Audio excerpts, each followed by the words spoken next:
Have you ever seen a mouse with its head out? Zorian had seen it. Just today, on the way to school, a group of mice stared at him, and the gray-white brain was so clearly on his head. He was so frightened that he rolled and crawled, because he can't beat the mutated mouse at all. But what was even more unfortunate was that as soon as he escaped to school, he received a notice he was assigned to the most trashy tutor in the school. Zorian looked at the notice and thought of the brain of the group of rats. He suddenly couldn't tell which one made him more desperate. All of this started a few days ago. Zorian's eyes suddenly flew open when a sharp pain hit his stomach. His whole body twitched and folded under whatever had fallen on him, and he was wide awake at once, not sleepy at all anymore. "Good morning, brother," a really cheerful and annoying voice said right on top of him. "Morning, morning, morning." Zorian glared at his little sister, but she just smiled at him in a naughty way. Still lying right on his stomach, she was humming happily, kicking her feet in the air playfully, and looking at the big world map Zorian had put on the wall next to his bed. Or rather, she was pretending to look. Zorian could see her watching him out of the corner of her eye, waiting for his reaction. This was what he got for not using magic to lock his door and set up a simple alarm around his bed. "Get off," he told her in the calmest voice he could manage. "Mom told me to wake you up," she said plainly, not moving at all. "She didn't tell you to do it like this," Zorian muttered, holding back his annoyance and waiting patiently until she let her guard down. Just as he expected, Kiriel got annoyed after only a few seconds of him pretending not to care. Right before she could throw a fit, Zorian quickly grabbed her legs and chest and flipped her over the edge of the bed. She fell to the floor with a thud and an angry yell, and Zorian jumped up right away to get ready if she tried to fight back. He looked down at her and sniffed in a mean way. "I'll remember this next time someone asks me to wake you up." "No way," she shot back stubbornly. "You always sleep longer than I do." Zorian just sighed and gave up. Damn that little troublemaker. But she was right. So, she started excitedly, jumping back up to her feet. "Are you excited?" Zorian watched her for a moment as she jumped around his room like a hyper monkey. Sometimes he wished he had as much endless energy as her, but only sometimes. Excited about what? Zorian asked innocently, pretending he didn't know. Of course he knew what she meant, but asking obvious questions was the quickest way to annoy his little sister and end a conversation he didn't want to have. "Going back to the academy," she whined, clearly knowing what he was doing. He needed to come up with new tricks. "Learning magic. Can you show me some magic?" Zorian let out a long, tired sigh. Kiriel had always thought of him as kind of her playmate, even though he tried his best not to encourage her, but usually she stayed within some unspoken limits. But this year, she was totally impossible, and Mother didn't feel sorry for him at all when he begged her to control her. "All I do is read all day," she said, "so it's not like I am doing anything important." Luckily, summer break was over and he could finally get away from all of them. "Kiri, I have to pack." "Why don't you go bother Fortov for once?" She frowned at him unhappily for a second, then suddenly perked up like she remembered something, and ran out of the room right away. Zorian's eyes widened when he realized what she was up to, but it was too late. "No," he shouted, running after her, only to have the bathroom door slammed right in his face. He banged on the door in frustration. "Damn it, Kiri, you had plenty of time to use the bathroom before I woke up." "Too bad for you," was all she said. After yelling a few curses at the door, Zorian stomped back to his room to get dressed. He was sure she'd stay in there forever, just to annoy him. He quickly changed out of his pajamas and put on his glasses, then took a moment to look around his room. He was glad to see Kiriel hadn't gone through his stuff before waking him up. She never really understood other people's privacy. It didn't take Zorian long to pack. Honestly, he had never really unpacked, and he would have gone back to Syoria a week earlier if he thought Mother would have let him. He was just packing his school things when he noticed, annoyed, that some of his textbooks were gone. He could use a locating spell, but he was pretty sure he knew where they ended up. Kiriel always took them to her room, no matter how many times Zorian told her to keep her sticky fingers off them. Following his hunch, he checked his writing supplies, and sure enough, most of them were gone. It always happened. Every time he came home, Kiriel would steal his school supplies, leaving aside the fact that breaking into your brother's room to steal his stuff was wrong. What on earth was she doing with all those pencils and erasers? This time he had even bought extra ones just for her. But it still wasn't T enough. He couldn't find a single eraser in his drawer, even though he had bought a whole pack before coming home. Zorian never understood why Kiriel couldn't just ask mother to buy her own books and pens. She was the youngest and the only daughter, so mother always spoiled her. The dolls she talked mother into buying were 5 times more expensive than a few books and some pencils. Anyway, even though Zorian knew he'd never get his writing supplies back, he really needed those textbooks. With that in mind, he marched to his sister's room, ignored the keep out sign on the door, and quickly found his missing books in their usual spot, hidden under the bed, behind a bunch of stuffed animals. Once he finished packing, he went downstairs to get something to eat and see what mother wanted from him. Even though his family thought he just liked sleeping in, Zorian actually had a reason for waking up late. It meant he could eat in peace, because everyone else had already finished breakfast by then. Almost nothing annoyed him more than someone trying to talk to him while he was eating. And that was exactly when the rest of his family was the most talkative. Unfortunately, mother wasn't willing to wait for him today, and she came right up to him as soon as she saw him coming down. He hadn't even finished walking down the stairs before she found something about him she didn't like. You're not really planning on going out looking like that, are you? She asked. What's wrong with it? Zorian asked. He was wearing a plain brown outfit, not much different from what other boys wore when going into the city. It seemed fine to him. You can't go out looking like that, his mother said with a long, tired sigh. What do you think people will say when they see you wearing that? Nothing. Zorian tried. Zorian, don't be so difficult, she snapped at him. Our family is one of the most important in this town. People watch us every time we leave the house. I know you don't care about this kind of thing, but how you look matters to a lot of people. You need to realize you're not alone, and you can make decisions like you're the only one in the world. You're part of this family, and what you do affects our reputation. I won't let you embarrass me by looking like a common factory worker. Go back to your room and put on proper clothes. Zorian held himself back from rolling his eyes long enough to turn around and leave. Maybe her guilt trip would have worked better if it was the first time she'd done it. Still, it wasn't worth arguing, so he changed into nicer, more expensive clothes. It was totally unnecessary, since he'd be on the train all day. But mother nodded approvingly when she saw him coming down the stairs. She made him turn around and pose like a show animal for a while before saying he looked decent enough. He went to the kitchen, and to his annoyance, mother followed him. It looked like he wasn't going to eat in peace today. Luckily, father was on one of his business trips, so he didn't have to deal with him today. He walked into the kitchen and frowned when he saw a bowl of porridge already waiting for him on the table. Usually he made his own breakfast, and he liked it that way, but he knew mother never accepted that. This was her way of being nice, which meant she was going to ask him to do something he wouldn't like. I thought I'd make you something today, and I know you always liked porridge, she said. Zorian didn't say that he hadn't liked it since he was about 8 years old. You slept longer than I thought you would, though. It got cold while I was waiting for you. Zorian rolled his eyes and used a slightly changed heat water spell on the porridge, and it quickly became warm again. He ate his breakfast in silence while mother talked to him a lot about a fight one of their suppliers was having with crops. Beating around the bush about whatever she really wanted to say, he easily ignored her. It was basically a survival skill for every child in the Xianxia family. Both mother and father loved giving long lectures about everything, but especially Zorian, since he was the black sheep of the family and got lectured more than the others. Luckily, mother didn't mind his silence, because Zorian was always as quiet as possible around his family. He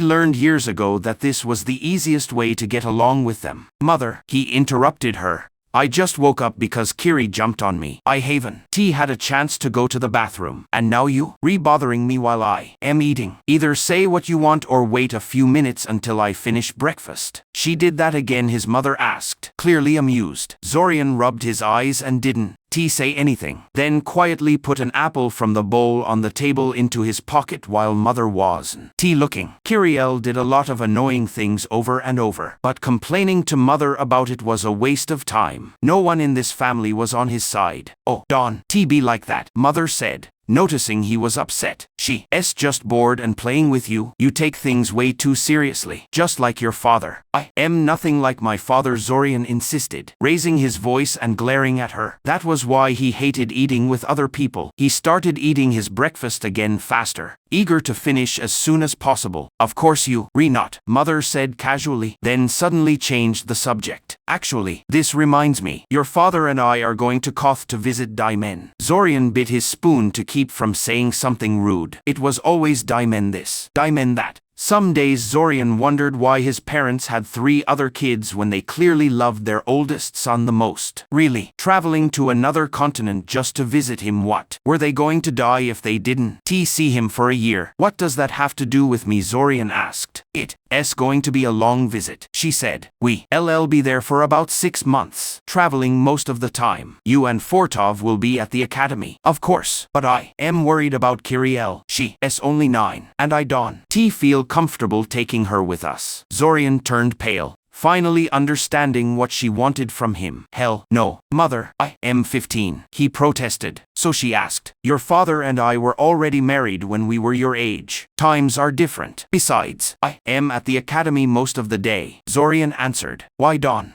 you ask Fortov to take care of her? He's a year older and has his own apartment. Fortov is in his 4th year, his mother said firmly. He's graduating this year, so he has to focus on his grades. You mean he said no? Zorian said out loud. And besides, she went on, ignoring him, I am sure you know how irresponsible Fortov can be sometimes. I don't think he's fit to take care of a little girl. And whose fault is that? Zorian muttered quietly, dropping his spoon loudly and pushing his plate away. Maybe Fortov was irresponsible because he knew Mother and Father would just dump his responsibilities on Zorian if he acted dumb long enough. Did that ever cross her mind? Why did it always fall on him to deal with the little troublemaker? Well, he wasn't going to be stuck with this. If Fortov was too good to take care of Kiriel, then so was Zorian. Plus, the little tattletale would definitely tell Mother everything he did without thinking twice. The best part about going to a school far from home was that he could do whatever he wanted without his family knowing. And he wasn't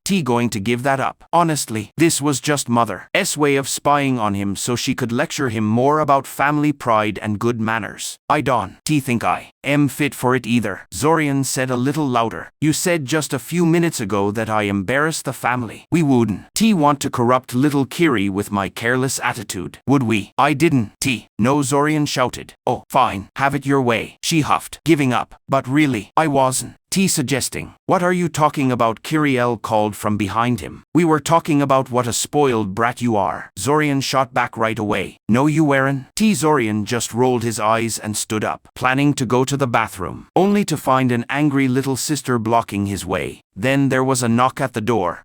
I'll get it, Zorian said quickly, knowing Mother would make one of them open it and Kiriel wouldn't move anytime soon. She could be really stubborn when she wanted to. That was how Zorian ended up staring at a woman with glasses, wearing expensive-looking khaki clothes and holding a thick book in her arms. The woman looked him over carefully, adjusting her glasses. Zorian Kaczynski. Yeah, he said, not sure how to react. I am Ilsa Zalati, from Syoria, Royal Academy of Magical Arts. I am here to talk about your certification results. The color drained from Zorian's face. They sent a real mage to talk to him. What did he do to deserve this? Mother was going to kill him. You not in trouble, Mr. Kaczynski, she said, smiling amusedly. The academy often sends a representative to third-year students to talk about important things. I admit I should have visited you sooner, but I've been a bit busy this year. I apologize. Zorian stared at her for a few seconds. May I come in? Zorian said. Sorry for my bad manners. Miss Zalati, come in. Come in. Thank you, she said politely, stepping into the house. After a quick introduction to his mother and sister, Ilsa asked him if they could talk about school matters privately somewhere. Mother quickly said she had to go to the town market and took Kiriel with her, leaving him alone in the house with the mage, who immediately spread out several papers on the kitchen table. So, Zorian, she began, you already know you passed your certification. Yes, I got the written notice, Zorian said. Siren doesn't have a mage tower,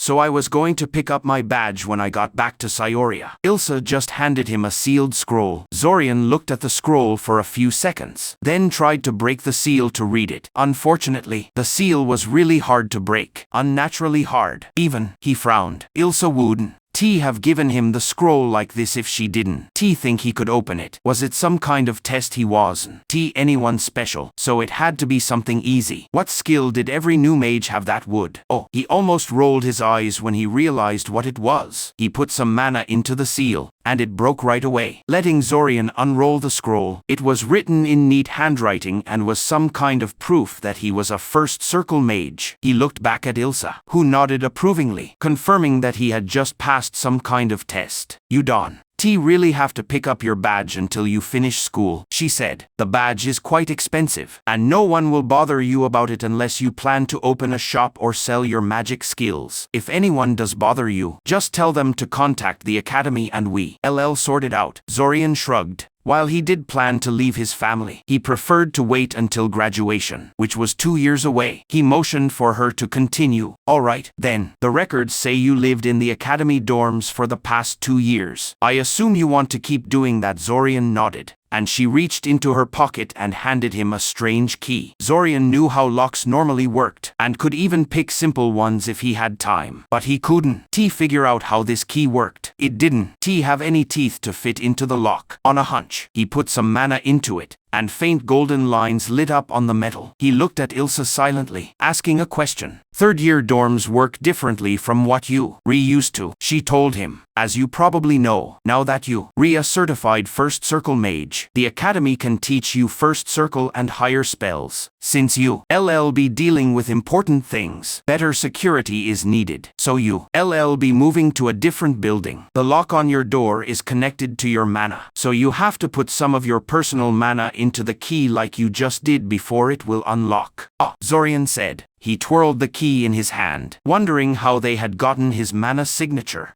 Look into that later, he guessed. Normally explain in detail what it means to be a third-year student at Syoria's Magic Academy. But I hear your train is leaving soon, so why don't we get straight to the main reason I am here, your mentor and elective classes. You can ask me anything you want after that. Zorian perked up, especially when she mentioned mentor. Every third year got a mentor they met with once a week, who was supposed to teach them things regular classes couldn't. And help them reach their full potential. Choosing the right mentor could make or break a person's magic career, and Zorian knew he had to choose carefully. Luckily, he asked older students which ones were good and which were bad, so he thought he could at least get an average one. So which mentors can I choose from? Zorian asked. Well, actually, I am afraid you can choose, Ilsa said apologetically. Like I said, I was supposed to come see you sooner. Unfortunately, all but one mentor have filled their student spots already. Zorian had a bad feeling about this. And this mentor is Svim Chow. Zorian groaned and put his face in his hands. Out of all the teachers, Svim was widely considered the worst mentor you could get. Of course it had to be him. Didn't it's not that bad, Ilsa assured him. The rumors are mostly exaggerated, spread by students who don't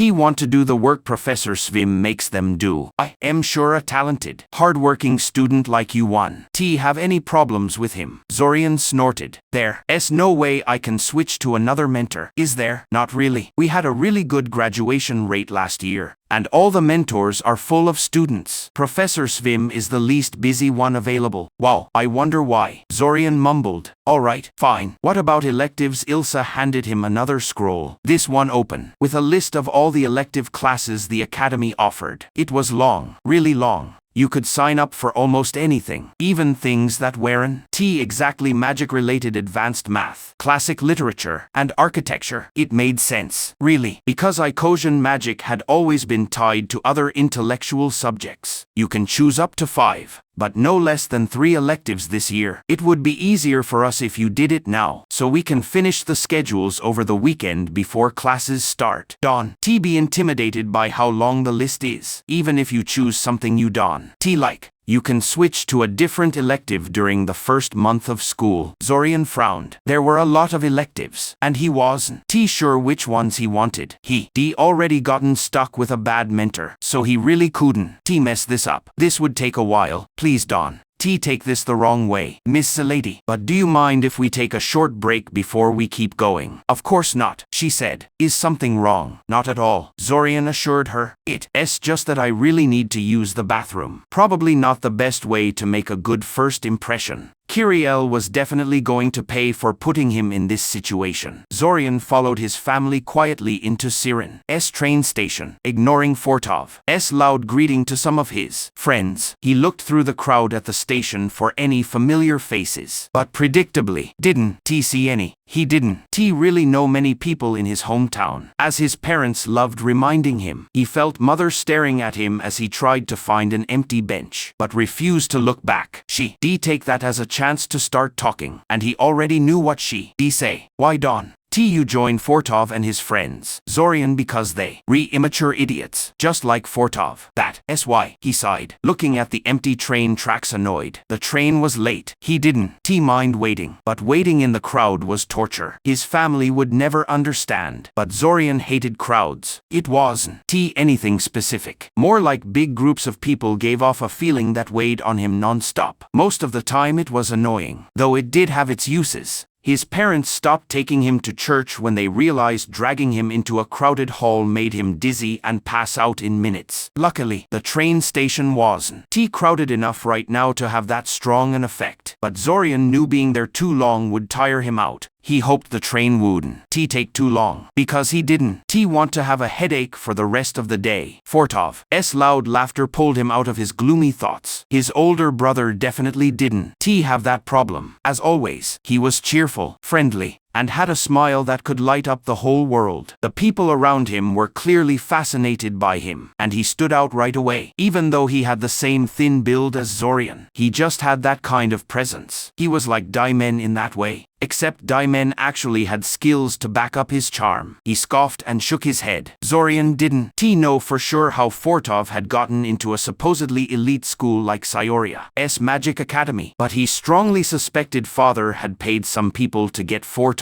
in. It wasn't that Fortov was stupid. He was just lazy and couldn't focus on anything, no matter how important it was. Not that most people knew that. Of course, the boy was extremely charming and good at hiding his flaws. Father always joked that Fortov and Zorian each got half of Daimen. Fortov got his charm, and Zorian got his ability. Zorian had never liked father's sense of humor. A whistle cut through the air, and the train pulled into the station with a high-pitched squeal of metal wheels breaking on the tracks. The original trains were steam-powered, smoking everywhere and using tons of coal, but this one ran on newer technomagic engines that used crystallized mana instead. Cleaner, cheaper, and less maintenance. Zorian could actually feel the mana coming off the train as he got closer, though his ability to sense magic was too weak to tell him any details. He always wanted to look around the engine room of one of these things, but could never figure out how to ask the train operators. But that was a thought for later. He said a quick goodbye to Mother and Kiriel and got on the train to find a seat. He purposely chose an empty compartment, which was surprisingly easy to find. Apparently, even though there was a crowd, not many people were taking this train. 5 minutes later, the train let out another loud whistle and started its long trip to Sayoria. There was a sharp crackling sound. Then a bell rang. Now stopping in Corsa, a voice said from a speaker. Crackling again. Repeat. Now stopping in Corsa. Thank you. The speakers crackled one last time and went silent. Zorian let out a long, annoyed sigh and opened his eyes. He hated trains. The boredom, the heat, and the steady thumping all made him sleepy. But every time he finally drifted off, the station announcement woke him up rudely. He knew that was the whole point of the announcement, to wake up passengers who would sleep past their stop. But it was still just as annoying. He looked out the window, only to see a train station just like any other. In fact, it was exactly the same as the last 5, even with the blue outline on the big white sign that said Corsa. Apparently the people building stations were using a template these days. Looking at the platform, he saw a big crowd of people waiting to get on the train. Corsa was a major trading center, and lots of new merchant families lived here, sending their kids to Sayoria's famous academy to become mages and hang out with other important kids. Zorian hoped none of his classmates would join him in his compartment, but he knew it was a useless wish. There were too many of them, and his compartment was completely empty except for him. He got as comfortable as he could in his seat and closed his eyes again. The first person to join him was a chubby girl with glasses, wearing a green turtleneck. She glanced at him quickly and started reading a book quietly. Zorian would have been really happy with such a nice travel partner. But soon 4 other girls came in and took the remaining 4 seats. The new girls were really loud and giggly, and Zorian was tempted to stand up and find a new compartment. He spent the rest of the trip alternating between looking out the window at the endless fields they passed and giving annoyed looks to the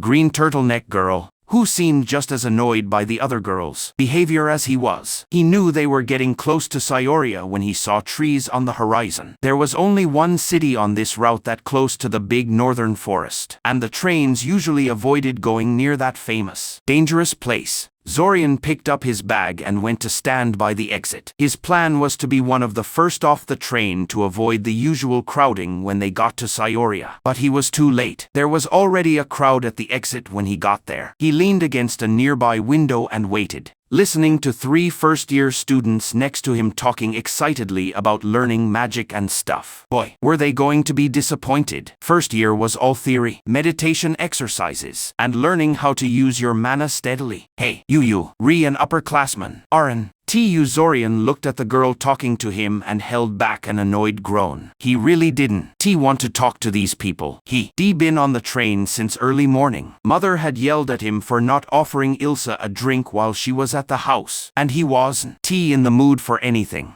I guess you could say that, he said carefully. Can you show us some magic? She asked eagerly. No, Zorian said flatly. He wasn't even lying. The train has magic protection that messes up mana shaping. They had problems with people starting fires and vandalizing compartments. Oh, the girl said, clearly disappointed. She frowned, like she was trying to figure something out. Mana shaping? She asked carefully. Zorian raised an eyebrow. You don't know what mana is? She was a first year. Yes, but that was basic. Anyone who went to elementary school should know at least that much. Magic? She tried weakly. Ugh, Zorian grunted. The teachers would fail you for that. No, it's not magic. It's what powers magic. The energy, the power that a mage turns into a magic effect. You'll learn more about it in class, I guess. Long story short, no mana, no magic, and I can use any mana right now. It was a lie, but whatever. There was no way he was explaining this to a random stranger, especially when she should already know it.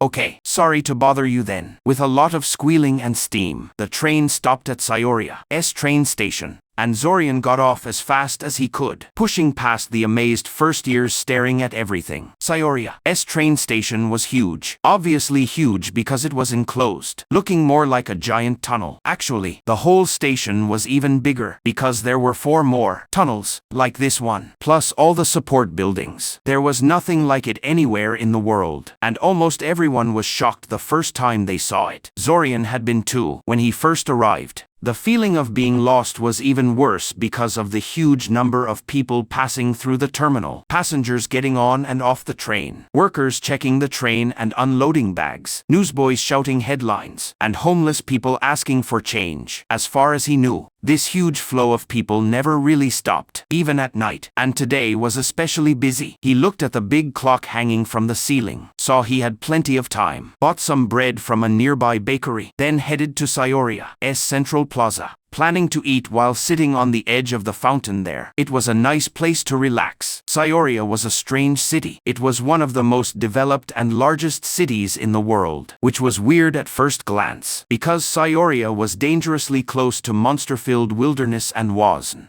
in a good trading spot. What really made it famous was the huge circular hole on the west side of the city, probably the most obvious dungeon entrance ever, and the only known rank 9 mana well. The massive amount of mana pouring out from underground made the place impossible for mages to resist. Having so many mages made Syoria different from any other city on the continent, both in the people's culture and, more obviously, in the city's buildings. Lots of things that would be too impractical to build elsewhere were normal here, and it was an amazing sight if you could find a good spot to watch from. He stopped short when he saw a swarm of rats staring at him from the bottom of the stairs he was about to go down. Their behavior was strange enough, but his heart started beating fast when he noticed their heads.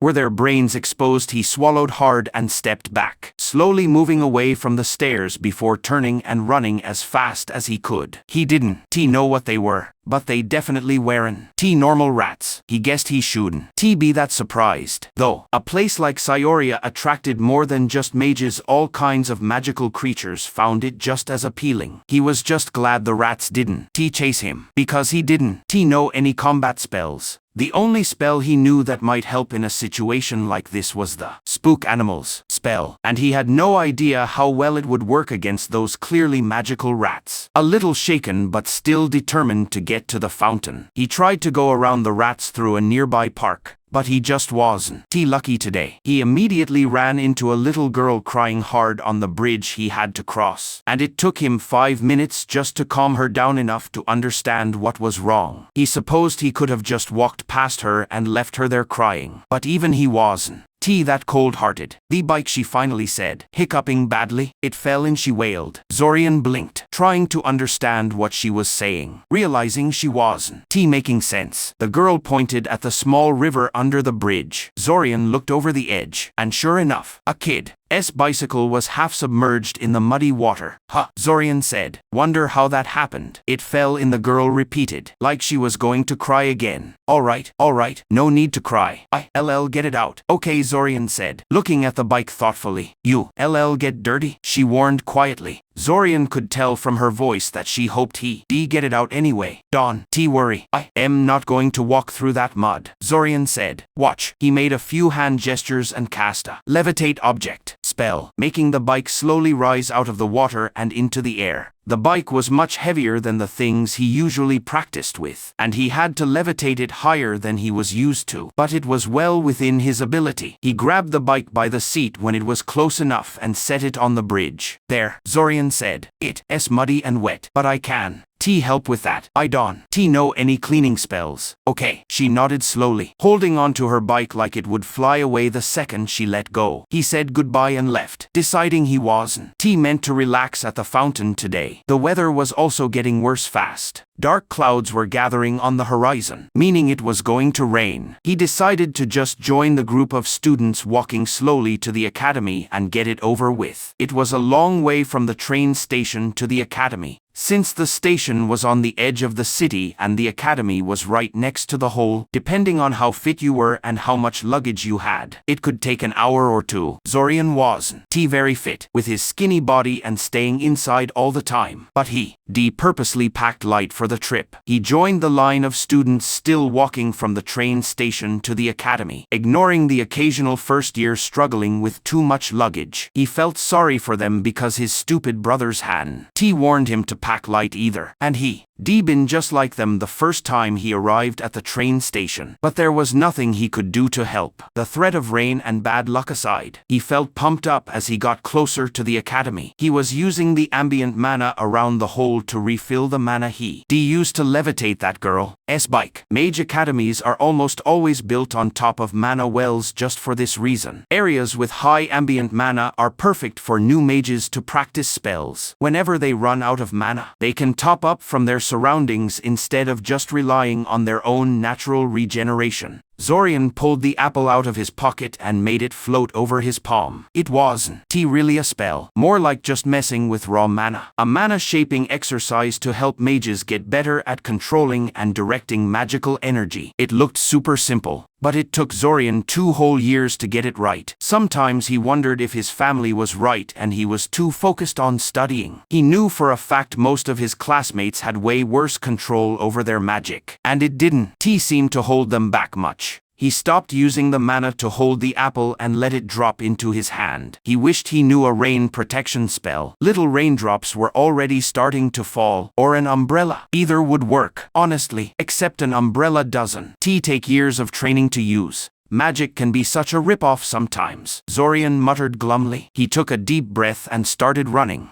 So there is a rain protection spell, Zorian mumbled to himself as he watched raindrops hit an invisible barrier in front of him. He held his hand over the edge of the barrier, and it went right through. He pulled his now soaking wet hand back into the barrier and followed the edge as far as he could see. From what he could tell, the barrier covered the entire academy, which is no small thing, since the academy grounds are huge, in a protective bubble that stops rain, and only rain, from getting in. Apparently the academy upgraded its wards again, because they didn't have this feature the last time it rained. He shrugged, turned around, and kept walking toward the academy's administration building. Too bad the barrier didn't dry him off when he walked through it, because he was soaked. At least his bag was waterproof, so his clothes and textbooks weren't going to get ruined. He slowed down to a casual walk and checked out all the buildings that made up the academy. The wards weren't the only thing that got an upgrade. The whole place looked nicer, for lack of a better word. Every building was freshly painted. The old brick road was replaced with a way more colorful one. The flower beds were in full bloom, and the little fountain that hadn't worked in years was suddenly working again. Wonder what's up with that, he mumbled. After thinking about it for a few minutes, he decided he didn't really care. If it was important, he'd find out sooner or later. Predictably, the administration building was mostly empty of students. Most of them took shelter from the rain instead of pushing through like Zorian. And the ones who usually didn't live on campus, so they had no reason to come here today. That was perfect for Zorian. Meant he could get this over with quickly. Quickly turned out to be a relative term, though. It took 2 hours of haggling with the girl at the administration desk before he got all the necessary paperwork done. He asked about his class schedule, but she said it wasn't finalized yet and he'd have to wait until Monday morning. Come to think of it, Ilsa had said the same thing. Before he left, the girl gave him a rule book that third-year students were supposed to read, then sent him on his way. Zorian flipped through the rule book lazily while he looked for room 115, then put it in one of the hidden pockets in his backpack and never planned to look at it again. The housing the academy provided was pretty bad, and Zorian had some really terrible experiences with it. But it was free, and apartments in Syoria were super expensive. Even nobles' kids often lived on campus instead of in their own apartments. So who was he to complain besides? Living close to the lecture halls cut down on travel time every morning, and it put him near the biggest library in the city, so there were definitely good things about it. An hour later, he smiled to himself as he walked into a pretty roomy room. He was even happier when he realized he had his own bathroom, with a shower. No less. It was a nice change from sharing a tiny room with a rude roommate and a single communal bathroom with the whole floor. As for furniture, the room had a bed, a closet, a set of drawers, a desk, and a chair. Everything Zorian needed. Really. He dropped his luggage on the floor, changed out of his wet clothes, then collapsed on the bed in relief. He had 2 whole days before classes started, so he decided to put off unpacking until tomorrow. Instead, he lay still on the bed, wondering for a second why he couldn't hear raindrops hitting the window next to his bed. Then he remembered the rain barrier. I gotta learn how to cast that, he mumbled. Right now, he only knew about 20 simple spells, but he planned to fix that this year. As a certified first circle mage, he could access parts of the academy library he couldn't before, and he planned to go through them to find more spells. Besides, this year's classes were supposed to focus more on practical spellcasting now that they proven they could handle it. So he should learn a lot of cool stuff in class too. Tired from the long trip, Zorian closed his eyes, planning to take a short nap. He didn't wake up until the next morning. Although the academy loved bragging that they were an elite school because of their great teachers, the real reason they were the best was their library. Thanks to donations from alumni, big budgets from past headmasters, weird local criminal laws, and just random historical luck, the academy had a one-of-a-kind library. You could find anything there, whether it was about magic or not. There was even a whole section for steamy romance novels. The library was so big it had expanded into the tunnels under the city. A lot of the lower levels were only for guild mages, so it was only now that Zorian could browse those. Luckily, the library was open on weekends, so the first thing Zorian did when he woke up was head down there to see what he missed the past 2 years and maybe add some spells to his spellbook. He was pleasantly surprised by how many spells and training manuals were available to first circle mages. There were more books and spells than he could learn in a lifetime. Most of the spells were either only useful in specific situations or just slight variations of each other. So he didn't feel like he had to learn all of them. But he could already tell this place would keep him busy all year. A lot of them looked surprisingly easy and harmless. And he couldn't help wondering why they were kept on the restricted level instead of being available to everyone. He could use these during his second year. He was in the middle of looking for the rain barrier spell the Academy used in its wards when he realized he skipped breakfast and was really hungry, and it was past noon. Reluctantly, he checked out a couple of books to read carefully in his room, then went to get something to eat. Sadly, there was no kitchen in his room, but the Academy had a pretty good cafeteria for students. The food was cheap but surprisingly edible. Still, it was kind of a poor person's choice, and most of the rich kids ate at one of the many restaurants near the Academy.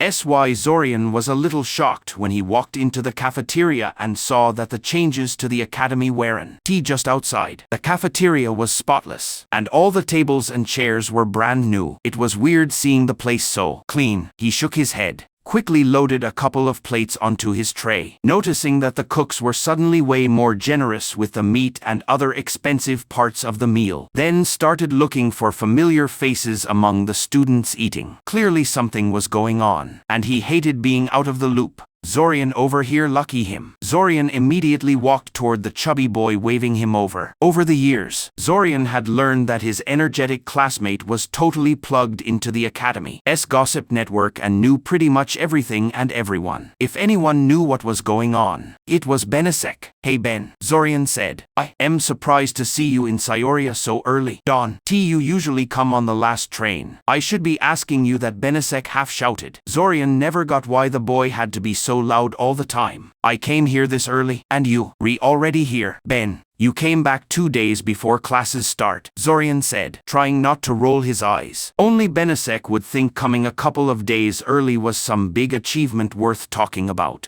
That's not that early, and I just got back yesterday. Me too, Benesek said. Damn, if you contacted me, we could plan to travel together or something. You must been bored out of your mind here, all alone for a whole day. Something like that, Zorian agreed, smiling politely. So are you excited, Benesek asked, suddenly changing the subject. Excited about what? Zorian asked. Funny, hadn't Kiriel asked him the exact same question. The start of the new year, we third years now. That's when the real fun starts. Zorian blinked. From what he knew, Benesek was one of those people who didn't care much about doing well in magic. He already had a guaranteed job in his family's business, and he was just here to get the prestige of being a licensed mage. Zorian had half expected him to drop out right after getting certified, but here he was, just as excited as Zorian to finally start learning the real secrets of magic. Now he felt kind of bad for writing Benesek off so quickly. He really shouldn't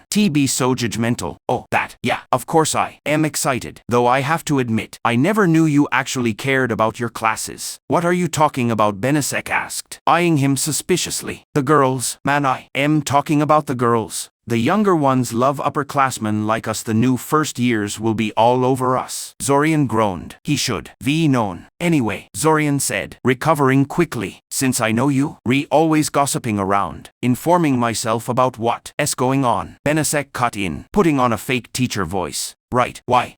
The Academy all sparkly and clean. All of a sudden Benesek blinked. You didn't know, dude. People have been talking about this for months. Where have you been living? Zorian, Sirin. Just a small village in the middle of nowhere. You know that, Zorian said. Now spill it. The summer festival, Benesek said. The whole city getting ready for it. Not just the Academy, but there a summer festival every year, Zorian said, confused. Yeah, but this year special. Special how? I don't know. Some astrology crap, Benesek whined, waving his hand. Who cares?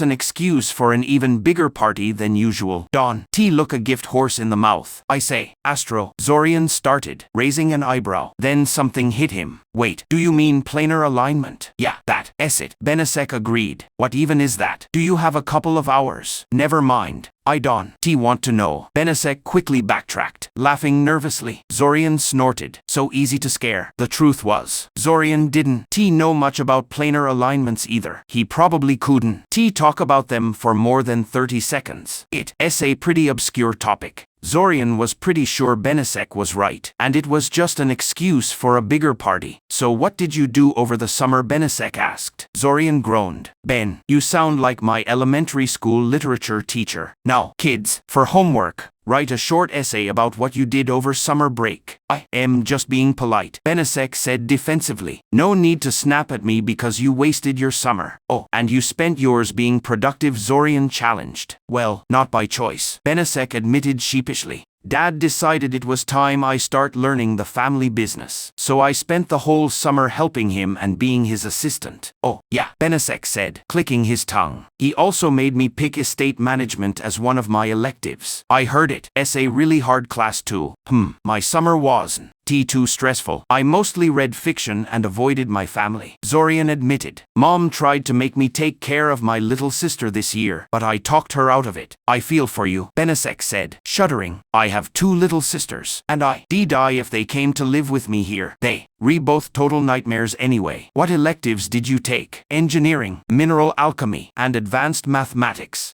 Benasek paled. Dude, you really taking this seriously? Aren't you, I guess you trying to get a job in one of the spell forges?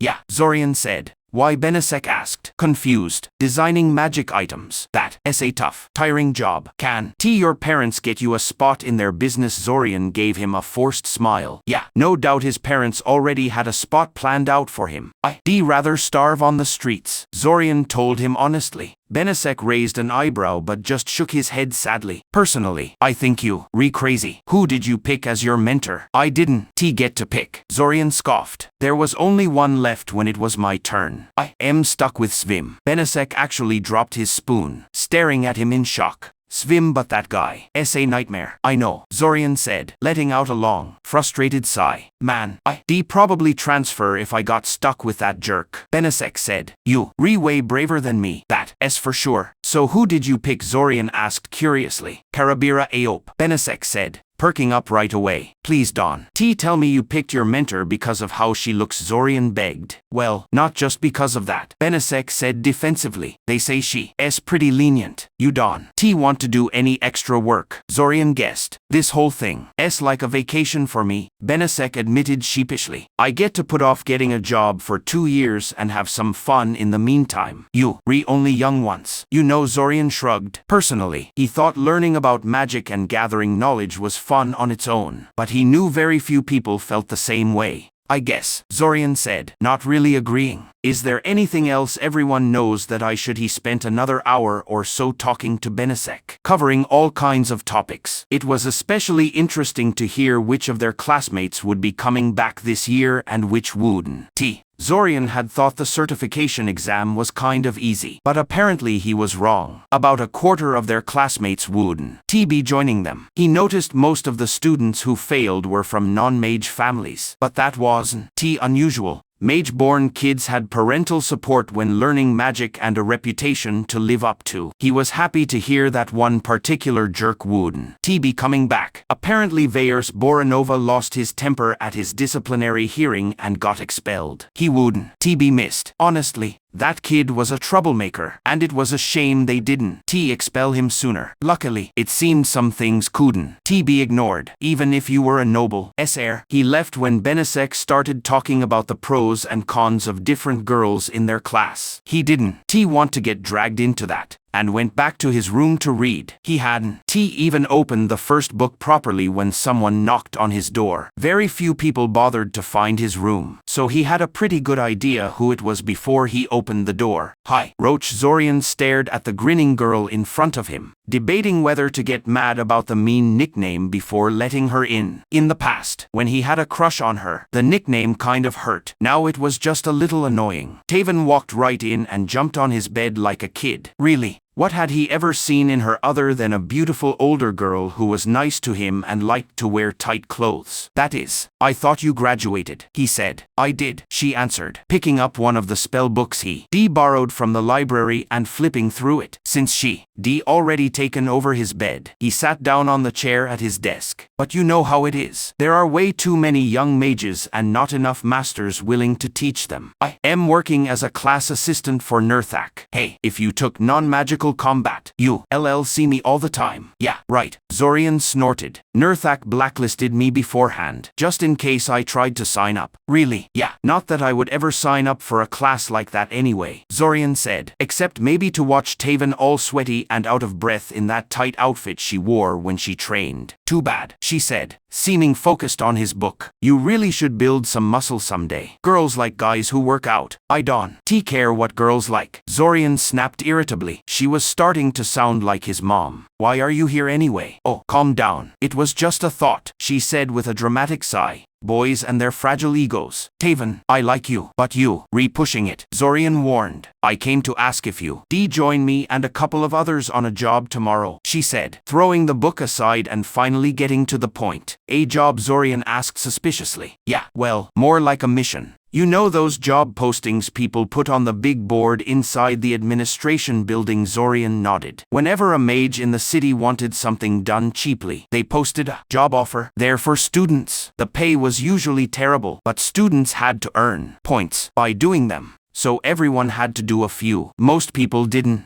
start until their 4th year, unless they really needed the money, and Zorian planned to do the same. There's a pretty good one there, Taven said. It's just a simple Findand retrieve in the tunnels under the city that a sewer run. Zorian cut her off, shocked. You want me to go into the sewers? It's good experience, Taven protested. No, Zorian said, crossing his arms. No way. Oh come on, Roach. I am begging you, Taven whined. We can apply until we find a 4th team member. Would it kill you to make this little sacrifice for your old friend? It might, Zorian said. You'll have 3 other people to protect you, she assured. We've been there hundreds of times, and nothing dangerous ever happens. Most of the rumors are over-exaggerated. Zorian snorted and looked away. Even if they did protect him, it was still a walk through smelly, disease-filled tunnels with 3 people he didn't really know. People who probably resented having to bring him along just to fill a spot. Besides, he still hadn't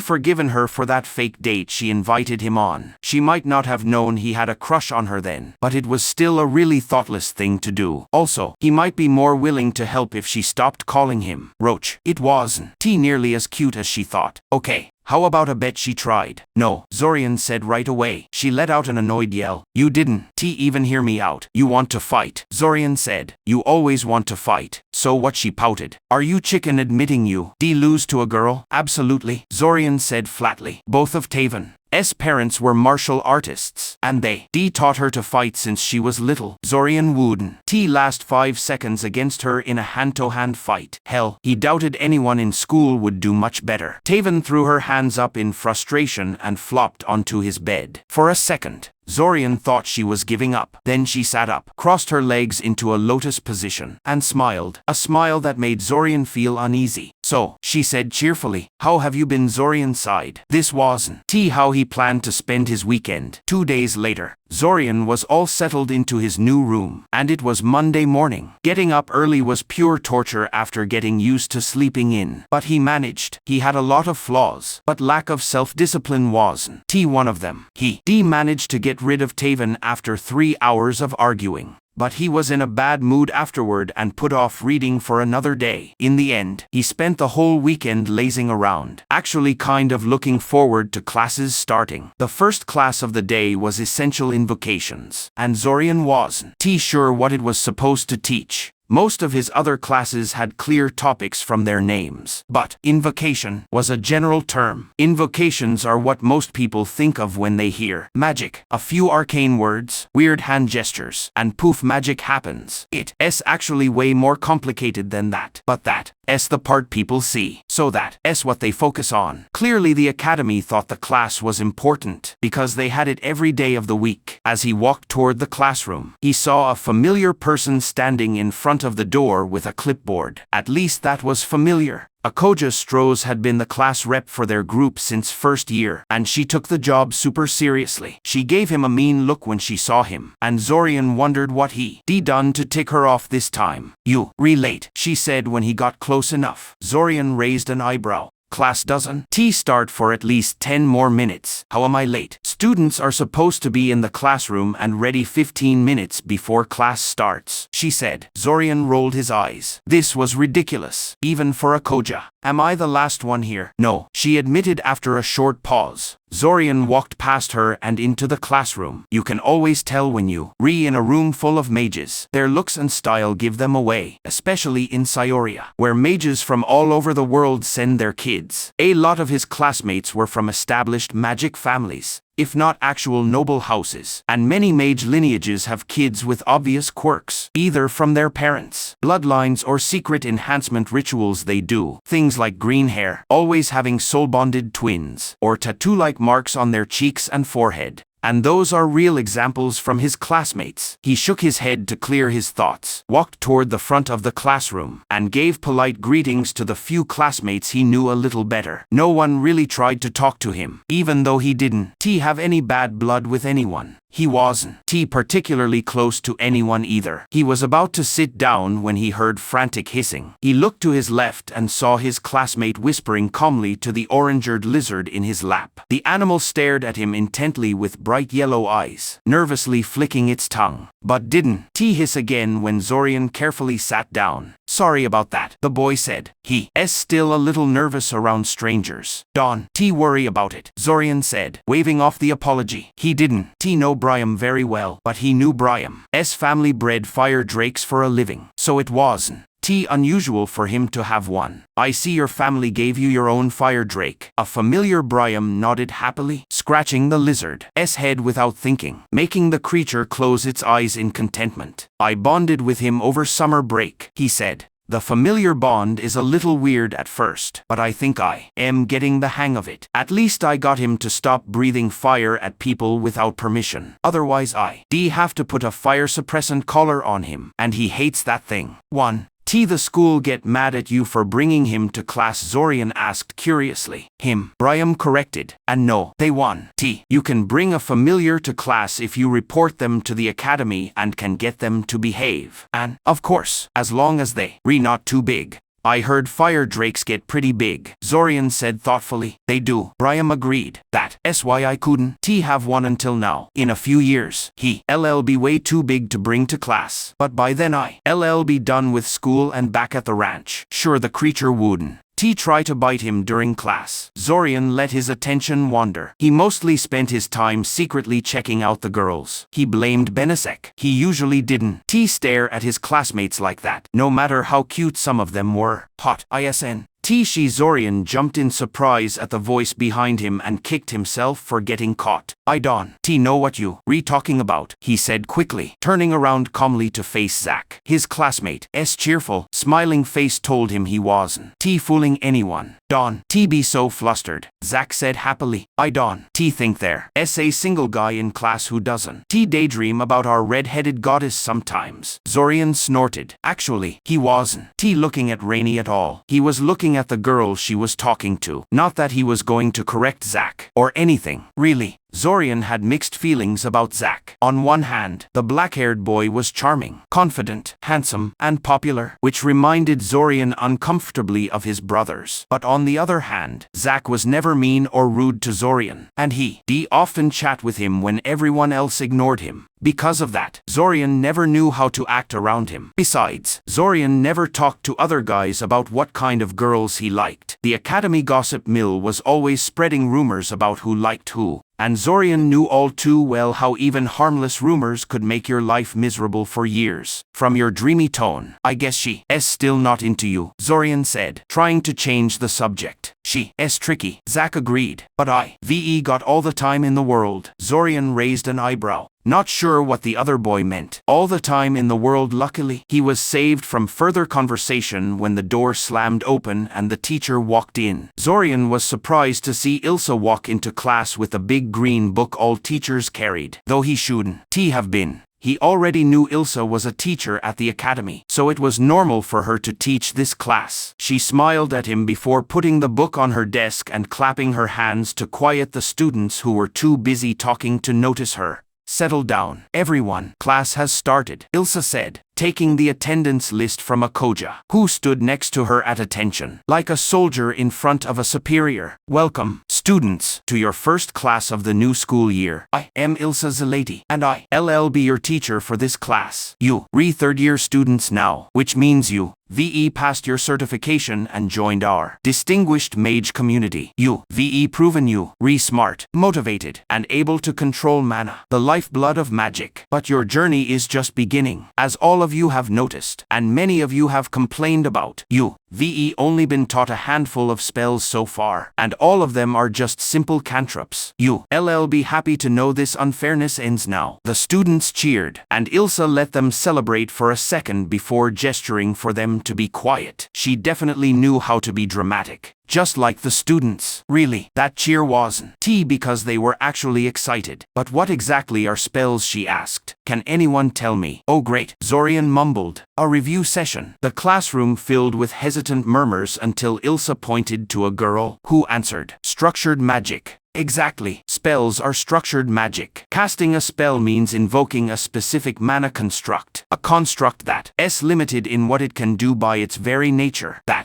Structured spells are also called bounded spells. The shaping exercises you've been doing for the past 2 years, the ones you all think are useless chores, are unstructured magic. In theory, unstructured magic can do anything. Invocations are just a tool to make your life easier. A crutch, some might say. Casting a bounded spell means giving up flexibility and forcing mana into a rigid construct that can only be slightly modified. So why does everyone prefer invocations? She waited a few moments before continuing. In a perfect world, you learn to do all your magic unstructured, bending it to your will however you want. But this isn't a perfect world. Unstructured magic is slow and hard to learn, and time is precious. Besides, invocations are good enough for most things. They can do amazing things. Many of the things you can do with invocations have never been done with unstructured magic. Others. She took a pen out of her pocket, put it on the table, and cast what Zorian recognized as a simple torch spell. The pen lit up with soft light that filled the room. Well, now he knew why the curtains were closed. Light spells are hard to show in broad daylight. The spell wasn't new to Zorian, though they learned it last year. The torch invocation is one of the simplest spells, and one you should already know. It is similar to the light-emitting shaping exercise you should also know. Ilsa then explained the pros and cons of the torch spell compared to the shaping exercise, and how it related to structured versus unstructured magic in general. For the most part, it was stuff Zorian already knew from books and lectures, so he amused himself by drawing various magical creatures in the margins of his notebook. Out of the corner of his eye, he saw a koja and a bunch of other students furiously writing everything down. Even though this was just a review and they almost certainly had all this in their notebooks from last year, he didn't know if he should be impressed by their dedication or annoyed by their single-mindedness. He did notice, though, that some students had enchanted their pens to copy the whole lecture while they listened. Zorian preferred to write his own notes, but he could see how that spell would be useful, so he quickly jotted down a reminder to find that spell. Ilsa then started talking about dispelling, another topic they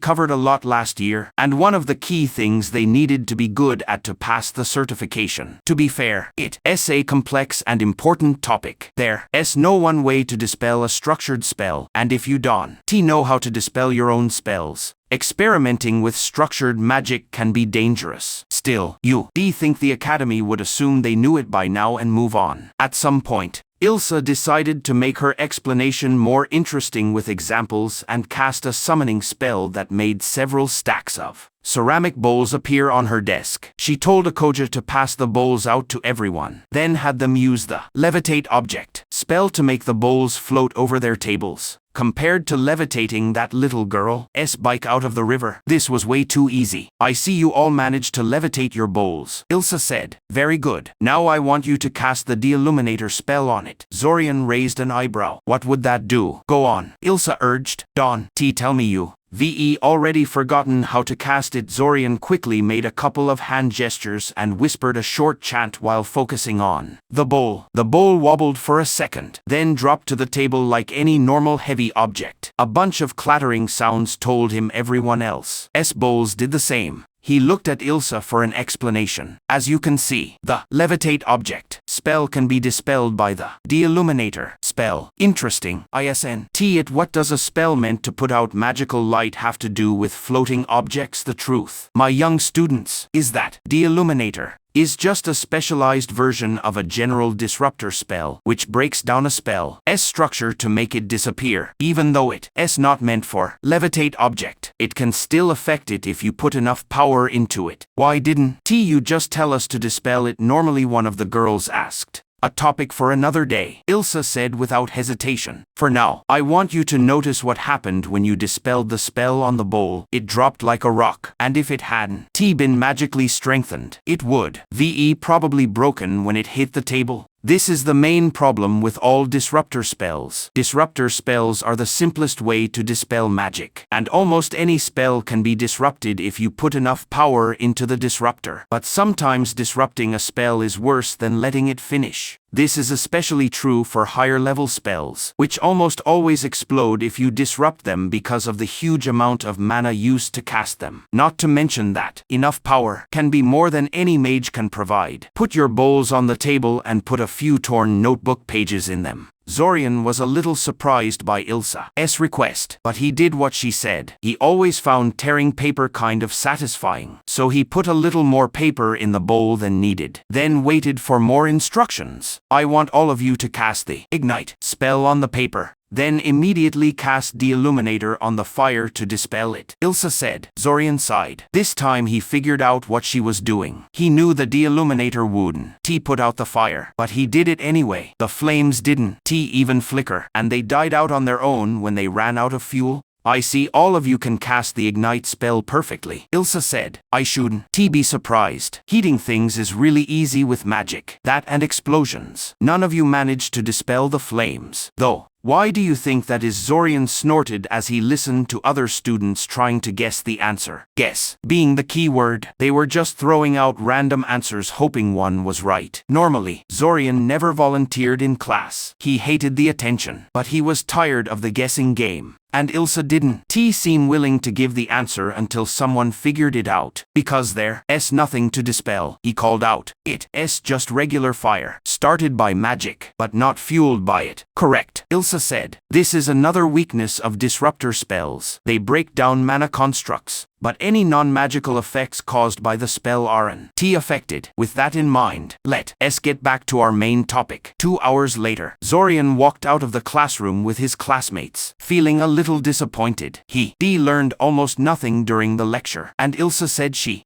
spend a whole month going over the basics before moving on to more advanced stuff. Then she gave them an essay on dispelling. It was shaping up to be a pretty boring class, since Zorian already knew the basics well, and they had essential invocations every day, 5 times a week. Great. The rest of the day was uneventful, since the other 4 classes were just introductions, explaining what they cover and other details. Essential alchemy and operation of magical items looked promising, but the other 2 classes were just more of the same stuff they had for the past 2 years. Zorian wasn't sure why the academy thought they needed to keep learning magic history and magical law in their 3rd year, unless they were trying to annoy everyone. This was especially true because their history teacher, an old man named Zenomir Olgai, was super enthusiastic about his subject and gave them an assignment to read a 200-page history book by the end of the week. In Zorian's opinion, it was a terrible way to start the week. The next day started with combat magic, which was taught in a training hall instead of a regular classroom. Their teacher was a former battle mage named Kiran. One look at him and Zorian knew this wasn't going to be a normal class. The man standing in front of them was average height, but he looked like he was carved out of stone. Bald, serious, and super muscular. He had a big nose and was completely shirtless, showing off his well-built chest. He held a combat staff in one hand and the usual green teacher's book in the other. If someone had described him to Zorian, he would. VE thought it was funny, but there was nothing funny about facing him in person. Combat magic ISN. T really a type of spell, Kiran said in a loud, commanding voice, more like a general talking to soldiers than a teacher talking to students. It was probably the quietest class Zorian had ever been in. Even loudmouths like Nialu and Jade were silent. It's more of a way to cast magic. To use spells in a fight, you need to cast them fast, and you need to get past your opponent's defenses. That means they need a lot of power, and you have to shape the spell in an instant. Which means the regular invocations you learn in other classes are useless. He slammed his staff on the floor for emphasis, and his words echoed through the training hall. Zorian swore the man was using magic to make his voice louder. Chanting a spell takes several seconds, if not longer. And most opponents will kill you before you finish, especially now, after the Splinter Wars, when every idiot has a gun and knows how to fight mages. Kiran waved his hand, and the air behind him shimmered, showing a see-through illusion of a minotaur. The creature looked angry, but it was clearly fake. A lot of old combat spells used by mages relied on people being impressed by magic or not knowing its limits. Today, every kid who went to elementary school knows better than to be scared by an obvious illusion like this, let alone a professional soldier or a criminal. Most of the spells and tactics you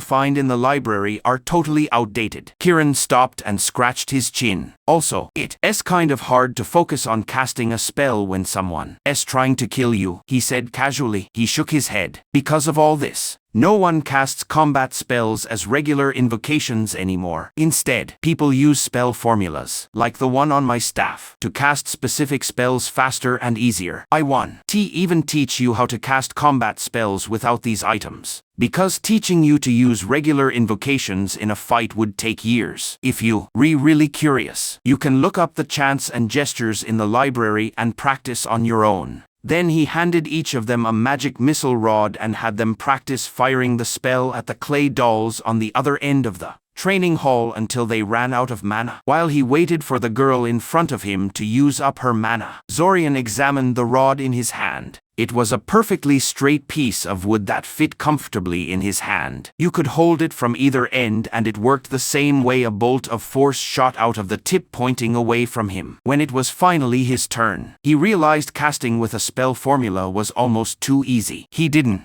even have to think much. Just point the rod where he wanted and channel mana through it. The spell formula in the rod did almost all the work. The real problem was that magic missile used way more mana than any other spell Zorian had tried, and he burned through his mana in just 8 shots. Tired and a little disappointed at how quickly he ran out, Zorian watched Zack fire magic missile after magic missile with lazy confidence. Zorian couldn't help feeling a little jealous. The amount of mana Zack had used by now was easily 3 or 4 times his maximum, and Zack didn't even seem to be slowing down. Well, I am letting you all go, even though class isn't officially over yet, Kiran said. You all out of mana except for Mr. Novita here, and combat magic is all about practice. As a final note, I must warn you to use your new combat magic carefully and responsibly. Otherwise, I'll hunt you down personally. If any other professor had said that, Zorian would laughed, but Kiran might actually be crazy enough to do it. Then it was time for spell formulas class, the branch of magic used to make the focusing tools they used in combat magic. Their teacher, a young woman with wild orange hair that stood up like a candle flame, reminded Zorian of Xenomir Olgai with her enthusiasm for the subject. Zorian actually liked spell formulas, but not as much as Nora Bull thought he should. Her recommended reading list had 12 books, and she immediately announced she'd be holding extra lectures every week for anyone who wanted to learn more. Then she gave them a short test. It had 60 questions to check how much they remembered from the past 2 years. She ended the class by telling them to read the first 3 chapters of one of the books on her recommended list for the next class, which was tomorrow. After that, the rest of the day felt like a break. Zorian knocked on the door in front of him, fidgeting nervously. The first week of school had been pretty uneventful, except for finding out that advanced mathematics was also taught by Nora Bull, and she was just as enthusiastic about that subject, giving them another preliminary test and more recommended reading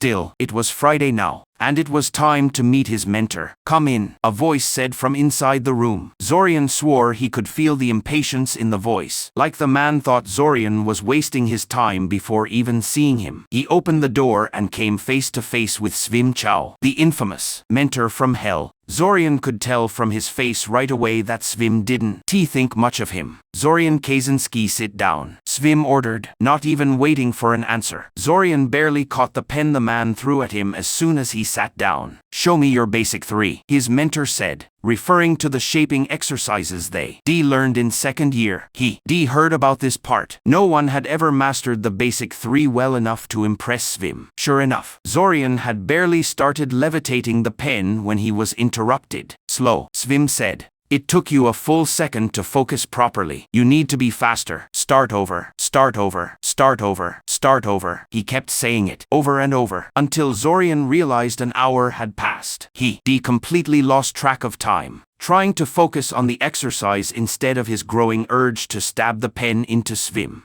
Start over. The pen immediately floated into the air before Svim even finished speaking. Really, how could he get any faster at this exercise? He lost focus when a marble hit his forehead, breaking his concentration. "You lost focus," Svim scolded. "You threw a marble at me," Zorian protested, unable to believe Svim had done something so childish. "What did you expect would happen?" "I expected you to keep focusing on the exercise anyway," Svim said. "If you truly mastered it, a little distraction wouldn't have stopped you. It seems I've been proven right again. The Academy's terrible curriculum has held back another promising student. It looks like we have to start with the very basics of mana shaping. We'll go through each of the basic 3 until you can do them perfectly." "Professor, I mastered those exercises a year ago," Zorian protested. He wasn't going to waste his time on the basic 3. He already spent too much time perfecting them. In his opinion, "You haven't," Svim said, sounding offended that Zorian would even suggest it. "Being able to do the exercise reliably isn't the same as mastering it. Besides, this will teach you patience and how to control your temper, something you clearly struggle with. These are important skills for a mage." Zorian's lips pressed into a thin line. The man was intentionally trying to make him mad. Zorian was sure of it. Apparently the rumors were true. These sessions were going to be one big frustration. "Let's start with the levitation exercise," Svim said, ignoring Zorian's thoughts. "Start over." He was starting to hate those 2 words. If someone had asked Zorian at the end of the first week which classes he thought would be the hardest, he would said spell formulas and advanced mathematics, maybe combat magic. 2 weeks later, he could safely say the answer was warding. The art of protecting things with magic was actually super complicated. You had to figure out what the thing you trying to protect is made of, how big it is and what shape it has, how the ward will mix with any magic that's already there. Or you could just slap a basic all-purpose warding spell on it and hope for the best. But the professor would fail you if you did that, so you couldn't do that in class. But even with all that complicated stuff aside, the class should been easy, or at least not this confusing. Zorian was patient and methodical when it came to magic, and he gotten through harder subjects than warding with okay results. The problem was their teacher, a strict lady with hair so short she might as well have just shaved her head completely. She had no idea how to teach at all. Sure, she definitely knew her stuff really well, but she just couldn't turn that knowledge into a good lecture. She left out a lot of things in her classes, apparently not getting that just because something was obvious to her didn't mean it was obvious to her students. The textbook she assigned wasn't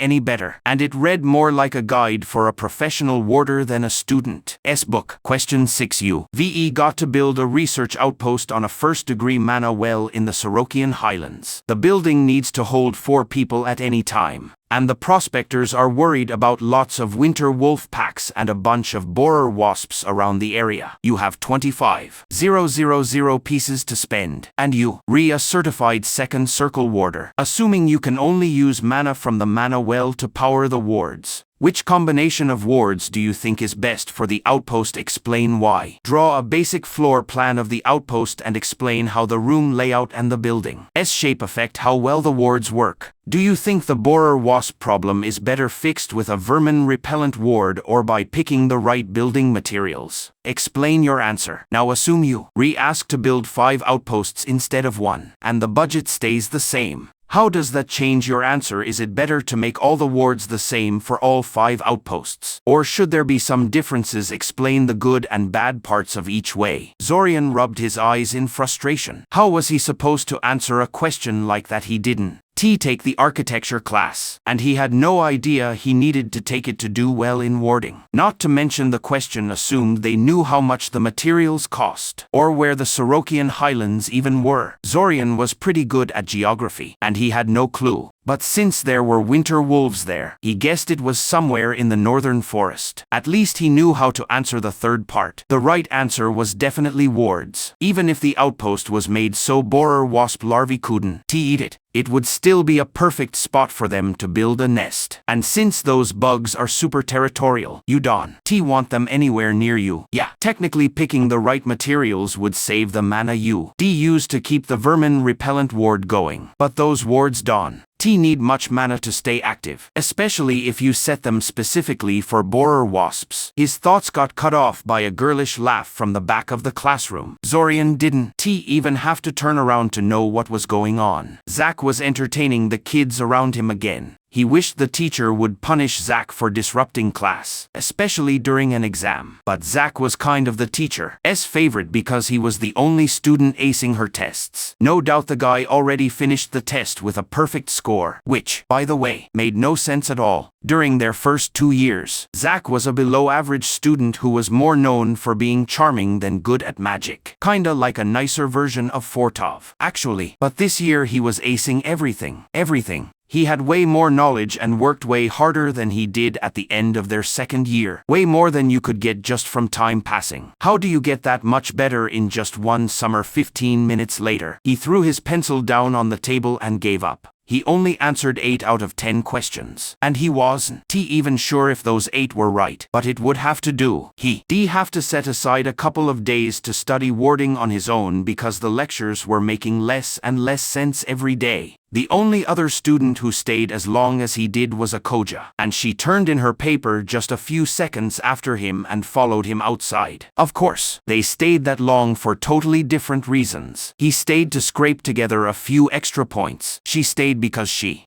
a perfectionist who wanted to check everything 3 times to make sure she didn't miss anything. Zorian. Wait, Zorian slowed down and let Akoja catch up. The girl could be annoying sometimes, but she was a good person overall, and he didn't want to snap at her just because the test went badly. How do you think you did in there? She asked. Badly, he answered. No point in lying. Yeah, me too. Zorian rolled his eyes. His idea of badly and hers were totally different. Neela finished in just half an hour, Akoja said after a short silence. I bet she'll get a perfect score again. AKO. Zorian sighed. I know everyone thinks I am jealous, but this isn't normal, Akoja said in a quiet but upset voice. I am pretty smart. I study all the time, and I still struggle with the class. We've been in the same class as Nialu for 2 years, and she was never this good, and now she's beating me in every single class. Kinda like Zack, Zorian said. Exactly like Zack, she agreed. They even hang out together, them two and another girl I don't know, acting like they in their own little world, or like they a couple, Zorian said, then frowned. 3 people? What do you call a romantic relationship with 3 people? Akoja scoffed. Whatever, the point is, those 3 just waste time together, annoy the teachers, and still get perfect scores. They even turned down the chance to move to the first tier groups. Can you believe that? Too worked up about this, Zorian warned. Aren't you even a little curious how they do it? Akoja asked. Of course I am, Zorian scoffed. It's hard not to be, but what can I do about it besides? Zack never did anything to me. I don't want to cause him trouble just because he suddenly became a prodigy. Zorian felt Benesek join them out of nowhere. He just popped up from around a corner to walk next to them. Sometimes Zorian wondered if the chubby kid could smell gossip. I know what you mean, Benesek said. I always thought Zach was no good at anything. Why? No, like me. Ha, well, there's no way he got this good at everything over one summer break, Zorian said. I guess he was faking it all this time. Man, that's so stupid, Benesek said. If I were that good, I'd make sure everyone knew it. I don't think he faked being bad for 2 years straight, Akoja huffed. He would. VE slipped up at least once. Well, then what? Left, Zorian asked. He didn't. List the weirder magic ways you could get better that fast because most of them were illegal. And he was sure the Academy checked Zach to make sure he wasn't a shapeshifting imposter or possessed by a dead mage. Ghost. Maybe he knows the answers beforehand, she suggested. Only if he an oracle, Benesek said. Boole gave him an oral exam last Tuesday when you went home early, and he was spouting answers like he ate the textbook. The conversation died down as all three walked into the alchemy classroom, which was more like a big alchemy workshop than a regular classroom. There were about 20 tables, each covered with different containers and equipment. All the ingredients for the day's lesson were already set out in front of them, though some needed extra prep before they could use them in whatever they were learning that day. He was pretty sure they weren't gonna put live cave crickets into the boiling mix. For example, alchemy, like warding, was complicated, but their alchemy teacher knew her stuff and knew how to teach, so Zorian didn't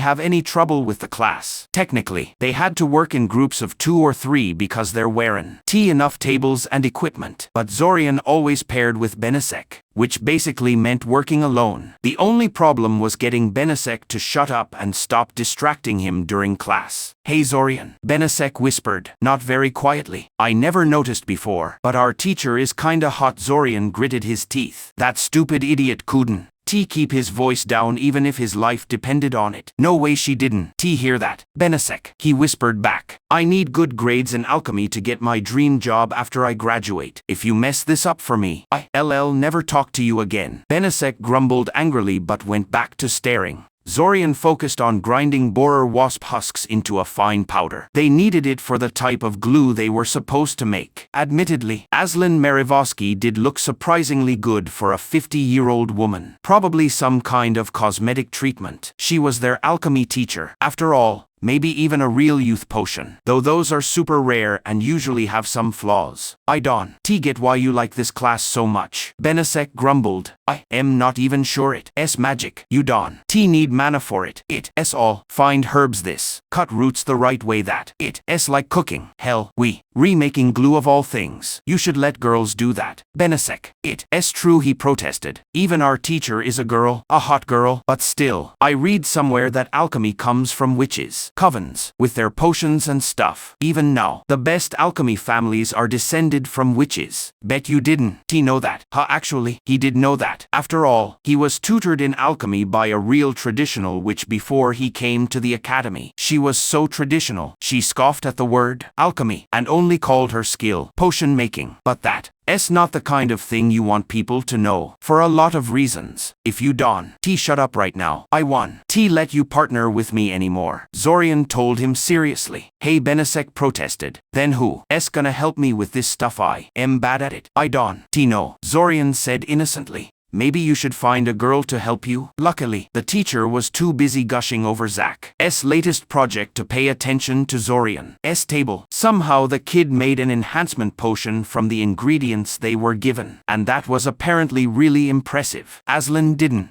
seemed to mind that Zach totally ignored the glue assignment and did his own thing. Zorian shook his head and tried to focus on his work. He wondered if he'd get the same reaction if he did that, or if he'd be accused of showing off. The few times Zorian tried to impress the teachers, he was just told to work on the basics and not get cocky because arrogance kills. Was it because Zach was the heir to noble house Novida or something else? In moments like this, he totally got how Akoja felt. And that's the end of today's lesson, Ilsa said. Before you leave, though, I have an announcement. As some of you know, the Academy usually holds a dance the night before the summer festival. This year is no different. The dance will be in the entrance hall next Saturday. For those of you who don't know, attendance is mandatory this year. Zorian groaned and banged his forehead on the table, making the rest of the class snicker. Ilsa ignored his reaction. For those of you who don't know how to dance, there will be dance lessons every day at 8 p.m. in room 6. Even if you do know how to dance, You have to come to at least one lesson to prove it. I won. T let you embarrass me on the dance night. Dismissed. Miss Strohs. Mr. Xianxia. Stay after class. Great. Zorian mumbled. He probably should. VE held back his reaction. Honestly, he planned to skip the dance no matter how mandatory it was. Did Ilsa realize that? No, he didn't. T see any disapproval in her posture, and he was pretty sure she'd be annoyed if she knew his plans. Now then, Ilsa started when only he and Akoja were left. I assume you both know how to dance. Sure, Zorian said. Akoja fidgeted. I am not very good at it. It's okay, Ilsa said. We'll fix any mistakes easily. The reason I asked you to stay is that I want you to help me with the dance lessons. Zorian considered saying no outright. It's not like he wanted to spend his time on this, but he figured this could be a favor that would make Ilsa forgive him for something, like skipping the mandatory dance. But before he could say he'd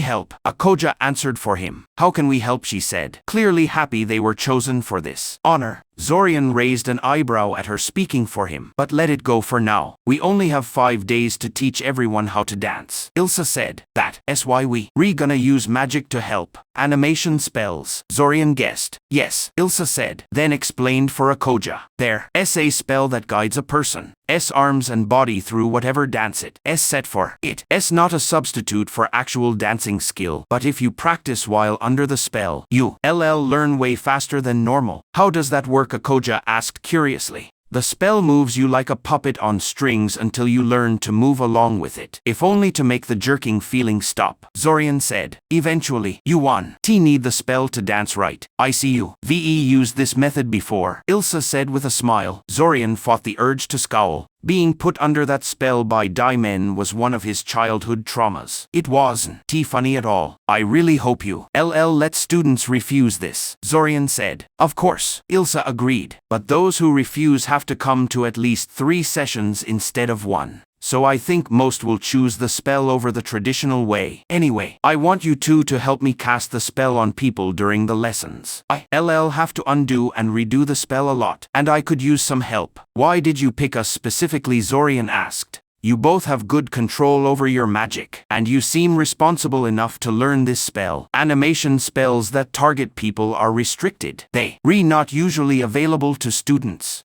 So how did Daimen get his hands on it and in his 2nd year? No less. Oh well. At least knowing how to cast the spell will make it easier to counter it later. Anything else? Ilsa asked. Good. Come to my office after the last class, and I'll set up dummies for you to practice on before you try it on people. If the spell isn't controlled well, it's really uncomfortable. We don't want to give anyone trauma. Zorian narrowed his eyes. He didn't. Not even Daimen would. Oh, who was he kidding? Of course Daimen would. Practicing that spell on his little brother was exactly something Daimen would do. Miss Strohs, you can leave. I have something else to talk to Mr. Xianxia about. Ilsa started talking as soon as Akoja left, surprising Zorian a little. He shook his head to clear his thoughts, trying to forget his annoyance with Daimen and focus on what Ilsa was saying. So Zorian, she said with a small smile, how's it going with your mentor? He's making me work on the basic 3 spells, Zorian said flatly. We still on the levitation exercise? Yeah. Even after 4 weeks, Svim was still making him levitate a pencil over and over. Start over, start over, start over. The only thing Zorian learned in those sessions was how to dodge the marbles Svim kept throwing at him. That jerk seemed to have an endless supply. Yes, Professor Svim likes his students to have a solid grasp of the basics before moving on to advanced stuff. Ilsa agreed. Or he hates his students. Zorian thought his theory was way more likely. Well, I just wanted to tell you that you might be able to switch mentors soon, Ilsa said. One of my students is dropping out after the summer festival, so I'll have an opening. Unless something comes up, you almost definitely gonna be the one I pick. If you interested in transferring, that is. Of course I am, Zorian half shouted, making Ilsa laugh. He frowned for a second. Unless you gonna throw marbles at me too? Is that some standard training thing? No, Ilsa chuckled. Svim is one of a kind. Well, I just wanted to see how you felt before I did anything. Have a nice day. It wasn't until he left the classroom that he realized this messed up his plan to skip the dance. He couldn't afford to annoy his potential new mentor too much, or he'd be stuck with Svim for the rest of his time at the academy. Well played, Professor. Well played. Why can We just cast that spell on ourselves once the dance starts. Zorian let out a long, annoyed sigh. You can. Make an animation spell do something you don't. Know how to do yourself. You don't. Know how to dance. So you can. Make anyone else dance either. Also, how are you gonna break the spell after the dance if you can? Move your arms where you want this ISN. The kind of spell you should cast on yourself. Seriously, there were so many problems with that idea Zorian could barely list them all. Do these people even think before they ask questions? So how many dances do we have to learn? 10, Zorian said, bracing for the complaints. Sure enough, everyone started grumbling after that. Luckily, Ilsa took over the lesson then, telling everyone to pair up and spread out around the big room so they had enough space. Zorian already felt a headache coming and cursed himself for letting Ilsa talk him into this. Even though room 6 was pretty big, there were a lot of people, and the weird pressure they gave off was really strong today. You okay? Benesek asked, putting his hand on Zorian's shoulder. I am fine, Zorian said, pushing his hand away. He didn't like being touched much. I just have a slight headache. Did you need help with something? Nah, you just looked like you could use some company, standing alone in your little corner, Benesek said. Zorian didn't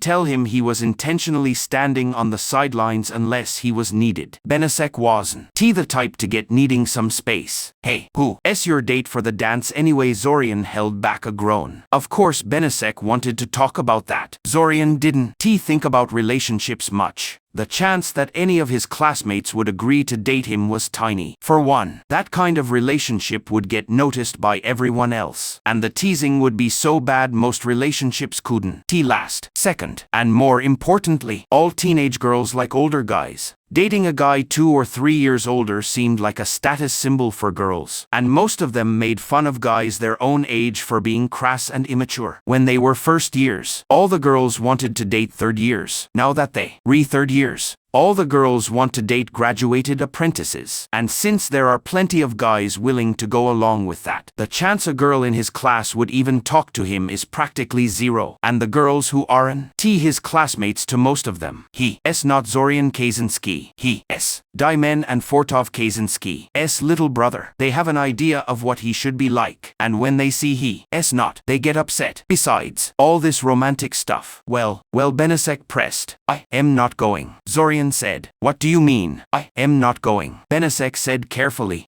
Exactly what I said, Zorian said. I am skipping the whole dance. Say I had an alchemy accident and had to stay in my room that night. It's a bit cliche, but whatever. Zorian already found a tricky potion that's supposed to make you more outgoing and sociable. Something it makes sense for him to try to make. If you mess it up, it makes you really sick but doesn't kill you. If he does it right, it'll look like an honest mistake instead of a way to get out of the dance. Oh come on, Benesek protested, and Zorian had to pinch him to make him quiet down. The last thing he needed was Ilsa hearing him. It's the summer festival, a special one, with the whole parallel thing. Planar alignment, Zorian said. Whatever, the point is, you have to go. Everyone anyone will be there. I am a nobody, Benesek sighed. No, Zorian, you not. Look, we both merchant kids, right? I don't like where this is going, Zorian warned. Benesek ignored him. I know you don't wanna hear this, but just don't. You have a duty to your family to look good. Your behavior reflects on them. Why? No, there's nothing wrong with my behavior, Zorian snapped, noticing people staring but not caring. You can go to whatever you want, but leave me out of it. I am a nobody, a third son of a small merchant family from the middle of nowhere. People here don't care about me. They don't even know who I am, and I like it that way. Okay, Benesek protested, waving his hands. Dude, you remaking a scene. Whatever, Zorian scoffed. Leave me alone and go away. The nerve if anyone should worry about how they coming off. It's Benesek that irresponsible mooch would been put in a tier 3 group if Zorian didn't help him all the time. And this is how he pays him back. Why was he even friends with this guy? He scoffed and tried to calm down. Stupid summer festival. Stupid dance. The funny thing is, unlike most people who hate these events, Zorian wasn't even bad at them. He knew how to dance, how to eat without embarrassing himself, and how to talk to people at these things. He had to. His parents used to drag him to these events, and they made sure he knew how to behave. But he hated it. He couldn't even describe how much these events make him sick. Why should he be forced to go to something he hates when the academy has no right to make him know? They have no right at all. Zorian knocked hesitantly on Ilsa's office door, wondering why she called him there. There's no way. Come in. Zorian peeked inside and was told to sit down while Ilsa sat calmly behind her desk, drinking something from a cup, probably tea. She looked calm, but Zorian could tell she was a little disapproving. So Zorian, Ilsa started. You've been doing really well in my class. Thank you, Professor, Zorian said carefully. I try. Indeed, you're one of the best in your group. A student I plan to take under my wing after the festival. A role model for everyone, just like Miss Stroh's. Oh, this is bad. I don't. So excited about the dance this Saturday? Ilsa asked, changing the subject. Yes, I am. Zorian lied smoothly. Sounds like fun. Good, Ilsa said happily, because I heard you plan to skip it. That upset me. I have to say, I made it clear attendance is mandatory. I think. Note to self: do something terrible to Benesek. A spell that makes his tongue feel like it's on fire, or sharp pain in his crotch. Just some stupid rumors. Professor, Zorian said smoothly. I never intentionally skip the dance. If I can, make it. Zorian, Ilsa cut him off. Professor, why is it so important that I go? Zorian asked, a little irritation slipping into his voice. He knew it was bad to snap at a teacher, but this whole thing was making him mad. I have a medical condition. Why? No, crowds give me headaches. She snorted. They give me headaches too. If that helps, I can give you a potion for it. The thing is, I am one of the dance organizers, and if too many students skip, I'll get a bad mark on my record, especially if someone as noticeable as you doesn't show up. Me noticeable? I am just an average student, Zorian protested. Not nearly as average as you think, Ilsa said. Just getting this far takes a lot of smarts and hard work, especially for a civilian-born student like you, who didn't grow up around magic. People keep an eye on kids like you. Also, you Daimen's little brother, and we both know how famous he is. Zorian's lips turned into a thin line. He was sure that last reason was what it really came down to, and the rest were just excuses to butter him up. Even with his brother on a different continent, Zorian still couldn't get out of his shadow. You don't like being compared to him, she guessed. No, Zorian admitted shortly. Why is that? She asked curiously. Zorian considered avoiding the question. His family was a sensitive topic, but for some reason, he decided to be honest. He knew it wouldn't change much, but he felt like venting. Everything I do is always compared to Daimen, and to a lesser extent, Fortov. It's been that way since I was a kid, before Daimen was even famous. My parents never hid that they have favorites, and since they only cared about social success, I always came up short. My family doesn't need a quiet bookworm, and they made that clear over the years. Until recently, they ignored me completely, treating me more like my sister's babysitter than their son. But something happened recently that made them notice you, Ilsa guessed. Fortov happened. Zorian growled. He failed several exams, had to be bailed out by Dad's connections. He's proven he's unreliable, which is a problem because he was supposed to be the backup heir for the family business, in case Daimen dies on one of his adventures. So now I am suddenly pulled out of the metaphorical closet so they can train me for that role. But you don't want to be the backup, she guessed. I don't want anything to do with Kaczynski family politics. Period. I am not part of that family anyway. Never was. At best, I was just a loosely connected associate. I am grateful they fed me and paid for my education, and I'll pay them back when I get a job. But they have no right to ask this of me. I won. Do it. I have my own life and my own plans, and none of them involve being second to my older brother or wasting time at stupid parties where people suck up to each other non-stop. He stopped there because he was just making himself angrier. Plus, he suspected Ilsa didn't feel sorry for him. Most people thought he was overreacting about his family. They didn't have to live with them. When she saw he wasn't gonna say more, Ilsa leaned back and took a deep breath. I get it, Zorian, but those comparisons are unavoidable. For what it's worth, I think you becoming a great mage on your own. Not everyone can be a prodigy like Daimen. Right, Zorian said, refusing to look at her. She sighed and ran a hand through her hair. You make me feel like the bad guy here. Putting family issues aside, why are you so upset about about this at SA party? I thought all teenagers liked parties. Are you worried about finding a date? Just ask some first years. They jump at the chance. They can attend unless an upperclassman invites them. Why? No, Zorian sighed too. He wasn't looking for a date. He had no doubt that just dropping his last name would get him some starry-eyed first year for the night. He was looking for a way out, and Ilsa didn't seem willing to give him one. I am not getting a date, Zorian told her, standing up. I might have to go to the dance, but I am pretty sure bringing a date isn't mandatory. Have a nice day. He was surprised Ilsa didn't argue as he left. Maybe this dance won't be so bad after all. Zorian dragged himself through the residence hall corridors, not in a hurry to get to his room. The teachers didn't give them much homework over the weekend, knowing everyone would be too busy with the summer festival to do it. Normally, all that free time would be great for Zorian, but just thinking about what he had to go through tomorrow made him lose the will to do anything fun or productive. So he planned to go to bed as soon as he got to his room. As he walked into the residence building, he noticed someone was already in a party mood. The corridor walls were covered in bright yellow, green, and red splotches. Zorian, just the guy I was looking for. Zorian jumped in surprise at the loud voice behind him and spun around to face the guy who got in his personal space. He scowled at the grinning idiot in front of him. Why are you here, Fortov? He asked. What? I can visit my little brother, Fortov protested. You too good to hang out with your big bro. Cut the crap, Fortov. You never come to me just to hang out. What do you need help with now?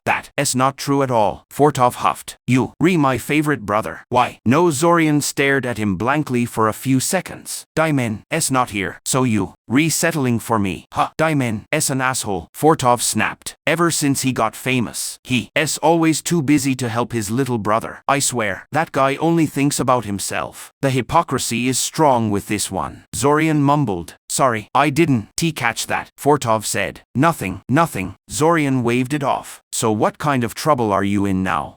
I might promised a friend I'd make her an anti-rash potion, Fortov said sheepishly. There's no such thing as an anti-rash potion, Zorian huffed. There is an anti-rash salve, though it's put directly on the skin, not drunk like a potion. This just proves how much of an idiot you are when it comes to alchemy. What were you thinking? Promising your friend that? I kind of pushed her into a purple creeper patch during our wilderness survival class, Fortov admitted. Please, you have to help me. I'll find you a girlfriend if you do. I don't want a girlfriend, Zorian snapped. Least of all the kind Fortov would set him up with. Look, why are you bothering me with this? Just go to the apothecary and buy some.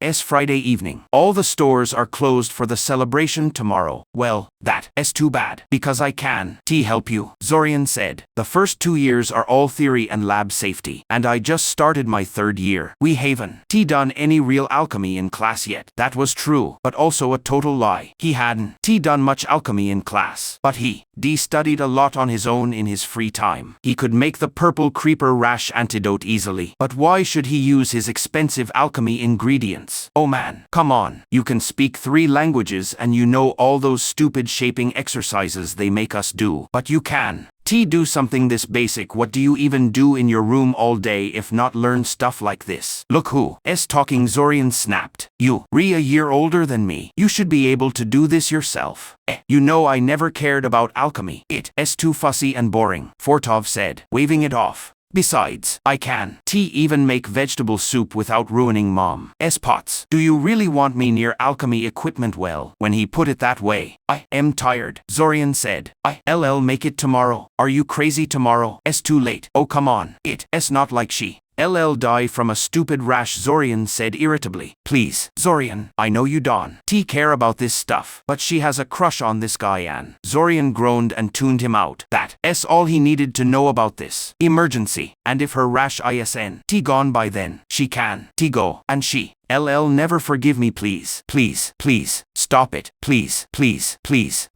I said stop. I'll do it. Okay, I'll make the stupid salve, but you owe me big time. Got it? Yep, Fortov said cheerfully. How long do you need? Meet me at the fountain in about 3 hours. Zorian sighed. Zorian watched Fortov run away. Probably so Zorian wouldn't change his mind or make him do something in return. He shook his head and went back to his room to get the necessary alchemy supplies. The academy had an alchemy workshop students could use for their own projects. But you had to bring your own ingredients. Luckily, he had everything he needed for this. The workshop was empty except for him, which wasn't unusual. Most people were getting ready for the dance tomorrow and wouldn't be doing last-minute alchemy practice, unbothered by the creepy silence. Zorian spread the supplies on the table and got to work. Ironically, the main ingredient for the anti-rash salve was the same plant that caused the problem. The purple creeper, or more specifically, its leaves. Zorian had already left them to dry in the sun, and now he just needed to grind them into powder. This was usually the most annoying part because purple creeper leaves release irritating dust if you just crush them with a regular mortar and pestle. The textbooks had all kinds of fancy ways to deal with this, usually using expensive equipment. But Zorian had a simpler solution. He wrapped the leaves in a slightly wet cloth, then wrapped that in leather, and hammered the whole thing until he felt no resistance. The irritating dust would stick to the cloth, and the leaf pieces wouldn't.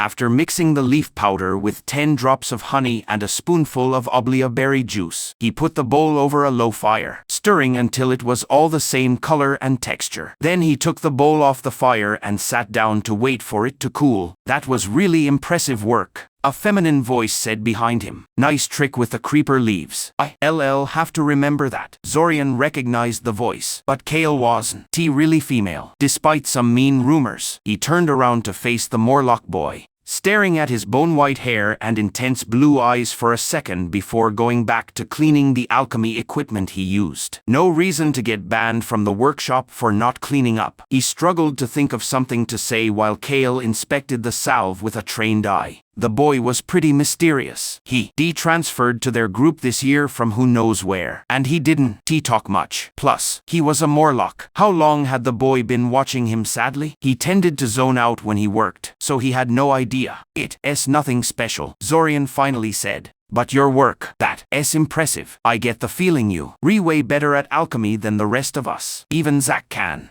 beat you most of the time, and he's acing everything these days. The white-haired boy smiled softly. Zack doesn't have a passion for the subject. Alchemy needs a craftsman's touch and a lot of patience, and no matter how much he knows, Zack just doesn't have the right mindset for it. You do. If you had as much practice as Zack apparently does, you definitely surpass him. So you think he has prior experience too? Zorian asked. I don't know him as well as you and the others, since I just joined the group. Still, you don't get as good at this as Zack is in a few months. He works with the ease of someone who's been doing alchemy for years. Like you. Zorian tried. Like me, Kale confirmed. I hate to be rude, but are you done here? I'd like to make something myself today. Zorian apologized for taking so long, which Kale waved off as no big deal and said goodbye. As he walked away, it occurred to Zorian that he should made a sleeping potion for himself while he was at it. He needed to get plenty of rest tonight, because he definitely wouldn't get any tomorrow. I am coming.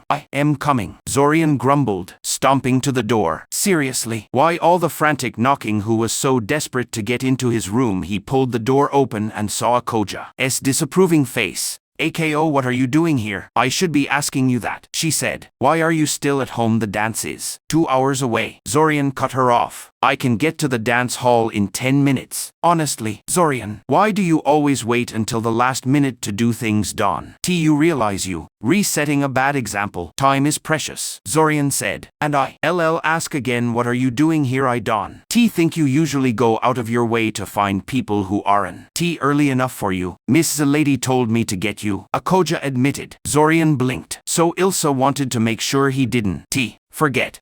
He thought about skipping, but he knew that wouldn't work. She also said you couldn't find a date, so I'll be your date for the night. Akoja continued in a quieter voice, suddenly finding the doorframe really interesting. Zorian scowled. How does I refuse to bring a date become I couldn't find a date? It seemed Ilsa, like his mom, had a habit of translating his words into whatever was most convenient for her. Those two would get along great, Zorian thought. Anyway, get dressed so we can go, she said, suddenly getting her confidence back. You might be okay with cutting it close, but I am not. Zorian stared at her for a second, trying to decide what to do. He was half tempted to slam the door in her face and refuse to go to this joke of a dance, but he guessed it wasn't Akoja's fault she got dragged into this. Chances are, She had better plans for the evening than hanging out with a grumpy guy who hated the whole thing. He waved her into the room and went to the bathroom to get dressed. He really had to admire Ilsa's manipulation skills. If he was going alone, he would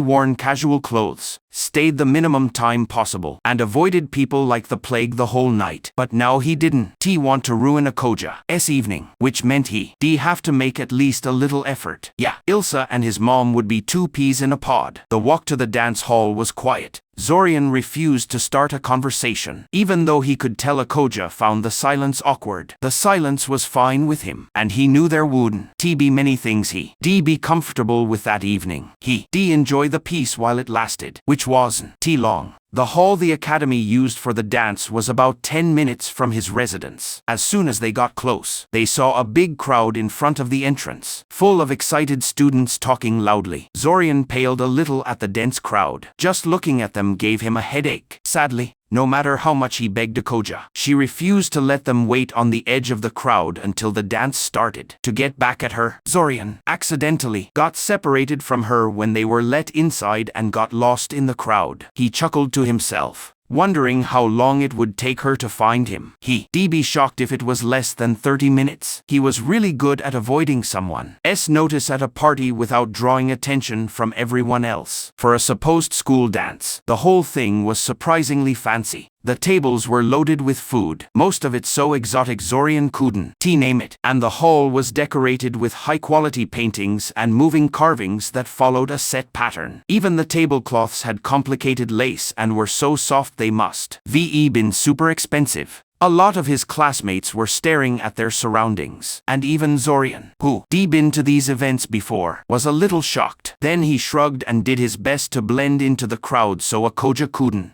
find him. He wandered around the food tables, sometimes trying a dish if it looked interesting, watching other people and carefully avoiding anyone who might want to talk to him. He could see why Ilsa was so determined to make the dance go smoothly. Aside from the cost, it wasn't just students there. There were also representatives from different guilds, noble houses, societies, and organizations, and not just from the Alliance, from other countries, even other continents. He saw at least one guy in the distinct light blue Abnasia military uniform, a small group from San, and a dark-skinned woman in such colorful clothes Zorian was sure no one missed her. He wondered idly what this dance was really about. These people wouldn't come for a simple school dance. Before deciding he didn't care. People like that lived in their own world, with different ideas of what's important than regular people like him. An hour later, the first dance was about to start, and Zorian went to find Akoja. She was furious, and she didn't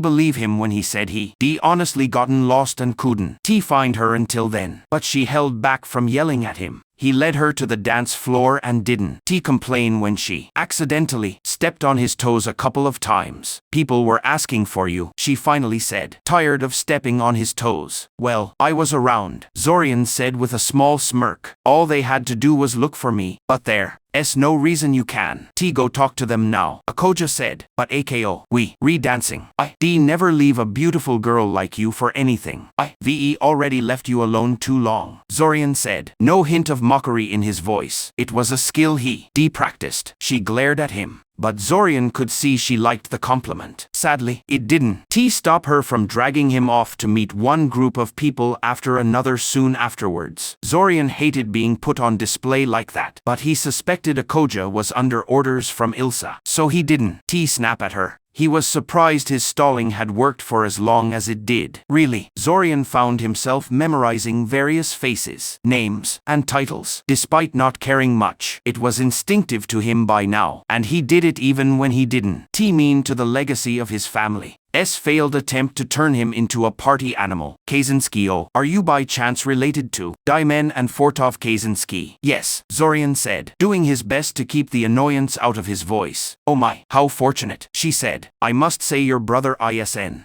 half bad with the violin. She gestured towards the stage, where the Academy Music Club was playing a slow, relatively quiet song. Fortov was officially an ordinary orchestra member, but was obviously the most prominently placed musician on the stage. His presence, as usual, attracted attention and comments. What instrument do you play? None. Zorian deadpanned. His family had tried to teach him how to play an instrument, since it was a fashionable thing to learn among the rich and those pretending to be, but were thwarted by the fact that Zorian was almost entirely tone deaf. He had no ability to play music at all. Truth be told, he wasn't particularly interested in it either, though he could certainly feign interest when doing so was polite. It was one of his mother's bigger disappointments that he had no talent in this area. Since Daimen and Fortov were both relatively decent at music, Daimen at playing the piano and Fortov at playing the violin. They weren't prodigies by any means, but they were skilled enough to impress the kind of people that frequented events like this. I don't have much of an ear for music. Unlike my brothers, personally, I am more interested in how the orchestra fills the entire hall evenly with sound, with everyone hearing them at the right volume, regardless of how near or how far they are sitting in relation to the stage. Sadly, neither the woman nor anyone else gathered around them could answer that question. Apparently nobody else even noticed it until he mentioned it. In fact, Zorian got a distinct notion that people felt it was an irrelevant detail and that he was weird for even mentioning it. No appreciation for magic from these people. Why were they attending a dance at a mage academy? Again, thankfully, Akoja decided to have mercy on him at this point and led them to a nearby table to get something substantial to eat. A couple of other students from their class joined them and a casual conversation settled in around them. Zorian didn't contribute much, since he found the conversation to be mostly aimless drivel that was of no interest to him. He still nodded and chuckled at appropriate times, of course, brushing off an occasional comment about him being too quiet and needing to lighten up. He was just about to dig into the piece of cake in front of him when Akoja nudged him with her knee. He glanced at her with an unvoiced question. Wrong fork, she mumbled. Zorian looked down at the fork in his hand and realized he was supposed to use the tiny fork reserved for desserts. He shrugged and stabbed the cake with the giant fork in his hand anyway. I know, he mumbled back. That seemed to be the straw that broke the camel's back. Zorian, she burst out, her voice carrying a pleading note in it. Why are you being so difficult? It's just one night. I know I am not what you wanted for your date. It's not that. Zorian interrupted her. It's not like I wanted a date. Anyway, I was going to come alone to this thing. She stared at him in shock. She seemed emotionally crushed, and Zorian didn't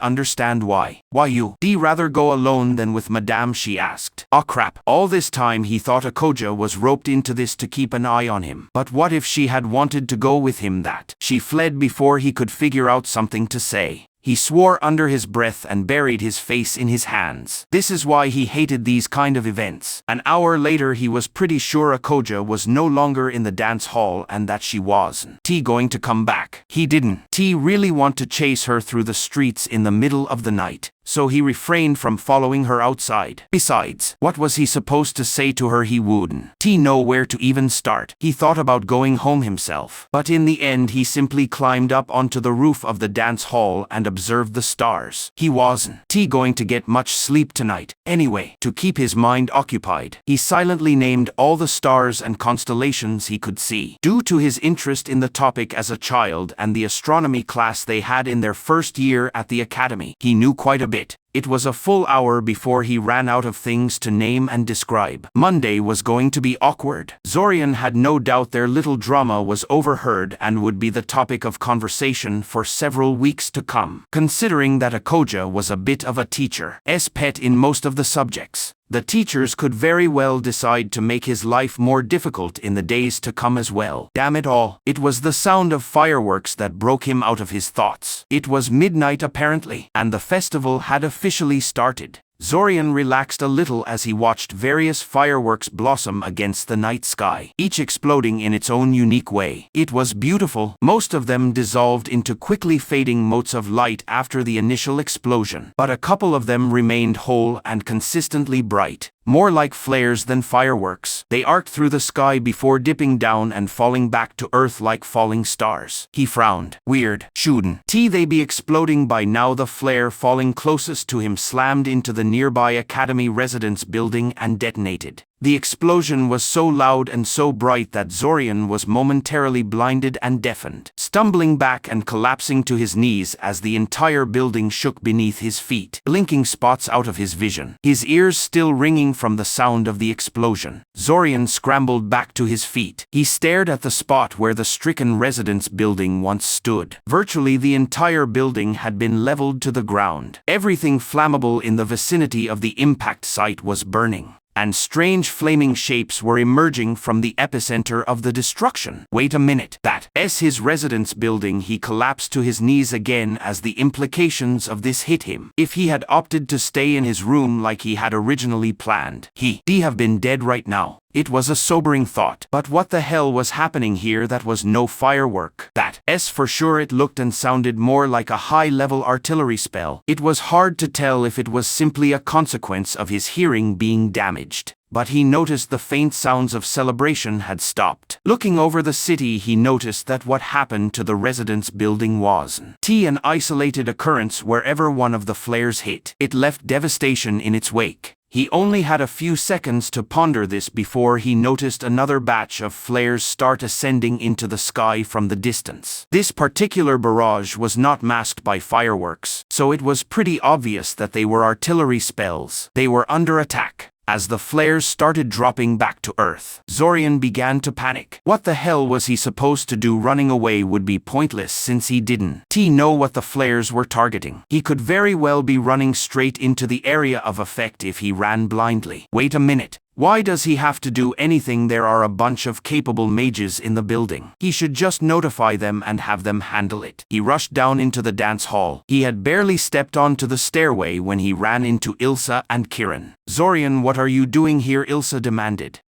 I just went out for some fresh air. Zorian fumbled. But that's not important right now. I agree, Kiran said. Kid, what was that blast? Dawn. Tell me this is something you did. Hardly, Zorian said. Some kind of flares are falling all over the city, destroying everything they hit. Looks like some kind of powerful artillery spell. Ilsa and Kiran shared a look between each other before turning back to him. Go join Akoja and the others in the dance hall, Ilsa told. We'll see what is happening and teleport everyone into the shelters if necessary. The both pushed past him and rushed to the roof, leaving Zorian to stumble into the dance hall in a daze. Akoja wasn't in the dance hall. She left because of him. She was out there, maybe even already dead. He shook his head and banished such thoughts out of his mind. He took out his divination compass and quickly cast a divination spell to locate her. He wasn't sure if it was going to work, since the spell he used could only find people you were familiar with. In other words, friends and family. Thankfully, it seemed that being classmates with her was enough of a connection for the spell to work. He took a deep breath to steel his nerves. He was liable to get himself killed, but, well, it was kind of his fault. He didn't think he could live with himself if Akoja ended up dead because of him. Like an intangible ghost, he weaved between agitated students and foreign dignitaries, ignored and unhindered, until he was near the exit. He slipped out of the building and then broke into the run in the direction indicated by the needle of his divination compass. Trolls were pretty nasty creatures. There were several subspecies, but all of them were large 3-meter-tall humanoids with tough leathery skin and supernatural regenerative abilities, so strong they were able to reattach severed limbs simply by holding them to the matching stump for a few moments. The most numerous and famous subspecies was the forest troll, which had vivid green skin and roamed throughout the great forested expanse in the north. As Zorian watched a troop of trolls strut through the streets, smashing windows and howling unintelligibly, he reflected that it was fortunate the acrid smoke wafting from the nearby burning buildings masked his scent. His textbooks all said a forest troll's sense of smell was frighteningly good. Normally he would have wondered what such a large gathering of forest trolls was doing in the middle of a human city, relatively far away from their native lands. But the blades and maces they were holding told him all he needed to know. Those were weapons too advanced to have been produced by the trolls themselves, who were highly primitive and lacked such high metalworking skills. They were war trolls. Somebody armed these creatures and set them loose on the city. Once they were gone, Zorian relaxed a little and tried to figure out what to do. He was such an idiot. Why did he have to run off without getting some help from the teachers first? Then again, he assumed the flares were the only danger, in which case getting to Akoja wouldn't be an issue. Assuming a stray flare didn't get him. Instead, he found the city overrun with monsters. This wasn't some kind of a terrorist attack like he assumed. It was a full-blown invasion, sadly. The option to return to the dance hall was closed to him. A lot of the invading forces were converging towards the academy, cutting off his retreat path. With that in mind, Zorian set out towards Akoja. He kept himself in the shadows, knowing the invaders would quickly notice anyone caught in the open, such as that boy standing over there. Is that Zack? Over here, Zack shouted, waving his hand in the air. I am over here, you stupid animals, come and get me. Zorian gaped at the reckless stupidity of what he was witnessing. What the hell was that idiot doing? No matter how talented a student he was, there was no way Zack could stand up to the sort of monstrosities that were stalking the city at the moment. But it was too late to do anything. Attracted by Zack's shouting, the trolls came running back, giving a single collective battle cry before charging at the boy, foolish enough to attract their attention. Zorian could tell from Zack's posture that he intended to fight the trolls, which he thought was pretty crazy. What could he do against a creature that regenerates from virtually any wound done to it? Only fire and acid could do permanent harm. And they didn't. Zack grasped his staff firmly in his hand, his other hand outstretched in the direction of the charging trolls. A roaring fireball erupted from his hand and exploded right in the middle of the troll formation. When the flames cleared, only charred corpses remained. Zorian was shocked. A proper fireball like that was a third circle spell, and required a sizable amount of mana to cast, much more than any academy student had. Even Daimen could not have cast that spell when he was Zack's age. Yet not only had Zack successfully done it, he didn't even appear drained from the action. Indeed, when a flock of iron beaks attacked soon after, raining their deadly feathers at the boy, Zack simply erected an aegis, a freaking aegis, around himself and peppered the birds with tiny fireballs that homed in on their targets like magic missiles made out of fire. Zorian was transfixed by the sight of his classmate effortlessly fighting off hordes of monsters single-handedly. So much so that he almost failed to notice one of the winter wolves attacking Zack had stealthily broken off from the main pack and was sneaking up on him. Almost, thankfully, some primal instinct alerted him to the danger and he threw himself to the side, narrowly avoiding the creature's deadly pounce. Zorian cursed himself as he watched the winter wolf reorient itself with startling ease for something so large, ready for another pounce. He really should have expected to be targeted. Considering the amount of attention Zack was drawing to himself, he should have used Zack's fighting as a distraction and fled while he had the chance. Now it was too late. Zorian knew he was not fast enough to outrun a winter wolf, and he had no combat spells with which to defend himself. Or rather, no spell rods and such. If he survived the evening, he would definitely learn a few combat invocations, obsolete as they may be. It was a big if, though. A shining bolt of force slammed into the winter wolf's head, causing it to explode in a gory mess of blood and bone fragments. Zorian didn't know whether to be disgusted that he was showered by some of the bloody mess or relieved he would live for a little while longer. He also noted that the effects of the bolt were a bit strong for a regular magic missile. He supposed this was just another example of Zack's baffling proficiency with combat magic. Zorian, what the hell are you doing here? Zorian looked at Zack speculatively, noticing the trail of corpses left in the other boy's wake. Zorian eyed the staff in his right hand and the belt full of spell rods. For all his seeming recklessness, Zack certainly came prepared. He was half tempted to ask the boy the very same question, but decided that would be needlessly antagonistic. Zack did just save his life. After all, he decided to go for honesty. Maybe the other boy would be willing to help him get to Akoja, considering his awe-inspiring fighting skills. Searching for Akoja, she left the dance a while before the attack and it's kind of my fault, Zack groaned. Man, And I even went to the trouble of making sure you go to the dance, too. It's like you want to get killed or something. You asked Zorian incredulously. You re the one that told Ilsa I wasn't planning to go all this time. I blamed Benesek. How did you even know about it? You always stay in your room and get killed in the initial barrage if I don't do something to stop it. And let me tell you, convincing you not to stay in your room without resorting to violence or getting Ilsa involved is a damn chore. You can really be a stubborn ass when you want to be, Zack said with a sigh. Zorian stared at him, confused, the way Zack was talking. You think this kind of thing happens every day or something? But enough of that, said Zack cheerily. Let's go find a Koja before something eats her. You know the way. And so they did. They traveled through the burning streets of the city, leaving a trail of dead invaders behind them. Zack didn't even try to avoid the monsters, simply plowing through them like an angry god out for vengeance. At one point they were even attacked by a horde of skeletons and an enemy mage. But Zack simply made the earth beneath their feet open up and swallow them. Zorian dutifully kept his mouth shut and never questioned Zack about his seemingly inexhaustible mana reserves or his knowledge of advanced magic that should be beyond his access level and proficiency, content to enjoy the benefits of Zack's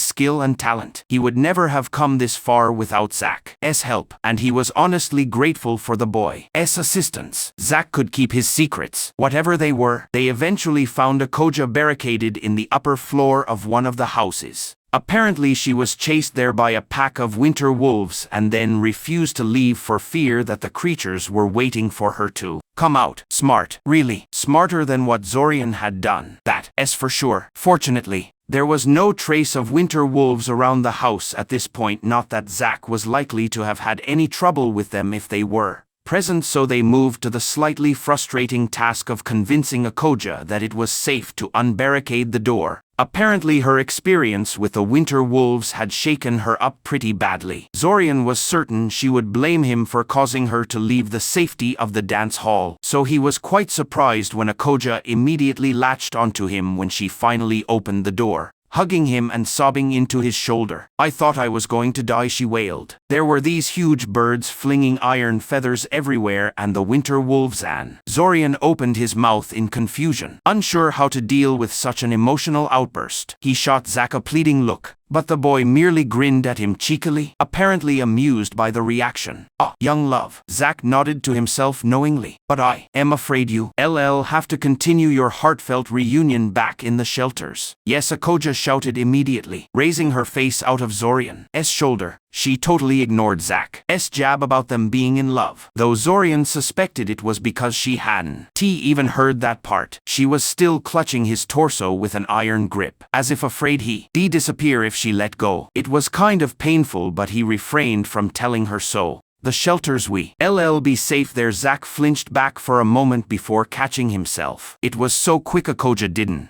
appear to have noticed, but Zorian did. So the shelters weren't safe either, but apparently they were still safer than where they were right now, because Zack appeared determined to go through with it. "Great," said Zack cheerily, clapping his hands in satisfaction. He took one of the spell rods out of his belt and handed it to a Koja. "You hold on to." "Zorian, what is that?" Zorian asked suspiciously. The rod had none of the markings that might identify what it was for, which made Zorian a bit leery of it. Using unknown magical objects without identifying what they were for was a big no-no if you wanted to remain healthy and alive into your old age. "It's a teleport rod," Zack said. "It's programmed to transport whoever is holding it to the shelters." I set it to a 30-second delay, so hold it before you left behind. "But what about you?" a Koja asked. "You need to hold on to before it activates." "Oh, no," Zack said, waving her off. "I still have unfinished business here." "Unfinished business?" a Koja protested. "Zack, this isn't a game. These things are going to kill you." "I am perfectly capable." Zorian wasn't sure what tipped him off exactly. He just got a vague feeling of dread and knew he had to react immediately. Much like what happened when the winter wolf tried to get a jump on him earlier, wrenching himself free from a Koja's grip with a sudden jerk. He pushed Zack out of the way of the incoming spell. An angry red ray surged through the air in front of them, passing right where Zack's S head was only a few moments ago, and hit the wall behind them. The jagged beam of red light bit deep into the wall, gouging a deep trench in it and shrouded the area in a cloud of fine dust. Crap, Zack said. He found me. Quick, hold the rod before. Akoja winked out of existence as the rod teleported her away to safety. It activates, finished Zack in a long-suffering tone. Damn it, Zorian, why didn't you hold on? You be dead. Then Zorian protested. He wasn't going to let a person who helped him so much tonight die from a stray spell if he could help it. Besides, whoever had cast it would surely fall to Zack's magical might, just like the rest of the creatures and enemy mages they had encountered so far. Just how bad could this enemy caster be? Really, a sudden gust of air blew the dust away and a gaunt humanoid figure stepped into view. Zorian actually gasped in surprise as he took in the appearance of the thing in front of them. It was a skeleton wreathed in sickly green light. Its bones were black with a strange metallic sheen, as if they were not bones at all, but rather a facsimile of a skeleton made out of some kind of black metal, encased in gold-decorated armor, with a scepter held tightly in one of its skeletal hands and a crown full of purple gemstones. The creature looked like some long-dead king risen from the dead. It was a lich. It was a thrice-damned lich. Oh, they were so going to die. The lich swept its empty eye sockets over them. As Zorian's eyes met the black pits that once held the lich's eyes, an uncomfortable feeling washed over him, like the lich was peering into his very soul. After less than a second, the lich lazily shifted its attention to Zack, apparently dismissing Zorian as something of no consequence. So, the lich spoke, its voice resonant with power. You, the one that has been killing my minions. Zorian, run away while I deal with this guy, Zack said, clutching the staff in his hand. Without waiting for a response, Zack launched a barrage of magic missiles towards the lich, who retaliated with a trio of purple beams as it erected an aegis around itself with a single wave of its bony hand. Two of them were aimed at Zack, but sadly enough the lich saw fit to aim one towards Zorian's retreating form. While it failed to hit Zorian directly, the beam's impact with the nearby ground created a sizable explosion that drove stone shrapnel into his legs. The pain was immense, and Zorian collapsed on the ground in an instant, unable to take a single step further. Over the next 5 minutes, Zorian painfully dragged himself behind a nearby cart, hoping that it would shield him from at least some of the destructive power that was being thrown around in the battle. Zack was keeping the lich occupied enough that it didn't send any more spells after Zorian, which was fortunate because Zorian was no longer in any state to evade them. He watched with growing unease as Zack and the lich exchanged various destructive spells that Zorian couldn't even identify, realizing with rising dread that his prediction of their grisly death was well-founded no matter how good Zack was. He was not even in the same league as the lich. The thing was toying with the other boy, and was bound to tire of the game sooner or he winced as a spear-like red bolt punched straight through Zack's aegis and impaled the boy through his flank. He suspected the hit was in a non-vital spot only because the lich wished to gloat a little more, and his suspicions were all but confirmed when the creature didn't finish Zack off with anything destructive, opting instead to hurl Zack into the air with a single casual gesture. Zack collided with the wall near where Zorian was taking cover, and groaned in pain, apparently not in any sort of hurry. The lich approached slowly. It seemed unconcerned that Zack was rising shakily to his feet, a spell rod clenched tightly in his left hand. Zorian could see that his right hand was pressed tightly against the bleeding wound on his flank. You put up quite a fight, child, the lich said. Impressive for someone who is supposed to be a mere academy student. Not impressive enough, Zack gasped out, the spell rod dropping from his hand as he clutched the wound on his flank with both hands, apparently in great pain. I guess I'll have to try harder next time. The lich chuckled. It was strange sound, hardly fitting the creature. Next time, silly child. There will be no next time. There is no way I am letting you live. Surely you know that. Bah, Zack spat, straightening himself with a grimace. Enough talking. Just get it over with. You seem surprisingly unconcerned considering you about to die, the lich remarked conversationally. Whatever, said Zack, rolling his eyes. It's not like I'll be dead for good. Zorian looked at Zack incredulously, not really understanding what Zack was getting at. The lich seemed to understand, though.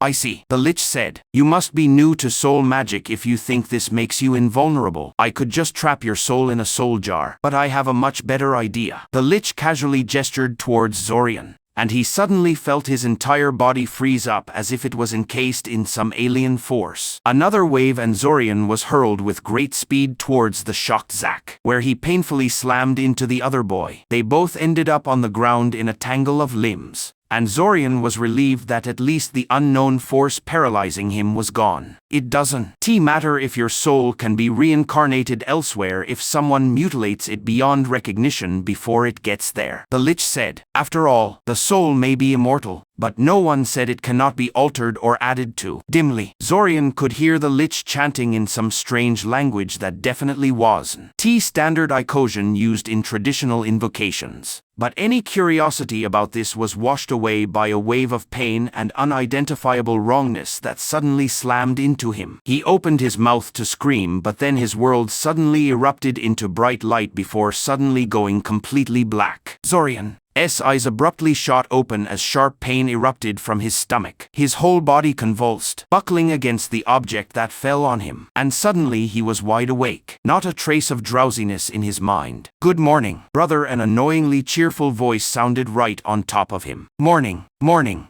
Zorian stared at Kiriel in shock, trying to understand what happened. The last thing he remembered was the lich casting that spell at him and Zack, and then blackness. His eyes darted left and right, taking in his surroundings and confirming his suspicions. He was in his room, back in Siren. That didn't make any sense, though. He was pleased that he survived the whole experience, but at the very least he expected to wake up in the hospital or something, and Kiriel shouldn't be this casual with him after he went through so harrowing an experience. Not even she was this inconsiderate. Besides, this entire scene was eerily familiar. "Kiri, yes. What day is it?" Zorian asked, already dreading the answer. "Thursday," he scowled. "I meant date." "Kiri, first of Chariot. You going to the academy today?" "Dawn, tell me you forgot." Kiriel prodded. Literally, she accompanied her words with a well-placed jab at his flank, sticking her bony little index finger in between his ribs. Zorian slapped her hand away, hissing in pain. "I did not forget," Zorian snapped. He stopped there. What was he supposed to tell her? Frankly, he had no idea what was going on himself. "You know what," he said after a moment of silence. "Never mind that. I think it's high time you got off of me." Before Kiriel could answer, Zorian unceremoniously flipped her over the edge of the bed before jumping up himself. He snatched his glasses from the set of drawers next to his bed, and his eyes swept through his room with more attention to detail this time, seeking anything out of place. Anything that might unmask this as a giant if rather tasteless prank. While his memory wasn't flawless, he had a habit of arranging his belongings in very specific ways to detect nosy family members rummaging through his belongings. He found nothing massively out of place. So unless his mysterious reenactor knew his system inside and out, or Kiri finally decided she respect the sanctity of his room while he was away. This really was his room, like he left it when he went to Syoria. Was it all a dream? Then it seemed altogether too real for a dream. His dreams had always been vague, nonsensical, and prone to evaporate out of his memory soon after he woke up. These felt exactly like his normal memories: no talking birds, floating pyramids, three-eyed wolves, and other surreal scenes his dreams usually contained. And there was so much of it. Surely a whole month worth of experiences is too much for a mere dream. "Mom wants to talk to you," Kiriel told him from the floor, apparently not in any great hurry to get up. "But hey, can you show me some magic before you get down, please? Pretty please." Zorian frowned. "Magic? Come to think of it, he learned quite a bit of magic. Surely if this was all a particularly elaborate dream, all the magic he learned there would be completely bogus. Right?" He made a couple of sweeping gestures and words before cupping his hands in front of him. A floating orb of light promptly materialized above his palms. Not just an elaborate dream. Then, that's amazing," Kiriel gushed, poking the orb with her finger only to have it pass straight through it. "Not surprising, really, since it was just light." She withdrew her finger and curiously stared at it, as if expecting to find it changed somehow. Zorian mentally directed the orb to fly around the room and circle Kiriel a few times. Yep, he definitely knew the spell he retained, not just the memory of the casting procedure. but also the fine control he developed with repeated practice with it. You don't get things like that from a mere vision, even a prophetic one. More demanded Kiriel. Oh come on, Kiri, sighed Zorian. He really wasn't in the mood for her antics at the moment. I indulged you, didn't I go find something else to amuse yourself now. She pouted at him, but he was thoroughly immune to such things by now. Then she frowned for a moment and suddenly straightened as if remembering something. Wait, no, Zorian shouted, but he was already too late. Kiri already ran into the bathroom and slammed the door behind her. Damn it, Kiri. Why now? Why not before I woke up? Sucks to be you, she answered. Zorian leaned forward until his forehead collided with the door. I had forewarning and I still fell for it. He frowned. Forewarning, indeed. Whatever his future memories were, they seemed to be fairly reliable. Was Saioria really going to get invaded during the summer festival? Then what should he do about that? What could he do about that? He shook his head and marched back to his room. He would not even contemplate that sort of question until he found out more about what had happened to him. He locked the door so he would have some privacy and sat on his bed. He needed to think. Okay, so he lived through a whole month of school before something happened. And then he woke up in his room back in Siren, as if the entire month never happened, even with magic factored in. That was preposterous. Time travel was impossible. He didn't have any books in his room that discussed the topic at any appreciable length. But all of the passages that dealt with time travel agreed that it couldn't be done. Even dimensional magic could only warp time, speeding it up or slowing it. It was one of the few things mages agreed was beyond the ability of magic to accomplish. So how, then, was he living through it? He was just in the process of consulting the books in his room for any type of magic that could fake time travel in some way when a knock on his door interrupted his thoughts. And he suddenly realized he was still in his pajamas and that Mother wanted to talk to him quite a while ago. He quickly changed and opened the door, only to find himself under the scrutiny of two women, only one of which was his mother. He almost greeted Ilsa by name, but he caught himself in time. A teacher from the academy has come to talk to you, his mother said, her disapproving stare telling him she was going to give him an earful once Ilsa left. Greetings, Ilsa said. I am Ilsa Zalati, from Saoria's Royal Academy of Magical Arts. I was hoping to speak to you about some matters before you leave. It won't take long. Of course, said Zorian. Where do you? Your room shall suffice, Ilsa said. I'll bring you something to drink, his mother said, excusing herself. Zorian watched Ilsa as she unpacked various papers and placed them on his desk, trying to decide how to proceed with this. If his future memories were valid, she should be handing him the scroll right about. Yeah, there it is. Knowing what's going to happen in advance is weird. For the sake of appearances, Zorian gave the scroll a cursory examination before channeling mana into it. It was exactly how he remembered it: the calligraphy, the flowery official-sounding phrases, the elaborate crest at the bottom of the document, and Zorian felt a wave of dread wash over him. What the hell had he gotten himself involved in? He had no idea what was happening to him. But it was big, very big. He had the urge to tell Ilsa about his predicament and seek her advice. But he restrained himself. It sounded like the most sensible thing to do. Surely a fully trained mage like her was far more qualified for tackling this than he was. But what could he possibly tell her? That he was remembering things that hadn't happened yet? Yeah, that would go over well. Besides, considering the nature of his future memories, he could easily see himself arrested if a conspiracy to invade Saioria was really discovered thanks to his warnings. After all, it's far more likely his shocking knowledge comes from being a defector of the conspiracy than him being some kind of weird time traveler.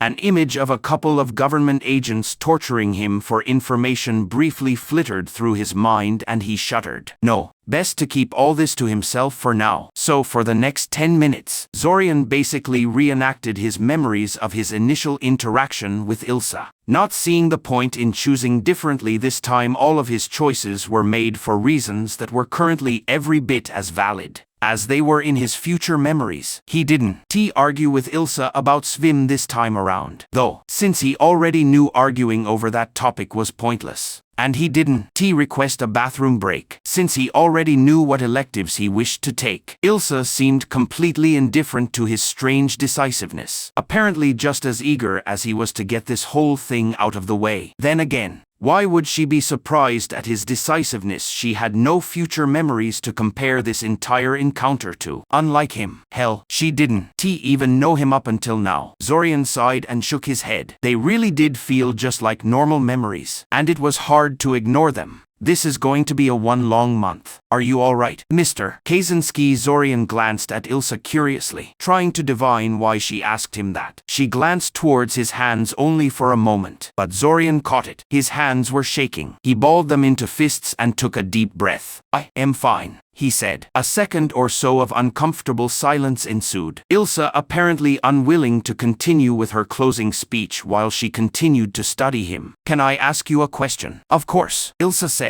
That SYI am here. What do you think about time travel? She was clearly taken aback by the question. It was probably the last thing she expected him to ask, or at least close to the bottom of the list. She composed herself very quickly though. Time travel is impossible, Ilsa said firmly. Time can only be dilated or compressed, never skipped or reversed. Why? Asked Zorian, honestly curious. He had never actually seen an explanation for the impossibility of time travel, though that might be because he wasn't terribly interested in the topic up until now. Ilsa sighed. I admit I am not particularly knowledgeable about the details, but our best theories indicate that going against temporal currents is utterly impossible. As in, draw a square circle. Impossible. Not leap over the ocean. Impossible. The river of time flows only in one direction. Beyond that, innumerable attempts have been made in recorded past, all ending in failure. She gave him a sharp look. I sincerely hope you won. Waste your talents on such a fool's quest. I was just curious, Zorian said defensively.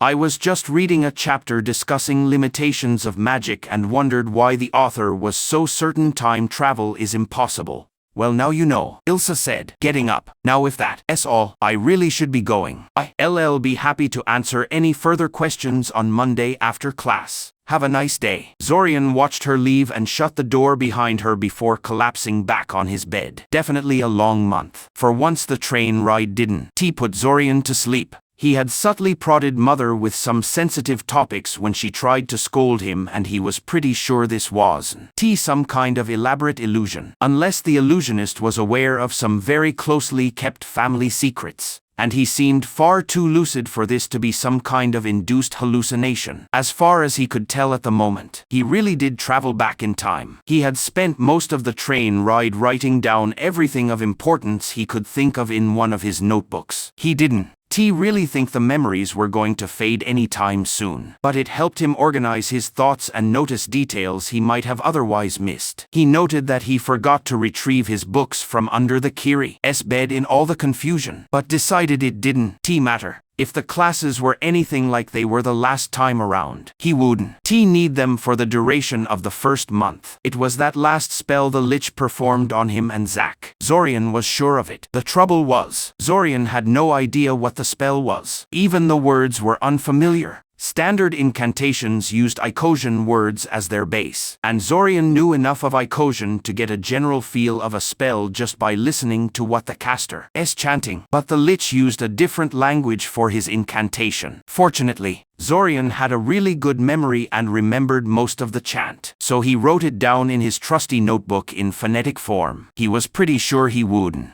find the spell itself anywhere within his clearance level, as the spell was probably highly restricted and kept out of reach of first circle mages like him. But he would see about identifying the language and finding a proper dictionary in the Academy library. The other clue to this whole thing was Zack himself. The boy was capable of fighting a freaking lich for several minutes before succumbing to it. Even though the lich had been toying with him, it was still pretty impressive. Zorian would put Zack on par with a third circle mage, and probably more. What the hell was that guy doing with Academy students then? Something was definitely strange about Zack. Though Zorian had no intention of confronting the guy directly until he found out more about what's going on. For all he knew, it could be one of those, "You know about us. so now we have to kill you, sort of things. He would have to tread carefully around the Novida heir. Zorian slammed the notebook shut and ran his hand through his hair, no matter how he looked at it. This whole situation seemed utterly crazy. Did he really have memories from the future, or was he simply going insane? Both possibilities were terrifying. He was in no way qualified to tackle something like this on his own. But he didn't know how to get other people to help him without being carted off either to a madhouse or an interrogation chamber. He resolved to think about it later, as in, tomorrow later. This whole thing was simply too weird, and he needed to sleep on it before he decides anything. Excuse me, is this seat free? Zorian glanced at the speaker, recognizing her after a second of recollection. The nameless green turtleneck girl that joined him in his compartment when they took a stop at Corsa. Of course, the last time she didn't bother to ask for permission before taking a seat. What changed? It didn't matter. What did matter is that last time she was soon followed by 4 other girls. Very loud, very obnoxious girls. No way he'd be spending the rest of the train ride listening to their banter. Again? Yeah, he nodded. In fact, I was just leaving. Re-stopping at Corsa. Right, good day, miss. And then he quickly grabbed his luggage and went to search for another compartment, abandoning the girl to her fate. Maybe these future memories are good for something. After all, bam. Roach, bam bam bam. Roach, open the thrice damned door, I know you. In here. Zorian rolled over in his bed and groaned. What the hell was Taven doing here this early? No, wait. He snatched the clock from his dresser and brought it in front of his face. She wasn't early. He just slept past noon. He distinctly remembered going straight to the academy from the train station and falling asleep minutes after reaching his room. Yet he still overslept like this. Apparently dying and then awakening in the past is tiresome business. Bam bam bam bam bam. I am coming, shouted Zorian. Stop banging on my door. Already naturally, she just kept banging on it with more enthusiasm. Zorian rushed to make himself presentable and stomped towards the door, wrenching the door open. He gave Taven a withering look, which she promptly ignored. Finally she said, "What the hell took you so long?" "I was sleeping," Zorian growled. "Really?" "Yes," ground out. "But I was tired." Zorian snapped. "Very tired. And what the hell are you waiting for? Get inside." She rushed inside and Zorian took a moment to collect himself before he confronted her. In his future memories, she never visited him once after he refused to go along with her mission to the sewers, which spoke volumes about her true feelings about this friendship of theirs. Then again, he hardly even thought about her himself until now, so he probably shouldn't judge. In any case, he was even less inclined to join her on this mission now than he was in his future memories. He actually had more pressing matters to attend to this time, in addition to general apprehensiveness that was still as valid now as it was then. Accordingly, he felt a lot less reluctance in simply blowing her off, and it only took him an hour to convince her to leave him alone. That done, he immediately set out for the library, making a short detour to a nearby bakery for a quick bite to tide him over. Once in the library, he started searching for books on the topic of time travel and trying to identify the language the Lich used in his spell. To call it disappointing would be calling it mildly. For one thing, there were no books on time travel. The topic was not considered a serious field of study. What with it being impossible and all, what little was written about it was scattered across innumerable volumes, hidden in unmarked sections and paragraphs of otherwise unrelated books. Piecing together these scattered mentions was an absolute chore, and not all that rewarding either. None of it was useful in solving the mystery of his future memories. Finding the language the Lich used in his spell was even more frustrating, since he failed to even identify the language, much less translate the chant. He spent the entire weekend fruitlessly sifting through library texts, finally abandoning that avenue of research when it became obvious it wasn't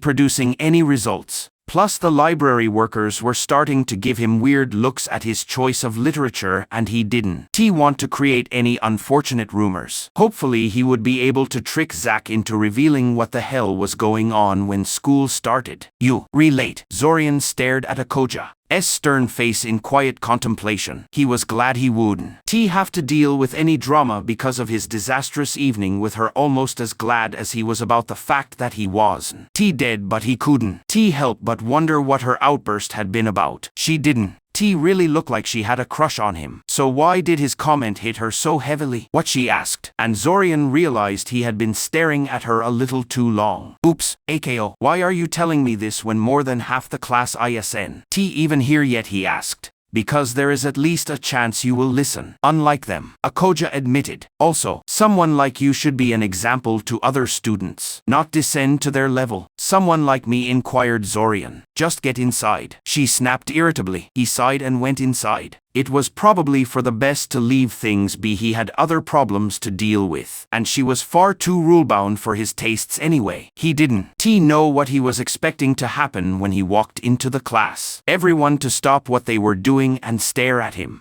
Maybe at least then he would have a reason for feeling so unnerved at attending his first class of the year for the second time. But of course they did no such thing. It wasn't a second time for them, and there was nothing visibly irregular about him for them to take notice. He quashed his unease and sat down in the back of the class, discreetly scanning new arrivals for signs of Zack. He was sure the other boy was connected to this somehow, and the mysterious boy appeared to be Zorian's best chance at understanding what was happening to him. There was a brief commotion when Briam's fire drake familiar hissed up a storm and started chasing Briam's terrified neighbor across the classroom before Briam calmed it down. Apparently the magical reptile liked the unfortunate boy even less than it did Zorian. In any case, Ilsa came in soon after and started the class. Zack never showed up. Zorian spent the entire class in a daze, shocked at this turn of events. Where the hell was Zack? Everything happened almost exactly as it did in his future memories so far, with Zack's absence being the first major deviation. This firmly cemented Zack as somehow connected to this madness. But it also put the boy out of Zorian's reach for the moment. The lecture was even more annoying now than it was the first time he listened to it, since from his perspective he went through these review sessions less than a month ago. Apparently Ilsa worked off some kind of a script, because the lecture was virtually identical to the one from his memory. The only difference being that Zack wasn't there to compete with Akoja for answering Ilsa's questions to the class. Funny how things seem clearer in retrospect. Zack was acting strange right from the start, in that very first lecture, but Zorian thought nothing of it. Sure, Zack volunteering to answer the teacher's questions was out of character for the boy, but not completely implausible. It was just a review session anyway, and they had to know these things to pass the certification. It took 2 weeks before people really began to take notice the extent of Zack's sudden improvement. So many questions, so few answers. He could only hope that Zack would show up soon. Zack didn't come to class that day, or the next, or the day after that. By Friday, Zorian was pretty sure the other boy wouldn't be showing up at all. According to Benesek, Zack simply disappeared from his family mansion on the very same day that Zorian took the train to Syoria, and nobody had seen a hint of him ever since. Zorian didn't think he could come up with anything the investigators hired by the boy's guardian hadn't already thought of, and he didn't want to draw attention to himself by asking around, so he reluctantly put the mystery of Zack aside for the moment. His schoolwork was going well, at least thanks to his knowledge of what was going to happen. He easily passed Norabul's surprise tests and didn't really have to study for any subject. A quick review was enough for him to get through everything. Once his warding class really got started, that would probably change. But for now he had all the free time he wanted to think about what he should do about the quickly approaching summer festival and the attack that would come with it. Sadly, with Zack gone, Zorian had hit dead ends on all the clues he had, and he had no idea how to move forward. Come in. Zorian opened the door to Svim's office and stared right at the man without backing down. He was pretty sure his future memories were accurate now, except for Zack's strange disappearance. So he knew this was going to be another frustrating session. He was tempted to skip the meetings entirely, but he suspected it was his calm persistence even when the man was being hostile that finally made Ilsa agree to take him as her student. And besides, he felt that quitting would just be doing Svim a favor. Zorian was pretty sure the man had been trying to get him to quit last time, and he was too stubborn to do that. He sat down without being told, a little disappointed that the man didn't say anything about his deliberately rude move. Zorian Kaczynski, Svim asked. Zorian nodded and smoothly caught the pen the man threw at him, having expected it this time. show me your basic 3, the man ordered, not at all surprised by his quick reflexes. Right away, without even taking an extra deep breath, Zorian held out his palm, and the pen practically jumped out of his hand and into the air. Make it spin, Svim said. Zorian's eyes widened. What happened to start over? His current attempt wasn't any worse than what he'd shown during their last session before that night, and Svim's only response back then had been, start over, just like always. What changed now? Are you having trouble hearing? Svim asked. Make it spin, Zorian blinked, finally realizing he should focus on the current lesson instead of his memories. What do you mean, make it spin? That's not part of the basic 3. Svim sighed dramatically and slowly took another pen, lifting it over his own palm. But instead of just floating in the air like Zorian's, Svim's pen was spinning like a fan. I have no idea how to do that, Zorian admitted. We weren't taught how to do that in class. Yes, it's terrible how poorly the classes are teaching our students, Svim said. Such a simple change to a levitation exercise shouldn't be too hard for a real mage. No matter, we'll fix this before we move on to other things. Zorian sighed. Great. No wonder no one ever mastered the basic 3 to Svim's liking. If the man kept changing what mastered meant, there were probably hundreds of small changes for each of the basic 3. Enough to spend years learning all of them. So it was no wonder no one could finish them all in just 2 years, especially with Svim's standards for calling a skill mastered. Go on, Svim urged. Start. Zorian focused hard on the pen floating above his palm, trying to figure out how to make it spin. It should be fairly simple. He just had to fix a steady point in the middle of the pen and push the ends right. At least, that was the first idea that came to him. He just managed to get the pen to move a little when he felt something hit his forehead. Zorian glared at Svim, annoyed at himself for forgetting about the man's stupid marbles. Svim glanced at the pen still floating over Zorian's palm. You didn't lose focus, Svim said. Good. You threw a marble at me, Zorian complained. I was speeding you up, Svim said. Not sorry at all. You're too slow. You have to be faster. Faster.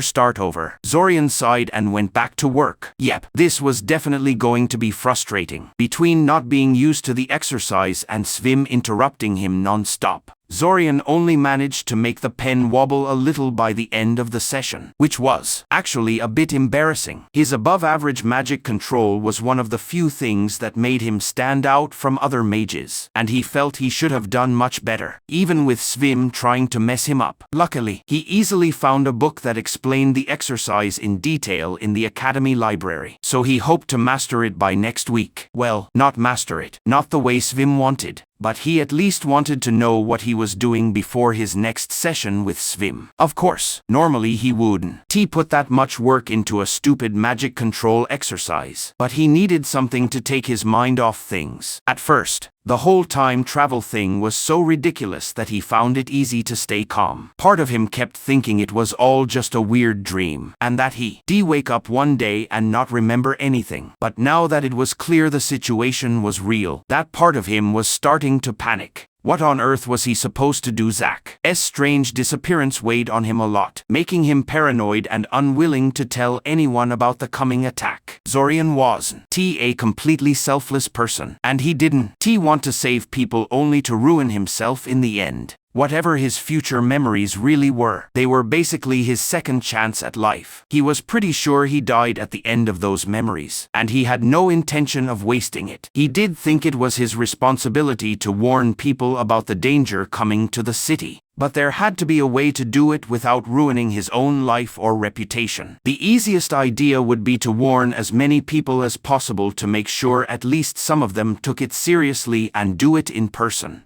Because written messages can be ignored in a way you can really ignore someone talking to you face to face. Unfortunately, that would almost certainly make people think he was crazy until the attack actually happened. If there even was an attack. What if the people planning it decided to lay low once their plan was exposed, and the invasion never happened? What if no one took him seriously until it was too late, and then blamed him for everything to avoid taking responsibility themselves? What if one of the people he tried to warn was part of the plan and had him killed before he could tell anyone else what if. What if? Way too many what ifs. And he had a feeling one of those what ifs was why Zach had disappeared. Because of all these thoughts, the idea of staying anonymous sounded better and better every day. The problem was that sending messages to a bunch of people without being traced wasn't easy at all when magic was involved. Divination magic wasn't all powerful, but Zorian only knew about its limits from books, and his precautions probably wouldn't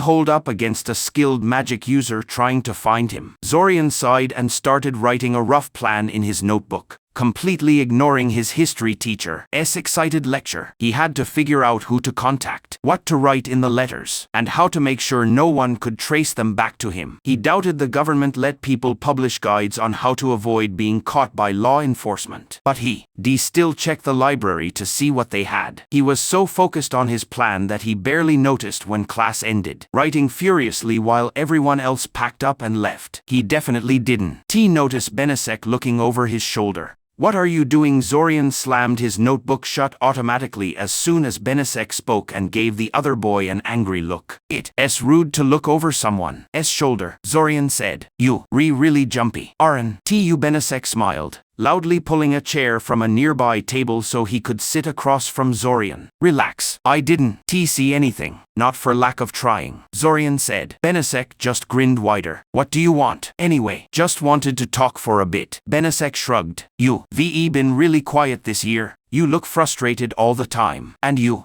always busy even though it's the start of the school year. I wanted to know what's bothering you." Zorian sighed. "This isn't something you can help me with, Ben." Benesek made a frustrated sound, clearly offended by his comment. "What do you mean I can help you? Have you know I am an expert on girl problems." Now it was Zorian's turn to be shocked. "Girl problems? Oh come on." Benesek laughed. "Always distracted zoning out in class making plans to send anonymous letters. It's obvious. Man, who's the lucky girl?" "There is no lucky girl," Zorian growled. "And I thought you didn't see anything." "Listen, I don't think sending anonymous letters is a good idea," Benesek said, ignoring his words completely. "That's so. First year, you should just walk up to her and tell her how you feel." "I don't have time for this," Zorian sighed, standing up from his seat. "Hey, come on," Benesek protested, following him. "Man, you so sensitive. Did anyone tell you that I was just?" Zorian ignored him. He really didn't need this right now. Looking back, Zorian should have known ignoring Benesek wasn't a good idea. It only took 2 days for most of the class to know that Zorian had a crush on someone, and their loud guessing was extremely annoying, not to mention distracting. Still, his annoyance at the rumors went away when Nialu came up to him one day and gave him a short list of books he might find useful. He almost wanted to burn the list, especially since it was covered in little hearts. But in the end his curiosity won and he went to the library to check them out. He figured he'd at least get a good laugh out of them. But he got more than a laugh. Instead of the silly love advice he expected, the books Nialu recommended were all about making sure your letters, gifts, and other things couldn't be traced back to you with divination or other magic. Apparently, if you called that kind of advice something like Forbidden Love Mysteries of Scarlet Letters Revealed and wrote it like relationship advice, you could get past the normal rules that would ban those topics. Of course, he had no idea how reliable the advice in those books really was, and the librarian gave him a weird look when he checked them out, but he was still happy to have found them. If this whole thing worked out in the end, he'd have to do something nice for Nialu. So as the summer festival got closer, Zorian prepared and planned. He bought a whole stack of plain paper, pens, and envelopes from a store that looked too poor and messy to keep track of who bought what. He wrote the letters carefully to avoid revealing any personal details. He made sure not to touch the paper with his bare hands at any point, and that none of his sweat, hair, or blood got into the envelope. He deliberately wrote in a blocky, formal style that looked nothing like his normal handwriting. He destroyed the pens, extra paper, and envelopes he didn't use in the end. Then, a week before the festival, he put the letters in different public mailboxes all over Syoria and waited. It was nerve-wracking, to say the least, but nothing happened. No one came to confront him about the letters, which was good, but nothing out of the ordinary seemed to be happening either. Did no one believe him? Did he mess up and the letters never reached the people they were meant for? Were they reacting so quietly that No one noticed the waiting was driving him crazy. Finally, D had enough. The evening before the dance, he decided D done everything he could and took the first train out of the city. His letters might have worked or they might not have. But this way D be safe no matter what. If anyone asked, though he doubted they would, D use his usual alchemical accident excuse. He messed up a potion and breathed in some hallucinogenic fumes, and only came to his senses when he was already outside Cyoria. Yes, that's exactly what happened. As the train sped away from Cyoria in the middle of the night, Zorian tried to ignore his unease and guilt for doing so little to warn anyone about the coming attack. What else could he have done? Nothing. That's what? Nothing at all. After a while, he fell into an uneasy sleep, the steady thumping of the train as his lullaby, with visions of falling stars and skeletons wrapped in green light haunting his dreams. Zorian's eyes shot open suddenly as sharp pain hit his stomach. His whole body jerked, pushing against the thing that had fallen on him, and suddenly he was wide awake. No trace of sleepiness left.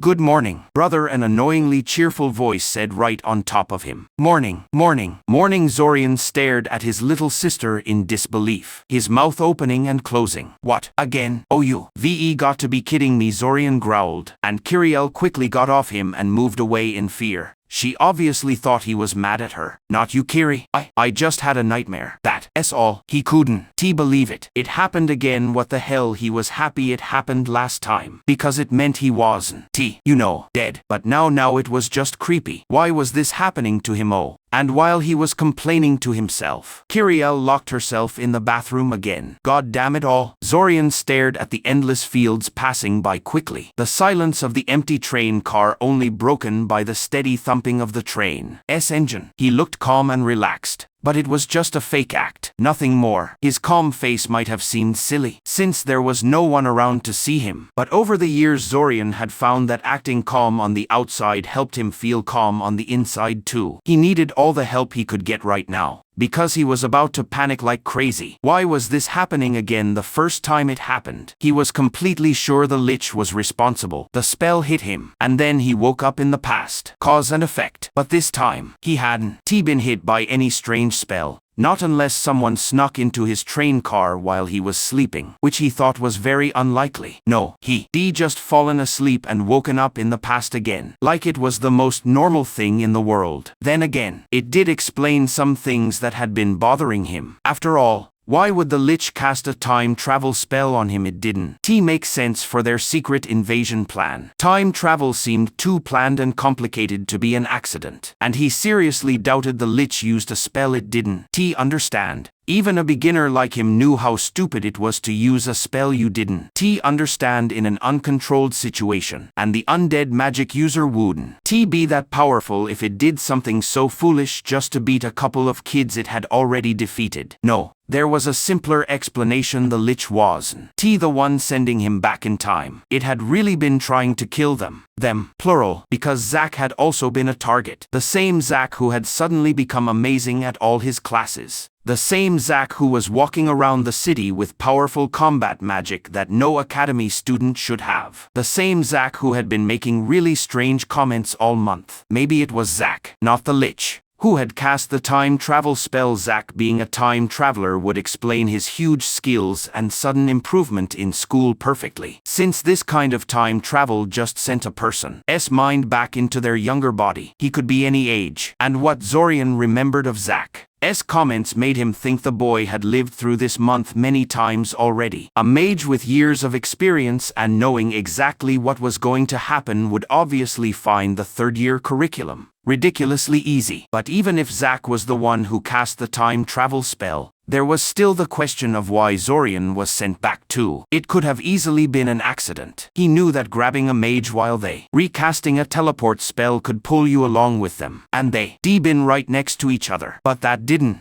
explain why Zorian was repeating this month for the second time. Zack had been gone the whole month, so he hadn't had a chance to cast any spell on Zorian. He didn't know what to think. Hopefully Zack would be there this time so he could ask him. "Now stopping in Corsa," a voice said through the broken speakers, crackling now and then. "I repeat, now stopping in Corsa. Thank you." What? Already a glance out the window showed the familiar white sign that told him he arrived at the trading town. He almost wanted to get off the train and spend the whole month messing around to forget this whole time travel mess. But he quickly changed his mind. Skipping the start of the school year like that would be really irresponsible and self-destructive. Even if going through another exact month of classes wasn't fun at all, there was a chance he'd be sent back to the past a third time. But he shouldn't count on it. There was no way the spell could keep sending him back forever. It had to run out of power sooner or later. Probably sooner, since time travel had to be really high-level magic. Right. Zorian snapped out of his thoughts and finally noticed the boy looking into his train car. He frowned. He'd specifically chosen this car because it was completely empty during his second try at life. After he left the girl in the green turtleneck to laugh with her friends. He'd come here for some peace. So this time he decided to come here right away. Apparently it wasn't that simple. He guessed his very presence attracted the boy. Some people just liked company and avoided empty cars.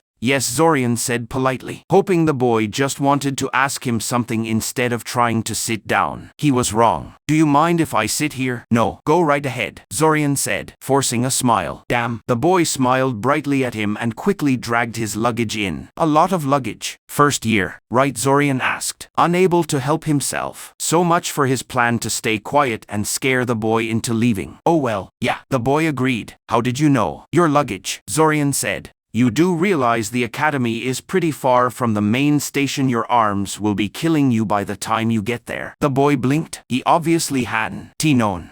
It's really not that bad, right? Zorian shrugged. You better hope it doesn't rain. Haha. The boy laughed nervously. I am sure I am not that unlucky. Zorian smirked. The benefits of knowing the future. Or was it hindsight language really wasn't made for time travel? I didn't introduce myself, the boy suddenly said. I am Bjorn Ivarin. Zorian Kaczynski. The boy's eyes lit up right away. Like Diamond Kaczynski. Yes, Zorian said, suddenly very interested in the window. The boy stared at him, waiting. But if he expected Zorian to say more, he was going to be disappointed. The last thing Zorian wanted to do was talk about his oldest brother. So, are you related to Diamond Kaczynski, or is your last name just a coincidence? The boy asked after a long pause. Zorian pretended he couldn't hear him, and instead took his notebook from the seat next to him and stared at it intently. It was almost completely empty, because all his old notes about the invasion and the mystery of his future memories were gone, lost in a future he left behind. It wasn't much of a loss, since most of those notes had been useless, just empty guesses and dead ends that hadn't helped him solve the mystery at all. Still, he'd written down a few things he remembered from his old notes, like the spell the Lich had chanted before killing him. Yeah, Zack was probably responsible for all this, but he couldn't be sure. After waiting long enough for the silence to be awkward, Zorian looked up from his notebook and gave the waiting boy a confused look. How did you say something? Zorian pretended, frowning a little like he really hadn't heard a word of the question.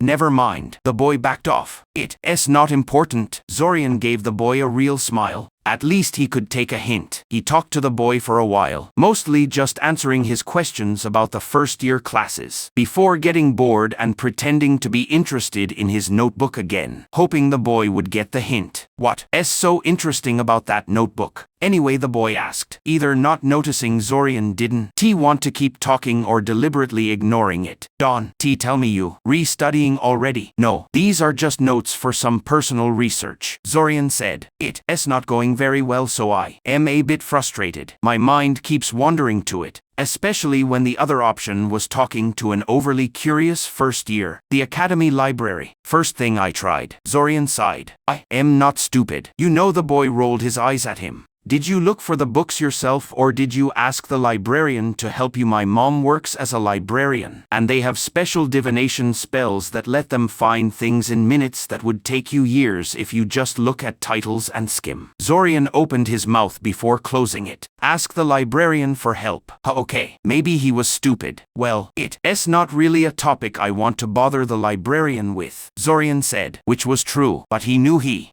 end up trying it anyway. Maybe I could find the spells themselves in the spell repository, but no. If they Re anything like other divination spells. Using them correctly and understanding the results is the problem, not casting them. You could always get a job in the library, the boy suggested. If the academy library is anything like the one my mom works in, they always looking for help. They teach their employees how to use those spells as a rule. Really, Zorian asked, quite interested in the idea. It's worth a try, he said, shrugging. For the rest of the ride, Zorian stopped trying to avoid talking. Byrne had definitely earned some respect from him. Of course we always looking for help. Well, that was easy. We can pay you much. Understand? That terrible gnome headmaster cut our budget again. But we very flexible with work hours and we have a pretty nice atmosphere here. Zorian waited patiently for the librarian to finish talking. At first glance, she was an ordinary middle-aged woman. But the second she started speaking, he realized her looks were misleading. She was cheerful and had a strange kind of energy. Just standing near her made Zorian feel the same pressure he felt in a big crowd. And he had to stop himself from stepping back like she was a fire. I am guessing you don't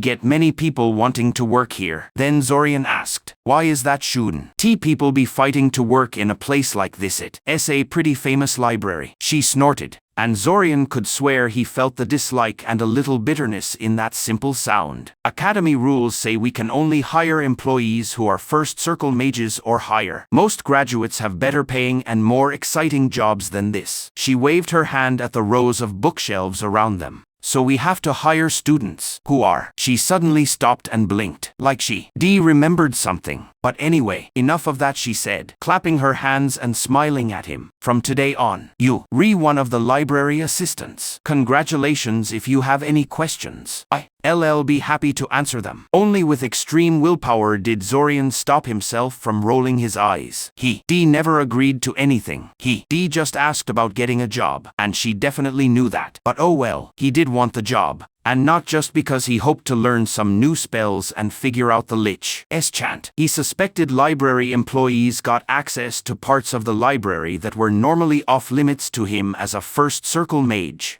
And that was too tempting to pass up. Question 1. Zorian said. When do I have to come to work? She blinked, surprised for a second. She obviously expected him to complain about her assuming. Well, when can you come between classes, studying, and other things? Most of our student workers come once or twice a week. How much time can you spare? Classes are pretty easy right now, Zorian said. We mostly reviewing what we learned last year, which I know really well. Leaving one day for unexpected things. I could be here 4 times a week. My weekends are mostly free too. If you need help then. Zorian mentally scolded himself for talking like that. Classes hadn't even started yet, so how would he know what they covered? Luckily, the librarian didn't call him out on it. Instead, her eyes lit up when she heard this and she started calling out. Ivory, she called.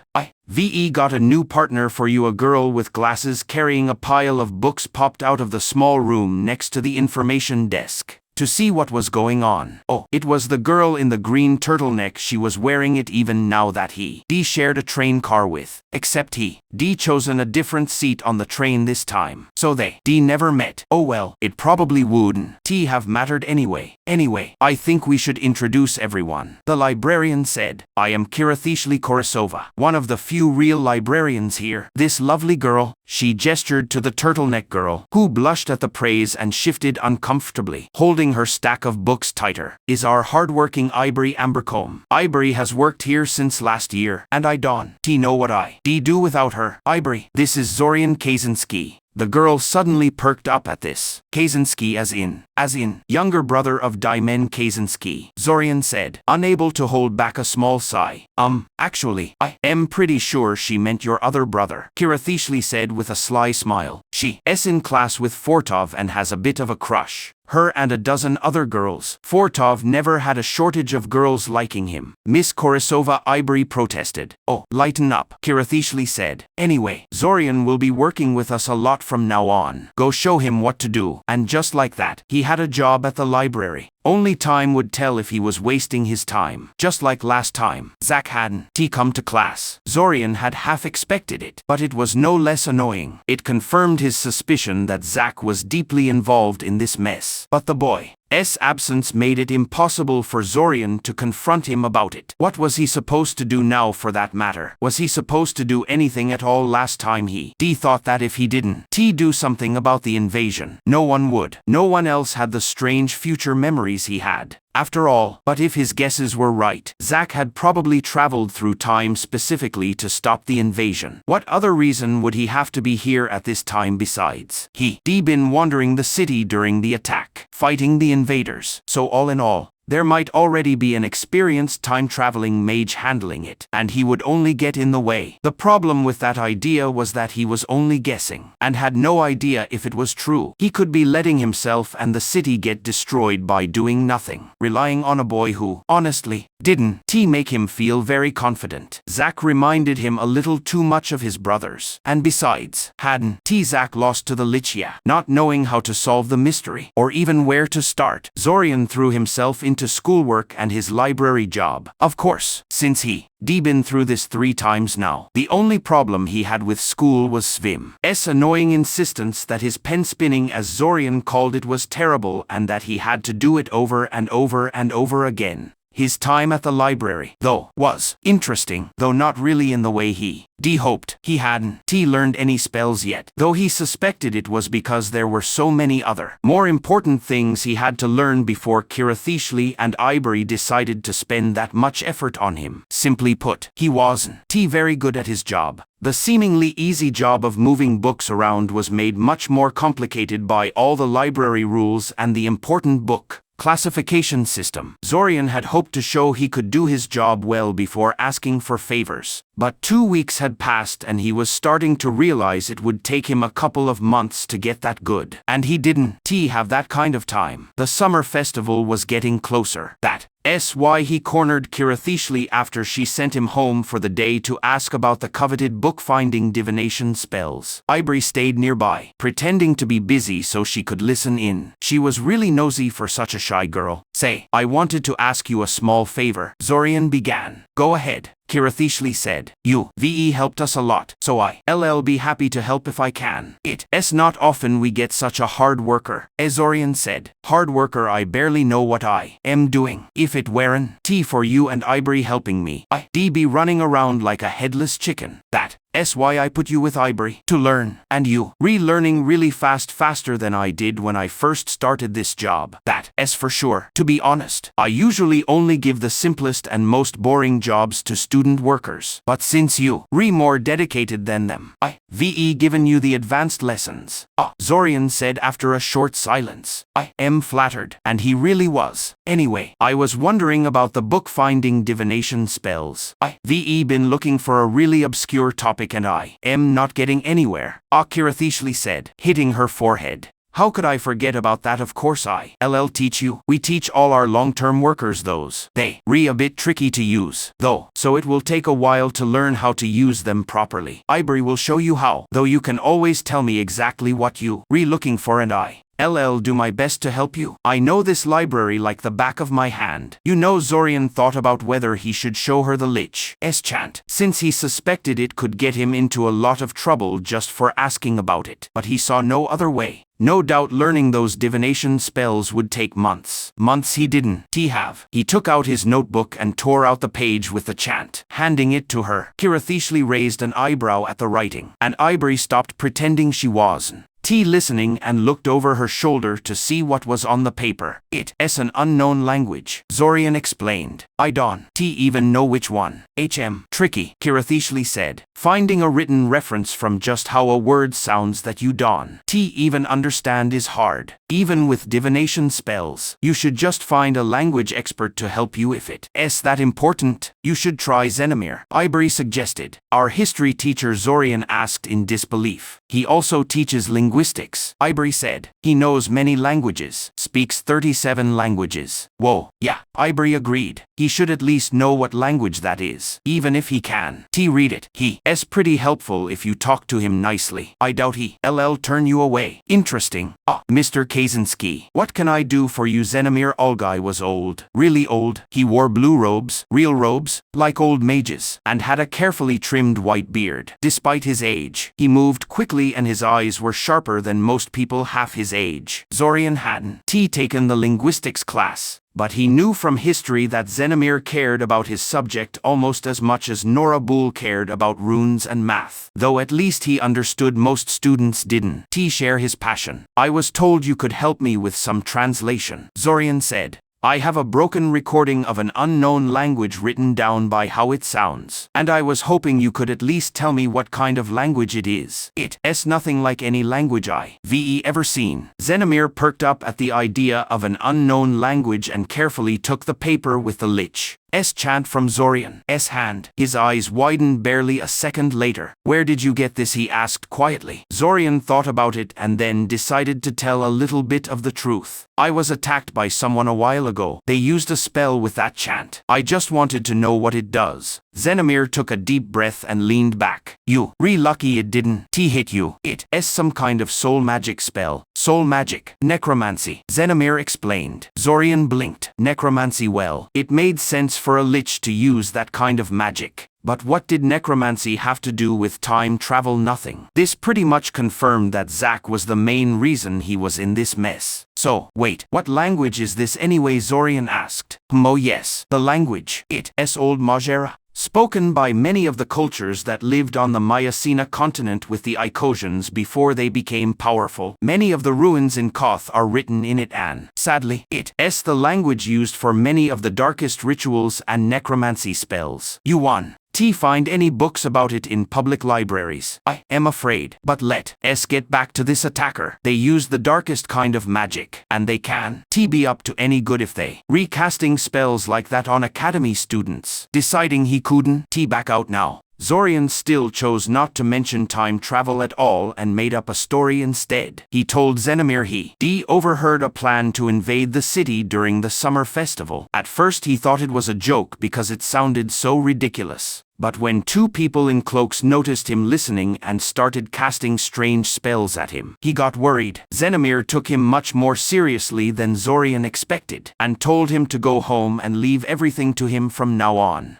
That went surprisingly well. At least Xenomir hadn't dragged him to the police station to give a statement right away. Though he suspected something like that might happen soon, he walked nervously around his room, unable to sleep and slowly losing the fight to control his growing fear. Smart or not, he done it. And now all he could do was wait and see what the consequences would be, for him and for everyone. A knock on the door interrupted him. Strong, confident knocking that only lasted a second or two. Nothing like the knocking of anyone he knew. "Coming," Zorian called, thinking it was someone coming to talk to him about the story he told Xenomir. "What can I irk?" Zorian stared in shock at the knife sticking out of his chest, his mouth opening in a silent scream. He had just enough time to look at his attacker, a short person wearing loose black clothes and a white mask with no face, before the knife was painfully pulled out of his body and immediately stabbed back into his chest. Again and again and again. When darkness took his vision, he was actually glad he was dying. Being stabbed repeatedly in the chest hurts. Zorian's eyes shot open suddenly as sharp pain hit his stomach. His whole body jerked, pushing against the thing that had fallen on him, and suddenly he was wide awake. No trace of sleepiness left. Good M. Kiriel was cut off as Zorian sat up quickly, eyes wide with fear, gasping for breath. He been killed. They killed him. He told someone about the attack and he was killed that very night. How the hell had they found out so fast? Was Xenomir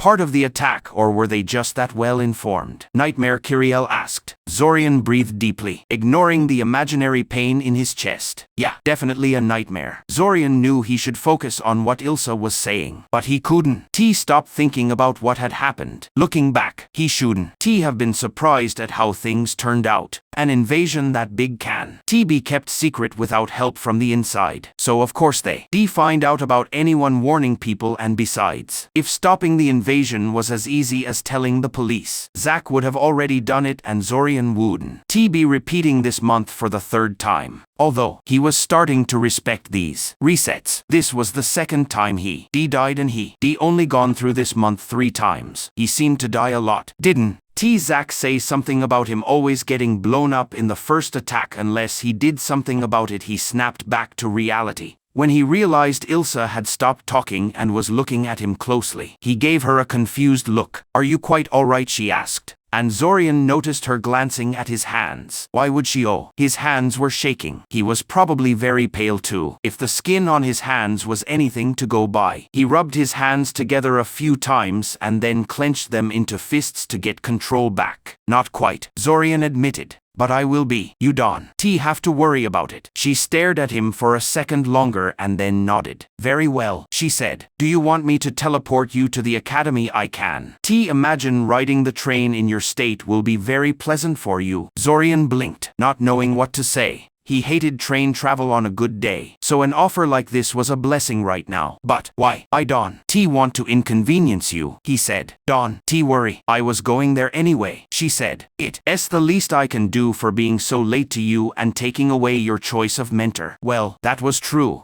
Svim really was a terrible, useless mentor. Zorian excused himself to tell his mom he was leaving, which took way longer than he wanted, since his mom wouldn't stop asking questions about teleportation, suddenly worried about his safety. Before picking up his luggage and following Ilsa outside, he was actually a little excited. Since he never teleported before, he would have been even more excited. But the memory of being stabbed to death was still fresh, ruining his excitement a little. "Ready?" she asked. He nodded. "Don't worry. The rumors about how dangerous teleporting is are mostly exaggerated," Ilsa said. "You can get stuck inside solid objects. The spell doesn't work that way. And if something goes wrong, I'll know right away and stop the spell before dimensional ripples tear us apart." Zorian frowned. He already knew that, but there was no point in saying so. She obviously heard his talk with his mom. Ilsa started chanting and Zorian stood up straighter, not wanting to miss the world rippled, then changed. Suddenly they were both standing in a bright circular room, with a large magic circle carved into the marble floor. There was no dizziness, no bright colors, nothing. Almost disappointing. He looked at the room more closely, trying to figure out where they were. "This is the teleport redirect point," Ilsa said. "The academy's magic protection sends every incoming teleport here for security. Of course, that's only if you properly registered and have enough permission to teleport in at all." She looked at him sharply. "Teleporting into a protected area is just one of the many dangers of the spell. Don't try it on your own." I am pretty sure teleport is way beyond my level," Zorian pointed out. She shrugged. "Some students can figure out a spell after seeing it done once. Once you know the chant and movements, 80 of the work is already done." Zorian blinked. Why hadn't he thought of that? "Would you mind casting that spell one more time?" he asked innocently. "Strictly for learning, you see." She chuckled. "No, if it makes you feel better. I doubt you have enough magic power to cast the spell even once." Honestly, it didn't make him feel any better. He didn't care how dangerous it was. He learned the teleport spell as soon as he could. He just cut an entire day of train travel from his trip in an instant. Being able to do that whenever he wanted would be worth a lot of trouble. He sighed and left Ilsa to get settled. "I could get used to this kind of travel," Zorian mumbled to himself as he unlocked his room door and dropped his luggage on the floor in relief. "Too bad I could never fake being upset well enough. Or convince Ilsa to take me with her at the start of every reset." He froze mid-step. He shouldn't be thinking like that. That was dangerous thinking. He had no proof the resets would keep happening forever. In fact, everything he knew about magic told him it couldn't be true. Whatever spell was on him would run out of power eventually. And then there'd be no reset, no second chances, no coming back from the dead. He had to treat every reset like it was his last, because it might very well be. Though he had to admit, even though it ended with him being stabbed to death, the last reset wasn't a complete disaster. At least he almost confirmed it was Zack, not the Lich, responsible for this. Instead of researching unknown languages and time travel, it would probably be smarter to find out where Zack kept disappearing to every time. But not right now. He deserved a little rest after coming back from the dead. He really should have known it wouldn't be that easy. The second he tried to find Zack. He remembered why he hadn't done that in his first reset. Zack wasn't just the heir of the noble Novita family. He was the only living member, the rest of his family having been killed in the Splinter Wars. Zack would inherit a huge fortune and generations of magic knowledge when he grew up, so everything about him was watched closely by many interested people. Because of that, his disappearance was a huge deal, and a lot of people wanted to know where he'd gone. Zorian was just one of those people, and if those people and the investigators they hired hadn't been able to find him, he had almost no chance. Needless to say, he got nowhere. As he suspected, the two girls Zack had hung out with during Zorian's first month were nothing special without the Novita heir around. And asking people about them led to some really annoying rumors. Honestly, can a guy ask about a girl without everyone assuming he likes her? His house was sealed with strong magic protection. His legal guardian couldn't be reached, and if he had any close friends, they weren't in his class. Zorian wasn't a detective, and had no idea what else to look for. And considering many professional detectives had already failed and kept failing to find the boy, he suspected it wouldn't help even if he knew how to track people down. A month passed with nothing to show for it. The summer festival came, and Zorian once again got on a train out of Syoria. Awake and alert as the night got darker and the minutes passed. He brought a pocket watch this time, and kept checking it every now and then, silently praying he wouldn't have to start over again, but wanting to know exactly when he was sent back if he did. Sure enough, his prayers weren't answered. Around 2 in the morning he blacked out and woke up with Kiri on top of him, wishing him good morning. He probably should have admitted it to himself right then. He was a fairly smart person, after all, and not used to lying to himself. Instead, it took 4 more resets before he accepted the truth. He was stuck in some kind of time loop, and it wasn't going to end anytime soon. He didn't know how it was possible. Maybe the spell was powered by Zack's seemingly endless magic instead of having a fixed amount when it was cast. Maybe it was one of those rare self-sustaining spells. Hell, maybe it connected to the heart of the world and drew power from the dragon below itself. It didn't really matter how it worked, only that it did. But that was looking back. At the time, he just refused to accept it, and instead tried to live like normal. It was pretty boring. Yes, but what if this reset was the one where it ended, the reset where the results of his choices wouldn't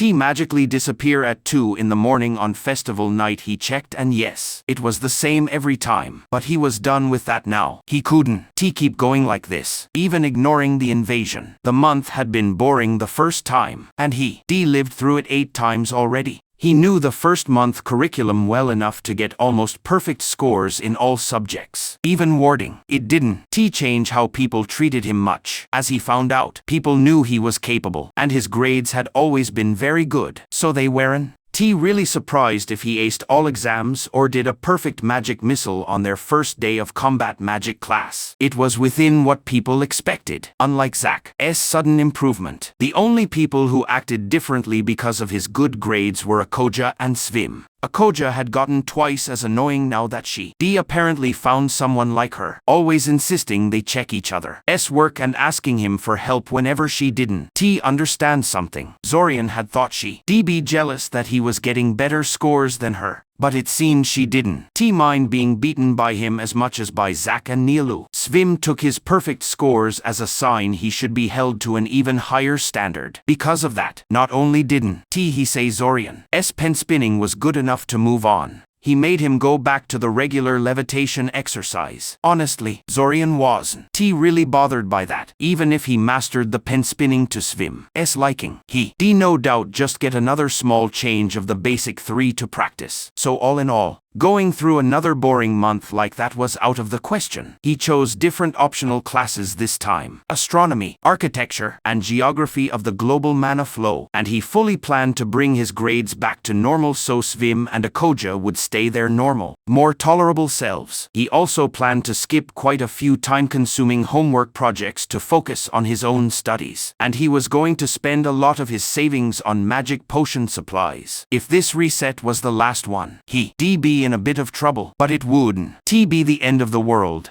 and he suspected the chaos after the invasion would make most normal worries pointless. Then he walked into the essential invocations classroom on the first day of school and realized his plans would have to change. Zack was finally back in class. At first, Zorian hadn't even noticed him. That was pretty notable on its own, because Zack wasn't the kind of person you could easily miss. The boy loved being the center of attention and could barely stay still or quiet. And that didn't change even after Zack suddenly turned into some strange time traveler. But today, the usually loud and energetic boy was weirdly quiet. He also didn't sit at the back of the classroom like he normally did. Instead, he took a seat near the front. If his out-of-character behavior hadn't made everyone glance at him more often than usual, Zorian probably would have overlooked him completely. He was so shocked to see the boy finally in class that he froze in place for a moment, standing like an idiot in the middle of the room. Then, after thinking for a bit, he headed toward what he guessed was the reason for Zack's strange state. His first thought was to walk straight up to Zack, drag him to some empty corner, and sort everything out. But Zack's tired, weak look made him hesitate. Zack's skin was pale and had no color at all, and he was breathing a little too fast and shallowly for someone healthy. He looked sick. After thinking more carefully, Zorian realized going up to him so directly would be reckless and maybe even dangerous. Even besides losing to the Lich, Zack was way more powerful than Zorian. And Zorian had no idea how the other boy would react if he found out someone else was also stuck in his time travel loop. Still, he had to confront him sooner or later, so he decided to at least try making small contact. He looked at the front of the classroom, trying to find an empty seat near Zack so he could watch him during the lesson. He didn't have to look hard. Zack was sitting pretty close to Briam, and every seat around Briam was empty. The reason was obvious: nobody wanted to get near the angry-looking fire drake Briam was holding. As someone who knew what was going to happen, Zorian knew their fear was completely justified. Even though the young fire drake hadn't burned anyone, and Zorian sometimes wondered if that was just because it was too young and weak instead of having self-control. It didn't hesitate to bite and scratch, and you never knew what would set it off. Luckily, the drake tolerated Zorian better than most people, so he just sat down next to Briam and shut the lizard's hissing with an annoyed glare. He stared into the fire drake's narrow yellow eyes until the reptile looked away and left him alone. "Wow, you shut him down right away," Briam said. "I wish I could control him that easily." The fire drake snapped its jaws in front of Briam's face, making the boy jump back. Briam sighed in annoyance and let it go. Not for the first time. Zorian wondered how smart that creature actually was. Then, trying to act as normal as possible, Zorian turned to Zack, who was sitting a little further away. "You look terrible," Zorian said. Zack groaned and buried his face in his hands. "I feel terrible," he moaned. "What did that pile of bones do to me?" Zorian's heart beat faster. Zack probably thought his comment would just be taken as a weird metaphor, but to Zorian, it was clear proof that Zack was also a time traveler. It wasn't hard to guess who or what the mysterious pile of bones was. Now, how could he get Zack to talk more without letting on that he knew more than he should? "Pile of bones?" Zorian asked, sounding curious. Zack opened his mouth to answer, but Ilsa walked into the classroom at exactly that moment, and Zack dropped the subject. Zorian had to stop himself from glaring at Ilsa as she smiled at him. Couldn't she have waited just a few more minutes? Ilsa didn't know or care about Zorian's silent complaining. She took the attendance list from a koja and started introducing herself and the class. It was nothing Zorian hadn't heard 8 times already, so he mostly ignored her and kept watching Zack, planning how to get information about the time travel out of him. Suddenly, he realized Ilsa had stopped talking and was looking his way. After a few seconds, he figured out she was actually looking at Zack. "Mr. Novida, you look very sick. Please tell me you didn't come to my class with a hangover." The whole class burst out laughing, and Zack winced, either because loud noises hurt in his condition or because he noticed Ilsa was annoyed. Either way, he recovered quickly. "It's not a hangover," Zack argued. I just woke up like this, I swear. And you thought coming to class like this was a good idea? Why, Ilsa pressed. I honestly didn't think it would last this long. I thought it would pass in an hour or two, Zack said, looking embarrassed. Zorian frowned. If the sickness was from the spell the Lich had used on them that night, and Zack clearly thought it was, based on what he said earlier, that meant Zack had been dealing with its effects for about 8 months now, since he been gone that whole time. Why would Zack expect something that serious to pass in an hour or two? Why couldn't anything in this situation just be simple? Well, it didn't, Ilsa said. While I appreciate your dedication to studying. Zorian clearly heard AKO snort in the background. I have to insist you go home. Or even better, go see a healer. You look like you about to collapse any second. Before Zack could say anything, Zorian stood up. I'll take him home for you, teacher, he said. Zack gave him a surprised look, but Ilsa just nodded and sent them away. Zorian grabbed his bag and left with Zack, feeling really pleased with himself. He had a perfect excuse to talk to Zack privately and permission to skip a class he already sat through 8 times. Could a win be any better than that? You didn't have to do that, you know, Zack said, walking behind him. I can get home on my own. I don't feel that sick. But if I hadn't, I would. VE had to sit through 2 hours of boring review, Zorian replied. Zack laughed, but his laughter quickly turned into a painful sounding cough. Damn, he gasped. He really messed me up. Who's this someone you keep talking about? Zorian asked. It's not important, Zack mumbled. He took a deep breath and looked at Zorian thoughtfully. Hey, wanna go to the cafeteria and get something to eat? You think your stomach can handle it? Zorian asked. Totally, Zack nodded. I am starving. Zorian shrugged and gestured for Zack to lead the way. That was how Zorian ended up sitting at a table with the very person causing his time travel problems, trying to think of a good way to start the conversation he wanted to have. Or should he wait a few days to let Zack get used to him being around him? You know, I think this whole situation is pretty funny, Zack said between bites, shoveling noodles into his mouth and trying to talk at the same time. That was actually pretty amusing. His mom always told him he should act like a noble. She'd have a heart attack if she saw Zack eating like this. A good little student like you skipping class to have lunch with a troublemaker. What's the world coming to? What would your mom say if she saw you now? First of all, I am not skipping class. I am escorting you home, Zorian pointed out, ignoring Zack's snort. We just stopped for food so you wouldn't collapse from hunger before we get there. Another snort, and my mom would get all excited about who I am eating with and completely forget I am supposed to be in class.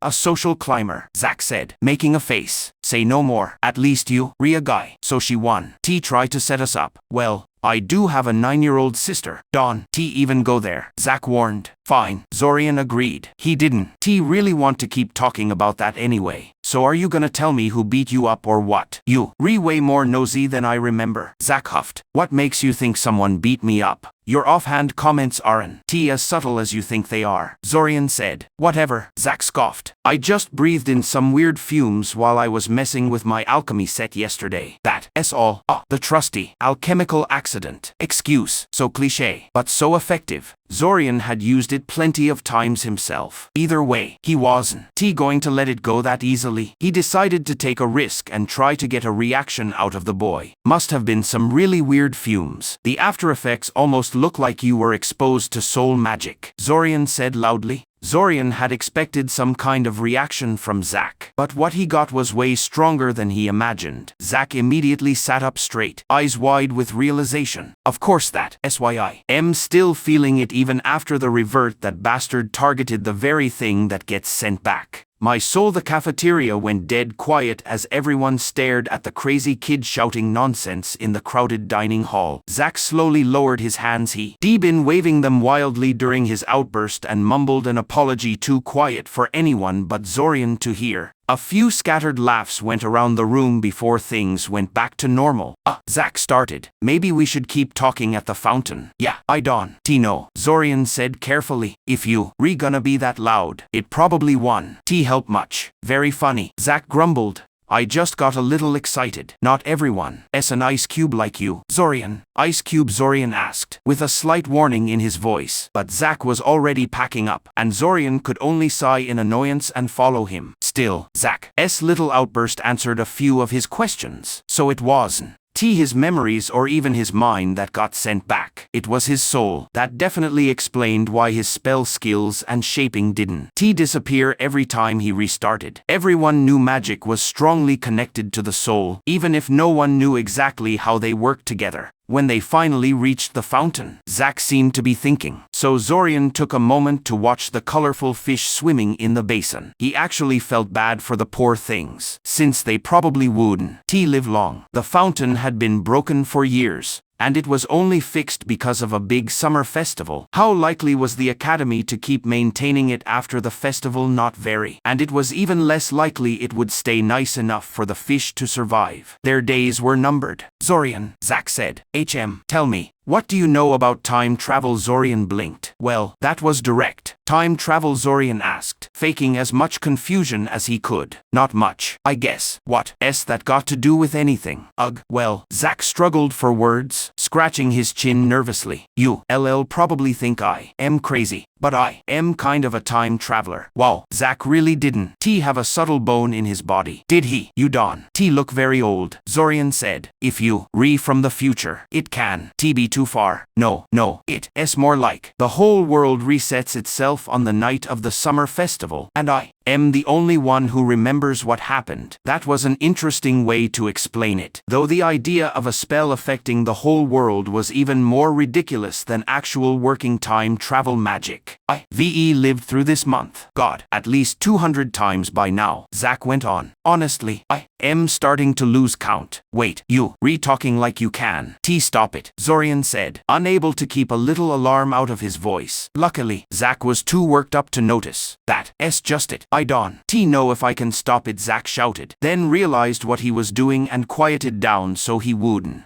attract attention. I got hit by this spell in the last revert, and its effects didn't completely go away when I went back to the past. Zorian frowned. Last revert? What about the other 7? Had Zack somehow skipped them, or just not remembered? It occurred to Zorian that the Lich's spell might have had even worse effects than he thought. What if Zack had spent the past 7 restarts in a coma, though? That raised the question of why his guardian had reported him missing instead of taking him to a healer. I guess it really was a soul magic spell like you said, Zack continued. I need to watch out for those from now on. Anyway, at first I thought it was just some nasty sickness that would pass. And I was kind of right. I already feel way better than I did this morning. It's just that it wasn't only my body that got hit. My mind's been a little fuzzy ever since I woke up. Oh no, I don't remember how I started this time loop, Zack finished, confirming Zorian's fears, or if I was the one who started it in the first place. My memory's full of gaps right now. I am hoping it all comes back to me. But Zorian stared at the other boy with a blank face. Basically, they were both in huge trouble, but Zack seemed to interpret Zorian's serious look differently. You don't believe me, he said. It's pretty hard to believe, Zorian said. If he hadn't lived through it himself, he wouldn't have believed it at all. But I am pretty open-minded. Let's just pretend you rewrite for now. What's that got to do with me? Zack raised an eyebrow, sounding like he couldn't believe something. Huh, he said. You really different from your other self. My other self? Zorian asked curiously. Yeah, Zack nodded. My memory might be fuzzy about some things, but I definitely remember you. Mostly because you kept dying at the start of the attack. Zack mumbled the last part quietly, probably not meaning for Zorian to hear, but he did anyway. Zorian pretended he didn't.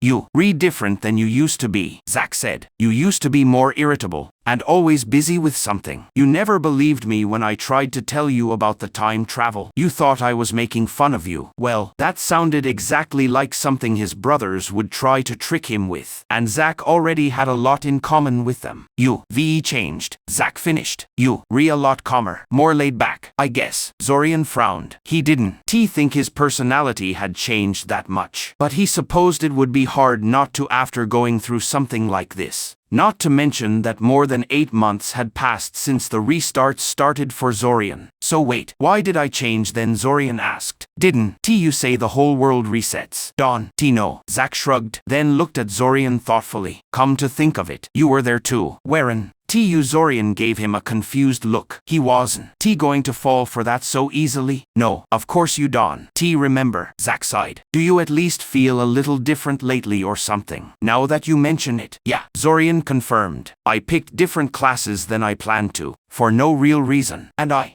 done a bunch of other weird stuff ever since I came to Syoria. Zorian had two reasons for saying that. First, he wanted to see how Zack would react to the idea that someone else was also in the time loop. Second, he wanted to set up an explanation for why he acted differently in every restart, in case he decided not to tell Zack about himself. He was surprised Zack believed him so easily, though, apparently even after all this time, nearly 17 years. If the other boy was telling the truth, Zack still hadn't learned how to read people well. That, or Zorian was just that good of an actor. Weird, was all Zack said. Yeah, Zorian agreed. So, any advice a time traveler can give a regular person like me? A cool secret spell? Maybe. To be honest, most of the spells I know are combat ones, Zack admitted. I am really good at combat magic, which is good because I need to be.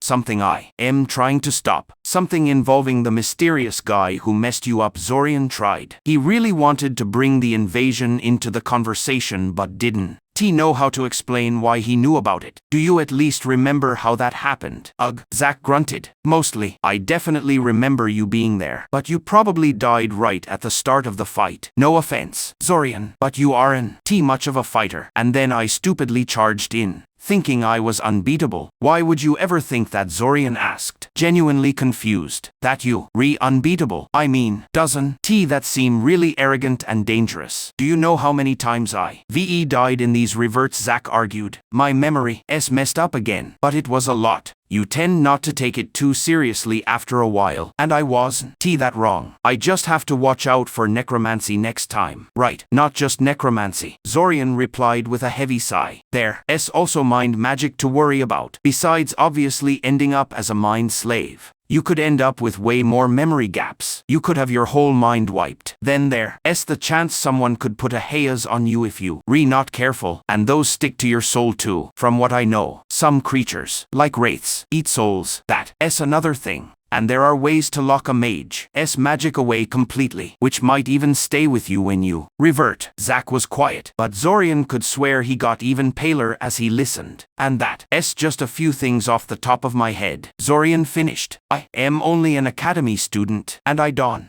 know anything. But it's obvious you aren't unbeatable. Okay, Zorian swallowed hard. That was close. It was lucky Zack was so oblivious, because if the roles were reversed, he would have called Zack out on that ages ago. Wow, you almost sound like you care, Zack finally said with a nervous laugh. You really do believe I am a time traveler now? Zorian shrugged. I am not totally convinced, but I don't think it's worth fighting over. If you say you a time traveler, then we just pretend you are. Yeah, until he got a better idea of Zack's personality and understood what was really going on with the time loop. He would pretend. When Zorian finally got back to school, having missed the rest of essential invocations and the next lecture about magical law, he was surrounded by curious classmates and AKO. AKO was easy to handle. She just wanted to scold him for taking too long and warn him she marked him absent. Zorian was pretty sure AKO was the only person, teachers included, who cared about that list. The people asking what was wrong with Zack were also easy. It was an alchemical accident. What it was the excuse Zack used, unfortunately. A lot of people also wanted to know why he suddenly offered to take Zack home, or what took him so long. Nosy people, and they were persistent, bugging him all day. When Zorian finally got to his room, he locked the door right away and sighed in relief. He finally had time to think about everything he found out that day. Zack was sure he'd be fine by tomorrow and that his memory would come back. Zorian was nowhere near as confident. The fact that Zack had a 7-month gap in his memory and maybe even his existence meant something really serious had been done to him.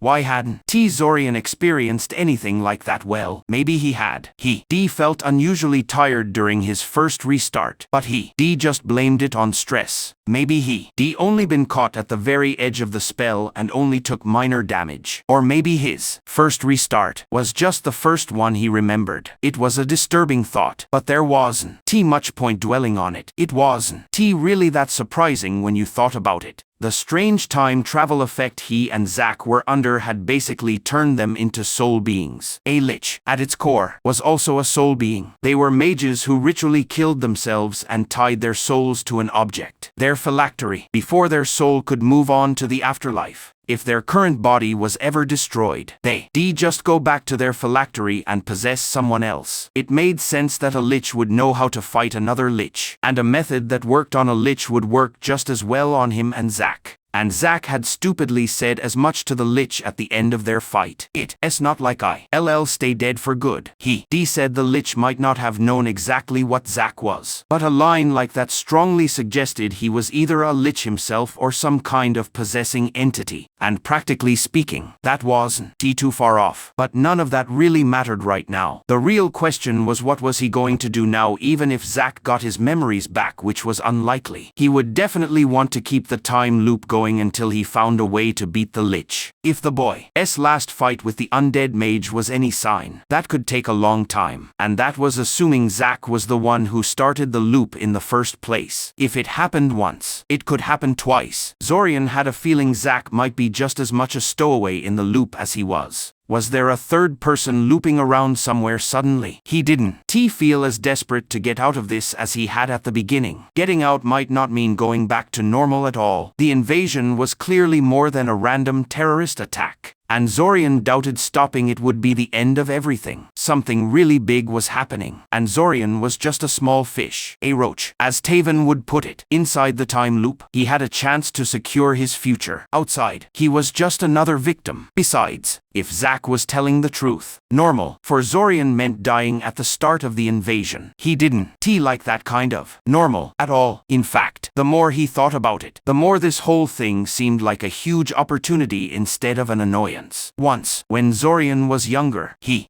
dreamed of being a great mage, the kind legends were made of, the kind who changed whole fields of magic by himself. Over time, that dream died when he realized he didn't have the talent, the work ethic, or the right connections to make it happen. He was just an above-average student from a regular family with no special advantages. But now he had all the time he needed to get ahead of everyone else and become truly great, better than Daimen. He shook his head, stopping that line of thinking. He was getting ahead of himself. He needed something more solid than a vague idea of greatness to guide him. A clear set of goals and plans. Right now, all he could think of was bugging Zack for tips, going to the library for more spells, and using his weird money situation to get better at alchemy. He was nervous about relying on Zack for help. Even if the boy was willing to cooperate, there was only so much he could learn from the other time traveler without revealing that he also kept his memories every time they restarted. The library was full of spells, of course, but anything serious, meaning it could be used for fighting, crime, or spying, was restricted. And from talking to older students, he knew teachers were really stingy with permission slips. Not even Fortov had managed to get one, and he could charm a troll into not eating him. Practicing alchemy was definitely an option. The only reason he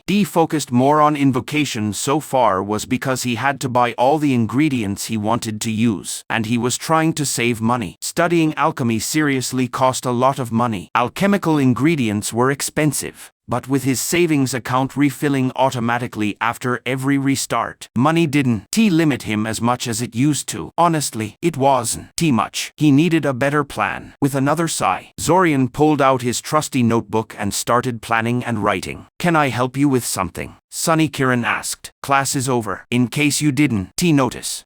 I noticed. I just wanted to talk to you about something," Zorian said. Kiran gestured for him to continue. "I hope you don't take this the wrong way, but your plan for the class seems a bit easy. Practicing magic missile for a whole month feels pretty pointless to me, since I already have a pretty good handle on it." Kiran stared at him for a few seconds. Zorian tried not to shift nervously and stared back. Kiran seemed like the kind of person who would respect that. "I hope you don't take this the wrong way. Sonny, but you just Don. T have enough power to be a real battle mage. Kieran finally said, your shaping skills are pretty impressive for your age. But you get tired after only 10 shots from the rod. And that just one. T work in any real fight. Well, I kind of know that, Zorian admitted. His mana reserves had gone up a little since he first took the class. So 10 shots was actually an improvement. By the way, is there anything I can do about that? Nothing I recommend, Kieran said, shaking his head. Your mana reserves will grow as you get better at magic. Of course, but everyone else will too. You'll always be at a disadvantage against naturally powerful opponents, which is most professional battle mages. Of course, I can stop you from trying to be a battle mage, but I definitely advise against it. There are plenty of magical fields where great shaping skills help a lot, but combat magic is mostly about power. I see, Zorian said. He didn't actually want to be a battle mage, but he had a feeling he was going to need some combat magic whether he liked it or not. At the very least, he wanted to be able to handle any random winter wolves or trolls he might run into during the invasion. But my point still stands, since I can already do the spell well enough. And that's all you plan to teach us for a while? I don't see much point in coming to class. Humph. Kieran snorted, trying to blackmail me. Sonny, it's fine. I don't mind. And I do understand where you coming from. Kieran rubbed his chin, thinking for a second. Wait here. 15 minutes later, Kieran came back with another spell rod, a small booklet, and 4 ceramic plates. He threw the plates toward Zorian, who quickly caught them before they shattered on the ground. Good reflexes, Kieran complimented. They actually reinforced, so you don't have to worry too much about dropping them. He picked up one of the spell rods they used in class and held it tightly. Let me show you something. Throw one of the plates to my left. Zorian did it right away, and Kieran silently pointed the rod toward the plate and fired. He missed by a lot, but the force bolt actually curved toward the plate anyway, changing direction in the air to hit it. The plate shattered into dust and sharp pieces. Again, Kieran snapped. Zorian threw another plate, and another force bolt shot toward it. This one was different, though. It was longer and thinner, like an oversized needle. It hit the plate, but instead of smashing it to pieces, it went straight through, punching a hole in the center before fading away. Throw the last 2 together, Kieran ordered. 2 plates flew into the air, and Kieran pointed the rod toward them again. Zorian waited for the force bolt, but nothing came. Instead, both plates were suddenly cut in half by invisible blades. Kieran lowered his hand and started speaking. The reason I am spending so much time on magic missile is because it's a really versatile spell, Kieran said. In its simplest form, it's a bright force bolt that flies straight and hits things with a strong impact. This version is often called the Smasher, and it's simple and effective. But a skilled mage can do so much more with it. You can use animation magic to make it home in on a target. You can sharpen it into a point that pierces things instead of smashing them, or a line that cuts them, the piercer and cutter, respectively. You can fire multiple missiles at once, a swarm, even if you have the reserves and skill. And of course, you can make the projectile invisible. Invisible, Zorian asked. Yes, Kieran agreed. A perfectly cast force spell is completely clear. The bright light you usually see is magical leakage from an imperfect spell shape. The speed you have to cast combat magic almost guarantees some mistakes in making the spell shape. And even if there are no mistakes, the huge amount of mana you put in can easily distort or break parts of it. So I am messing up the spell, Zorian summed up, thinking about the bright bolts he always made with the rod. Wait, your missiles shine too, is that? Kieran chuckled. Like I said at the beginning, there are plenty of magical fields where great shaping skills help. But combat magic is mostly about power. Most battle mages can even make a simple magic missile transparent, let alone higher level force spells. It doesn't hold them back. Even I usually don't bother, since the benefits are so small. You, on the other hand, need every advantage you can get. Kieran pushed the spell rod and the booklet into Zorian's hands. You rewrite that you won. Learn much in class for the next month or so. The Smasher might be simple, but more than half your classmates are already struggling with it. And you're the only one who really has it down. So read the booklet, find some targets to practice on, and make sure a friend is nearby while you practice in case you mess up badly. Oh, and don't hurt anyone with the rod I am lending you, or I'll be mad. Come back to me in 2 weeks so I can see how you redoing. Right, Zorian said excitedly. This went way better than he thought. Now get lost, Kiran said, pointing to the door. You've already wasted my entire coffee break. Zorian dropped a stack of books on a nearby table and looked at the shelves. He decided to try working at the library again, hoping he could get around the spell restrictions as an employee. Zack hadn't been in class for a few days by then, probably still recovering from the soul spell, so he couldn't just trick the answer out of his fellow time traveler. And besides, he wanted to learn those book divination spells he been promised before getting killed. Anyway, he wasn't in a hurry to get Kirathishli to teach him those divination spells, though the magic missile variations Kiran had given him were already giving him enough trouble. Like Kiran said at the start of the lesson, the problem was that shaping had to be done instantly and involved shoving a lot of his mana into a quickly made spell shape. That was easy enough when you just wanted a bolt that flew straight and smashed things. But trying to add something like a homing function to the spell in a split second was a real chore. Not to mention trying to get rid of all the small imperfections and make the bolt invisible. That's not to say he wasn't making progress. He could make the bolt curve toward a target even if his aim was a little off. And he managed to make a perfect piercer yesterday. Progress. You're pretty good at this stuff, Ivory said next to him, putting a book on the shelf. I am surprised. It usually takes people a while to get used to the system we use here. I guess you worked in a library before. Yeah, Zorian agreed. It was technically true. It was surprisingly similar in how it was organized. It's not really surprising, Kirathishli said behind him, making him jump. All state libraries use the same system. It's a standard enforced by the Society of Librarians. Hell, even the systems in other splinter nations are pretty similar, because they all used to be part of the same country. Zorian guessed. It's debatable whether the Old Alliance counts as a unified state, Kirathishli said. The name says it all. It was more of an alliance than anything. Arguably, trying to turn it into a state is what led to the Splinter Wars. But yes, once part of the Old Alliance, the Splinter Nations inherited a lot of its administrative rules, including library organization. Zorian was starting to understand why Kirathishli had such a tense relationship with the current headmaster. He knew almost nothing about the man, but what he did know suggested he was very political and, well, patriotic, and the country they lived in made its official position clear. There was no Old Alliance, because the Alliance of Eldamar never ended. It just got smaller. Everyone knew that was a ridiculous claim, but most people found it easier to just go along with the politicians. Kirathishli apparently went further and denied there was even a previous country to inherit from. She was a fiery, opinionated woman, so she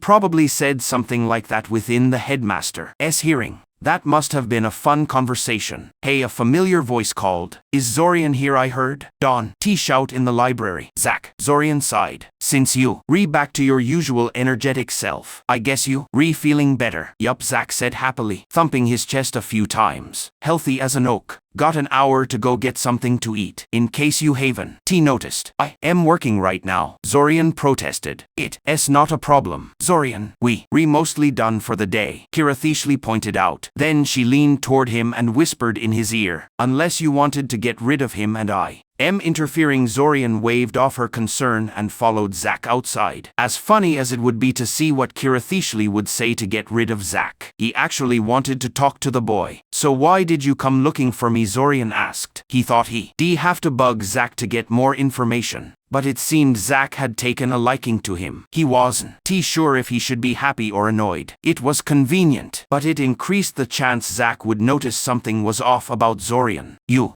the most interesting person I know at the academy right now, and the only other person who believes me about the time travel besides Nialu, Zack said. Nialu? Zorian asked, shocked. She's a big fan of sci-fi and mysteries, and she's really imaginative and open-minded, Zack said. A naive dreamer, her dad would call her. It was surprisingly easy to convince her I am a real-time traveler. I guess she wants to believe it. It's true, Zorian said. He guessed he now knew why Zack was so close to Nialu the first time he went through this month. He still didn't know who the other girl was, though, and didn't know how to bring her up. How many people did you try to convince? Anyway, Zorian asked. all our classmates and teachers, the headmaster, the heads of every police department in the city, a couple of nobles and other important people. How persistent. Not very successful, I imagine. Zorian guessed. That S putting it mildly. Zack sighed. Zorian frowned, suddenly realizing something. Why had Zack tried to convince all those people he was a time traveler that didn't sound like something a time traveler who came specifically to stop the invasion would do? It sounded more like something Zorian had briefly considered when he realized how out of his depth he was, but ultimately decided not to do because he expected the result to be pretty much exactly what Zack got. Zack, Zorian said carefully, what about those gaps in your memory? Are they still there? Zack scowled. But I am pretty sure they not getting any bigger, thank God. Zorian agreed. So you still don't know how you did this time travel magic? I looked it up, and it's supposed to be impossible. You know, as impossible as drawing a square triangle. Well, it's clearly not that impossible, is it? Zack argued. But no, I have no idea how I did it. If you did it, Zorian agreed. From what you said, I get the feeling you started these reverts as a regular academy student. And no offense, but the Zack I remember wasn't really the kind of person who could invent any spell, let alone something as world-breaking as time travel. Zack laughed nervously. You probably right. I used to be really bad at this whole mage thing. Didn't I? But enough of that depressing stuff. Because I got good news for you. Oh, Zorian asked curiously. Yes, Zack confirmed. I heard you been trying to learn combat magic. What? Where did you hear that? Zorian protested. Kiran told the other teachers. The teachers told the office staff. The office staff told the janitors and other low-paid workers. They told the students. And the students told me. Zack finished. What does it matter? What matters is I am really good at combat magic thanks to the reverts. And I decided to teach you. Think of it as a reward for believing me. Zorian looked at Zack in disbelief. He was going to help him on his own. Just like that, no planning or tricky moves needed. Almost disappointing. What? Zack protested. It's true. I really am good at combat magic. In fact, it's what I am best at. Oh, that was a perfect opening. Not that I don't believe you. But how exactly did you get so good at combat magic? Zorian asked. I mean, mages are really stingy about sharing combat magic. Even with these reverts, why would they teach them to a student like you, especially since you known for being irresponsible? Zack finished. To be honest, I didn't get the spells I know legally. I wouldn't recommend my way of getting combat magic to anyone who isn't a time traveler. You tend to die a lot. Oh, yeah, but you have me. So that something. Wondering quietly what he was getting himself into, Zorian followed him. Here we are, Zack said happily, spinning around with his arms out. What do you think? Zorian looked at the meadow in front of him, glancing back and forth suspiciously. At first glance, it was just a big patch of grass surrounded by trees. But Zorian couldn't help noticing clear signs of neglect. The grass was too wild and tall, and the space between the trees was full of young saplings fighting for sunlight. It was a good place to practice combat magic, but also a good place to hide a body. In any normal situation, Zorian would never follow a complete stranger into a creepy, isolated place like this. How much his perspective had changed. I wonder what's keeping the saplings only in that ring of trees. Zorian said out loud. This meadow should be full of trees by now. Zack blinked. I never thought about that, he admitted. You notice the weirdest things, Zorian. I also wonder how a place like this even exists. Zorian went on. I mean, in Xianxia. Land is really expensive here. Why is someone letting this place fall apart instead of selling it? Oh, that's easy, Zack said. It's my land. Or rather, it's part of the Novita family estates. It's supposed to be a private garden for the head of the family, or something. So no one can do anything with it without my clear permission. But since I didn't even know this place existed before the reverts. Yeah, Zorian agreed. I guess I should have expected something like that. Your house is pretty close from here. Isn't it? You know where I live? Zack asked, sounding surprised. Crap, what to say? Of course I know where you live, Zorian said, looking at Zack like he was an idiot for asking. Who doesn't know where the Novita estate is? A lot of people. Probably. Zorian himself certainly hadn't known. Not until he tried to find Zack in one of the restarts. I am pretty famous. Aren't I? Zack said, grinning widely. Note to self, Zack is easy to distract by stroking his ego. Yeah, Zorian sighed. So is the great Novita gonna help me learn combat magic like he promised? Or not daylight? Wasting. Zack snapped his fingers, apparently remembering why they come here. His hands moved through a series of gestures so fast Zorian could barely follow, and several earth humanoids rose from the ground on the other side of the clearing. Zorian stared. Now that was impressive. Zack didn't even have to chant to cast the spell, and he did the gestures so quickly Zorian could barely remember what they were. Plus, those earth constructs weren't just stationary statues. They moved. This was one of those times Zorian remembered he was dealing with a way more powerful mage who was better than him in almost every way. It was humbling, to say the least. Wow, he said out loud. It's not as impressive as it looks, Zack said. They almost useless in real fights, but they make good targets, since they pretty tough and put themselves back together every time you hit them. Zack fired a quick magic missile at one of the statues to show, hitting it right in the chest. The earth construct stepped back from the force of the bolt, and a web of cracks spread from the impact point. But the cracks quickly sealed up and the construct completely ignored the attack. I can't believe this, Zorian said in shock. What do you mean? Zack asked. They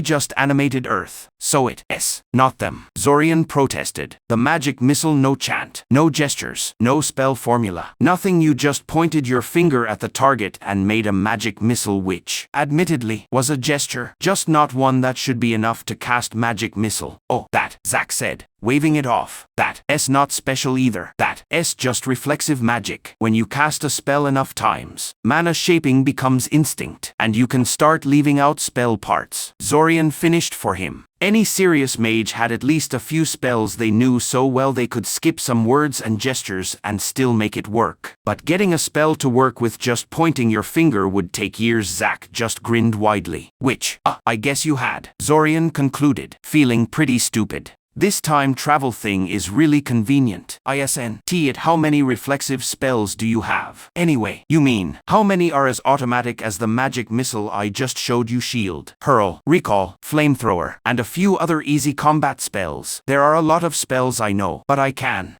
exactly throw fireballs just by pointing my fingers. Right, Zorian said sourly. He was past humbling and straight into feeling really inadequate. Better get back to the lesson before Zack completely discouraged him. So where do we start? Kirin gave you a spell rod and told you to practice magic missile, didn't he? Asked Zack. Yeah, confirmed Zorian. Well, let's see how that's working out for you first, said Zack, waving his hand toward the earthen constructs. Fire a couple of missiles at the mud people. Mud people? Asked Zorian in disbelief. Is that? Probably not, Zack admitted. I kind of forgot the real name of the spell, so I just call it create mud people. It doesn't really matter anyway. The spell is obscure and outdated, and almost no one uses it except me, I guess, agreed Zorian. He was tempted to ask more, but figured he'd never get to actual practice if he kept distracting Zack with questions. He pointed the spell rod Kirin had given him at the nearest mud person and fired. He was a bit surprised when the construct tried to dodge his magic missile instead of just taking it like it did when Zack attacked. But that didn't save it. He had enough control to change the missile's path, even if he couldn't make it home in on its own. Of course, the bolt did almost no real damage, and whatever little harm it did fixed itself right away. Undeterred, Zorian kept shooting. His next shot was a piercer aimed at the construct's head. It hit right in the forehead but didn't break through the animated earth. He tried to shape the next bolt into a cutter, but all he got was a weak, colorful blob of light that popped like a soap bubble halfway to the target. The next two were regular smashers, and one missed when the target leaned sideways at the last second. Zorian stopped at that point, not wanting to use up all his mana. He'd shown basically everything he'd learned so far anyway. Zack clapped in an over-the-top way, completely ignoring the slight glare Zorian gave him. You've only been practicing for, what, a couple of days? Asked Zack. Zorian nodded. And you can already guide your bolts? Way better than I thought you.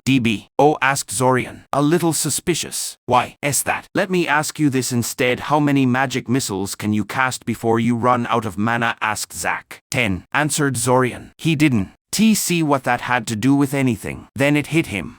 Normally how fast you learn has to do with how much mana you have. Right. Yup, the bigger your mana reserves, the longer you can train each day, confirmed Zack. That means mages with more mana tend to learn faster than others. Assuming everyone is just as dedicated and just as good at shaping mana, noted Zorian. Assuming that, agreed Zack. But the difference in mana usually overshadows everything else. Do you know how many magic missiles I can cast before I am empty? Zorian had forgotten Zack's seemingly endless mana from the invasion, and knew the number had to be really high. Still, there was a limit. The booklet Kirin gave him said average mages could fire between 8 and 12 magic missiles, while really talented ones could do 20 or 30. Also, while mana grew with age and practice, it wasn't unlimited. Most people's max was about 4 times what they started with, and usually less. Assuming Zack was above average, which his attitude definitely suggested, and that he reached his peak because of the time loop. 50 he guessed. 232, said Zack, looking very pleased with himself. Zorian almost dropped the spell rod in shock, and ended up just staring at Zack like he just seen something crazy. 232, what the hell? Admittedly I am at the extreme high end with mana reserves, Zack said. That was the understatement of the century, and unlike you, I spent years building mine up, so they as big as they ever get. Still, even if you practiced your whole life, you probably never go over 40. That makes my mana almost 6 times bigger than yours. Quite a disadvantage to make up for. No kidding, agreed Zorian. I am guessing that where you come in. You didn't just bring me here to tell me how much worse I am than you, did you? I admit the look on your face when you realized how awesome I am was priceless. But that's just a bonus, said Zack. He waved Zorian closer, and Zorian walked over, letting Zack cast a spell he never seen before on him. Zorian felt the magic sink into his eyes. Foreign mana pushing against the natural magic resistance every living thing has. And for a second he thought about canceling it before it took hold. Not because he thought it was dangerous, but just on principle. Zack had cast a spell on him without asking or explaining what it did, which was a big break in magic rules no matter how you looked at it. In the end he decided not to be petty and lowered his magic resistance, letting the spell work. You can already control your magic resistance? Asked Zack. Nice, I usually have to teach people that first. Hell, I didn't know how to do that before the time loops. Zorian frowned, ignoring Zack's words and trying to figure out what the spell actually did. It was focused in his eyes, so he should be able to see. A huge, glowing pillar shot up into the sky, twisting and moving like a living thing, with small glowing swirls popping up along it now and then. It only took Zorian a second to realize what he was looking at. That's what the hole looks like with mage sight, he asked, looking back at Zack. Amazing, isn't it? Zack said. Seeing that giant geyser of mana going up into the sky always puts things in perspective for me. Mage sight shouldn't work in Cyoria, though, remarked Zorian. There's too much ambient mana everywhere. Why aren't I blinded by glowing stuff from everything? It's an experimental version that filters out that kind of noise, only showing the important things, said Zack. It's not super reliable, but it'll work for what we need. Which is? Asked Zorian. I am gonna cast magic missile over and over, and you watch what I do for a while before you try to copy me, Zack said. I'll use the proper incantation this time, and go as slow as I can. Try to memorize the words and movements, because you'll be using those instead of the rod Kirin gave you. A spell rod is better in a fight, but for training it's better to use real incantations. Zorian was totally on board. He'd been trying to find incantations for combat spells for a while anyway, but Zack was underestimating him. Try to memorize. Zorian might not have Zack's crazy mana, but his memory was great. He only needed to watch Zack cast it once to burn the whole process into his mind. Unfortunately, the rest of the practice wasn't as impressive. Zack cast the spell a few more times before telling Zorian to try, and Zorian quickly found out that doing combat magic with real incantations wasn't just slower than using a rod. It was way harder. Luckily, actually seeing how Zack shaped the mana made learning much faster, so he finally managed to fire a decent magic missile, but he was completely out of mana by then, and Zack decided that was a good place to stop for the day. Walking back to his apartment, Zorian was deep in thought. Zach's comment about the giant mana pillar putting things in perspective felt weirdly true for him too. Time loop or not, he never beat Zach and people like him at their own game. He clearly couldn't. Just charge in with combat magic like Zach planned to. If he wanted to come out of this well, he had to find his own way. If only he knew what that way was. Right now, figuring out what caused the time loop and how it worked was pretty much the only thing he could do to help himself. Which sucked. Because he didn't have the skills to solve that mystery. He obviously needed to spend time getting better at magic. At least he had plenty of time. Probably, he could never be sure the time loop would keep going. But Zach didn't act like it would end anytime soon. So Zorian decided to go along with that. He really wished he had someone other than Zach to ask for advice on how to improve. Normally that's what a mentor is for. But he already knew what Svim would tell him: more shaping exercises. Then he throw marbles at him. Although Ilsa had offered to take over as his mentor a few loops back. Hadn't she him? Even though he wanted extra help, Zorian waited to talk to Ilsa until he had a few sessions with Svim. That meant a long wait, but it would make it easier to complain about Svim's teaching style without having to explain how he already knew so much about him. It wasn't like he had nothing to do. In the meantime, Zach was even more excited about their combat magic practice than Zorian was, and insisted they meet every day after classes. After 2 weeks of practicing, Zorian could not only add a homing effect to his magic missile, but also learned how to cast shield and flamethrower spells. He knew full well those spells wouldn't do anything against a real human battle mage, but he also knew they weren't the only threat. Those spells might buy him a second or two against a winter wolf or a troll, and that could be the difference between life and death. Zach went back to classes the day after their first practice, apparently fully recovered. For someone who lost a lot of his memory, he was surprisingly energetic. Zorian admired how Zach stayed positive even in bad situations. But Zach's show-off behavior only made his sudden improvement even more noticeable. It was almost like the first time he lived through this month. Only instead of hanging out with Nialu and that other mystery girl, Zach was hanging out with him. Which, of course, made Zorian a target for every curious classmate who wanted to know how Zach suddenly got so good. What am I supposed to tell them? He asked Zach. They were in the cafeteria, and he noticed a few students staring at him way too often, clearly waiting to talk to him once Zach left. I can't exactly tell them you're a time traveler. Why not? Zach asked. Time travel? That's what I say every time they ask how I got so good. You actually tell them you're a time traveler? Asked Zorian in disbelief. He didn't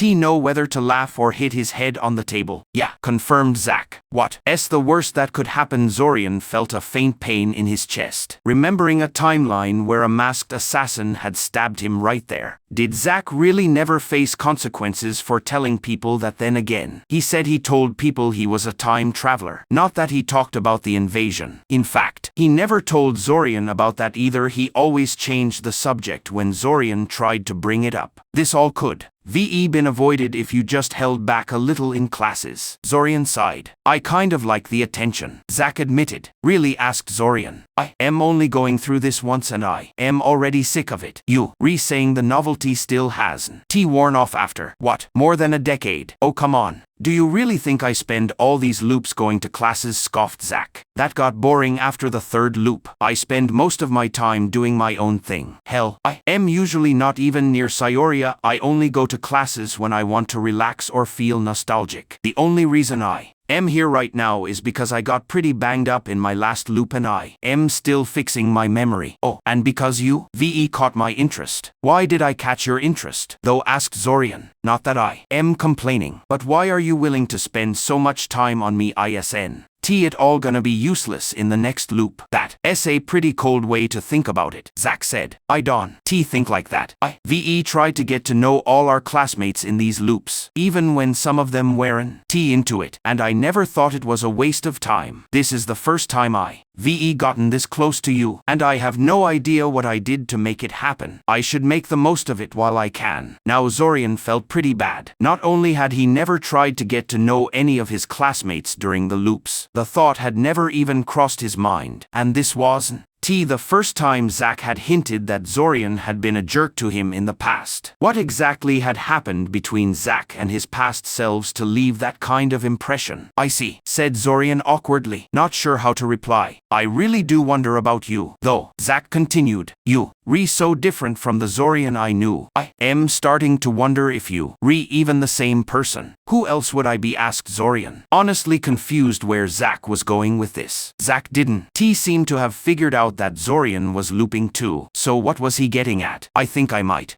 Shifted timelines. Or something, Zack said. Zorian gave him an incredulous look. Shifted timelines, that was his explanation. Really, he almost admitted the truth right then. Just to tell him how silly that was. Almost. Or something, Zorian said flatly. What? Protested Zack. It could happen. Do you know how time magic works? No, didn't think so. I did look up a few books about time travel after our first meeting, said Zorian. It was a lie, but only a small one. He gone through time travel books before, just not in this loop, and learned nothing, concluded Zack. It's all useless. All they write about is ethical problems and time paradoxes and stuff. That was the first and last time I set foot in the Academy library. Let me tell you. Zorian gave him a strange look. That was a joke, right? Which part? Zack asked. The part where you only visited the Academy library once, clarified Zorian. Well, said Zack, laughing nervously. What can I say? I don't really like reading. Zorian stared at Zack, wondering if he was messing with him. He would. Understood if the old Zack, before the time loop, said he never went to the library. Lots of students didn't go before their third year anyway, since they couldn't use the spell section without certification. But this Zack had lived this month over 200 times, and had access to all the spells hidden there, and he never tried looking through them, because he didn't like reading. It was mind-blowing. Well, Zorian's mind was blown. You, clearly read our textbooks, Zorian noted. There's no way you be this good otherwise. Yeah, well, I didn't say I don't read at all, Zack argued. Just that I rather avoid it if I can. I learn way better by watching and doing. Funny enough, it was the opposite for Zorian. He learned better when he studied something on his own first before trying it. He still thought avoiding books was a pretty big flaw for a mage, but he had to admit Zack was getting results. Come to think of it, the Academy's spell collection didn't have much dangerous stuff, so a mage more interested in restricted magic wouldn't find the library very useful anyway. So you mostly learn from mentors, guessed Zorian. I am surprised you can get mages to teach you in less than a month. They all want years-long apprenticeships before they teach anything useful. Well, usually, said Zack, but I am the last novida.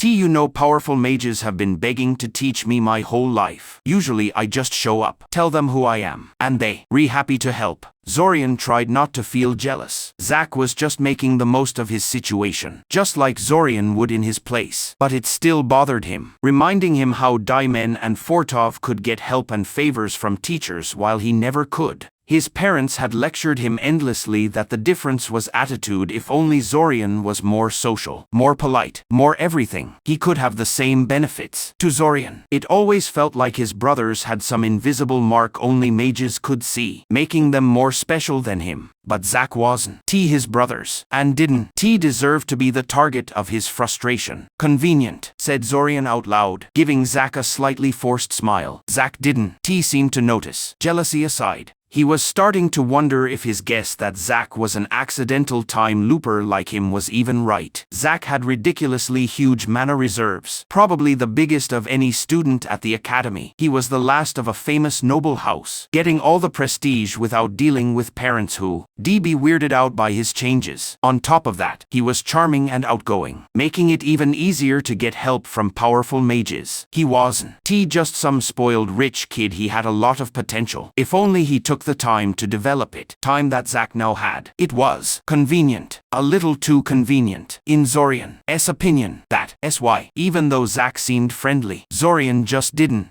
feel completely comfortable around him. Not enough to reveal he was a looper too. Right now, his main advantage was that he was an unknown variable in Zack's plan, an unexpected factor. He intended to use that advantage as much as he could. Whatever was behind Zack, Zorian had no plans to reveal himself anytime soon. Take a seat, Mr. Kaczynski, Ilsa said. I kind of thought I'd be seeing you soon. You did? Asked Zorian. Oh yes, Ilsa said. Most students come to me after just one session with Svim. You actually waited until the second one, so you get points for patience. Right, said Zorian, sounding annoyed. I can transfer you to another mentor right now, though, so you just have to put up with him for now, she said. I kind of expected that, Zorian said. Why would her answer be different from last time he asked? That's not why I am here. No, asked Ilsa, raising an eyebrow. No, confirmed Zorian. Everything I've heard and experienced about Svim says we never get past the basic 3 spells, so I decided to study on my own. I was hoping you could give me some tips where to start, what to watch out for, that kind of thing. Ilsa sighed heavily. It's hard to give that kind of advice, Mr. Kaczynski. That's why the academy gives students mentors there.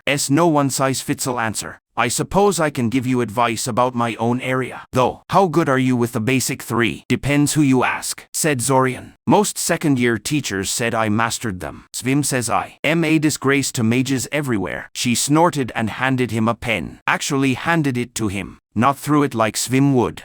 The joy of normal teachers. Levitate that, Ilsa said. She wasn't even done speaking before the pen was already spinning above his outstretched hand. Oh, so you can already spin a levitated object, Ilsa said, sounding pleased. I bet Svim loved that. No, not really. Do you know any other variations? No, said Zorian. Dawn, tell me those are standard. Not the way Svim teaches. But yes, most mentors give students variations of the basic 3 to improve their shaping skills, she said. And how many variations are there, asked Zorian. Oh, thousands, she said, confirming Zorian's suspicion. But most students only learn about 6 by the end of their 3rd year. Here, she pushed a fairly thick book into his hands, waiting patiently while he flipped through it. It was a book describing 15, especially interesting variations of the basic 3 spells, 5 for each exercise. Let me guess you want me to learn everything in this book, Zorian sighed. That would be pretty impressive. Ilsa snorted. Didn't you hear me? Most people learn 6 or fewer in a year. You probably finished the academy before you learned everything in that book, assuming you want to. Of course I am not making you do anything. 6 in a year, asked Zorian carefully, an idea forming. That's right, Ilsa confirmed. So what if I mastered all 15 before this month is over, asked Zorian. Ilsa stared at him for a second before bursting out laughing. It took her a few seconds to calm down. My aren't you confident, Ilsa said, still chuckling softly. If you were really that good, I'd fill out the transfer papers right now, rules be damned, and take you as my apprentice. I'd never pass up a chance to teach someone like that. Not that I think you can actually do it. Zorian just gave her a sly smile. Of course, there was no way Zorian could master all 15 exercises in this loop, but that wasn't the point. Thanks to the time loop, he had way more than a few weeks to learn the book. It was even in the academy library, so he wouldn't have to come to Ilsa in the next loop to get it. And who knows, maybe if he learned them he could get Svim to go easier on him too. A guy could dream. Besides, the book was actually pretty interesting. It not only explained how to do each variation in detail, but also why each exercise mattered, and gave background on why the basic 3 were taught to students in the first place. Zorian quickly looked over each variation before starting to read properly from the beginning. Making an object glow, levitate it, or set it on fire. Those were very simple effects, only needing basic shaping skills. The levitation exercise, for example, was just pushing force coming from the mage's hand. It doesn't get simpler than that. There were actually a lot of simple effects like that, way more than the 3 they were taught. But those 3 were chosen as most important. Making light, heat, or moving force were common parts of many spells, making the basic 3 more useful than most other simple exercises. The variations in the book weren't the same kind of simple starter exercises, even though Svim, Ilsa, and the book called them variations. Zorian realized they were more like upgrades or advanced versions. He hadn't realized it at the time, but spinning the pen, the first variation in the book, just fancier named, was way harder than just levitating a pen above his hand. He not only had to keep the pen up, but also shape an extra effect to make it spin. The variation was meant to teach mages to multitask by keeping two effects going at once. Even though Svim would disagree, Zorian thought he mastered the spinning pen, and the book's guidelines agreed. So he started looking at the other 4 levitation variations, trying to figure out which was easiest. He quickly realized they were arranged from easiest to hardest, and mastering later ones probably needed the earlier ones first. Vertical levitation meant making an object stick to his hand using pulling force, holding his hand upright, then making the object lift away without falling. Sticking it was easy, something Zorian could already do, but making it float off without falling meant balancing the pulling force holding it to his hand and the pushing force lifting it away. Without the multitasking skill he got from spinning the pen, it probably would taken forever to learn. Next was fixed position levitation, which meant keeping a levitated object in the same spot even when things moved or changed. In other words, he could move his hand up and down, left and right, but keep the object perfectly still. It needed the balance of pushing and pulling he learned from vertical levitation, but this time he had to keep adjusting as things changed, and so on. Since there was only one correct order to learn them, Zorian started practicing vertical levitation. Unfortunately, he wouldn't get much done in this loop. The summer festival was coming up. Majera, said Zorian, finishing the spell with the word he wanted it to search for. He felt the spell reach out, scanning the books on the nearby shelves for any mention of that word, and poured more mana into it to make the range bigger. Trying to overload the spell almost broke it, forcing him to spend a few seconds stabilizing it. But in the end the mana settled correctly and the spell finished as planned. 7 golden threads appeared, seeming to grow out of his chest and connect him to various books in that section of the library. Zorian smiled. The spell was one of the library divination spells Ivory had taught him, one that found books containing a specific word or phrase. It was a bit fragile, and failed if there were too many matches. The exact number depended on the caster's skill. It was mostly used to look for quotes or really rare terms. Rare terms like the dead language Majera. Xenomir hadn't been joking when he told Zorian he wouldn't find books about it. There were no books specifically about Majera, and very few even mentioned it. Up until then, he only found 13 other books that had the word, and most only mentioned it in passing. It was possible the information he wanted was somewhere in the library, just in a form his divination spells couldn't.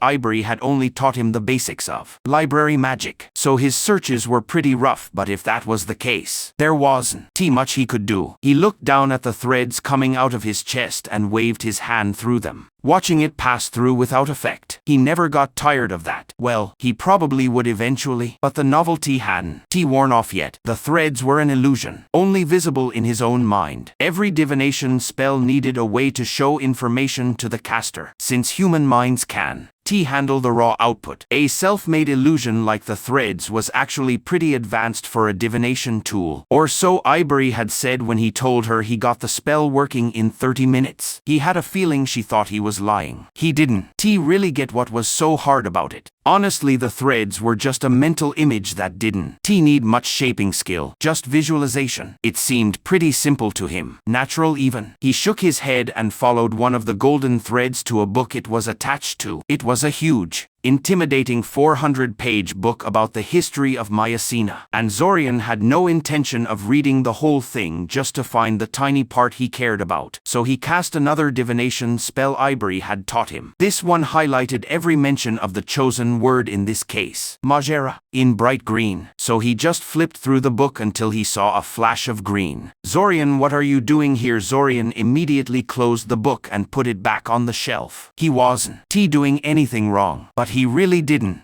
want to explain to Ivory what Majera was or why he was searching for it. The reply he planned died on his lips when he turned to look at her. Ivory looked terrible. Her eyes and nose were red, like she'd been crying, and there was an ugly purple mark covering her right cheek and neck. It didn't exactly look like a bruise. More like, oh hell no, Ivory, he said hesitantly. You wouldn't happen to be in the same class as my brother, would you? She flinched and looked away. He sighed heavily. Great. How did you know? She asked after a second of silence. My dearest brother came to me earlier today, said Zorian. Said he pushed a girl into a purple creeper patch and wanted me to make an anti-rash potion. I wasn't in the mood, so I kind of blew him off. That was actually a lie. He learned over the last 3 loops that Fortov couldn't or wouldn't find him if he didn't go back to his room after class. That was the main reason he spent the whole day in the library instead of his room. Still, because of the time loop, he knew what would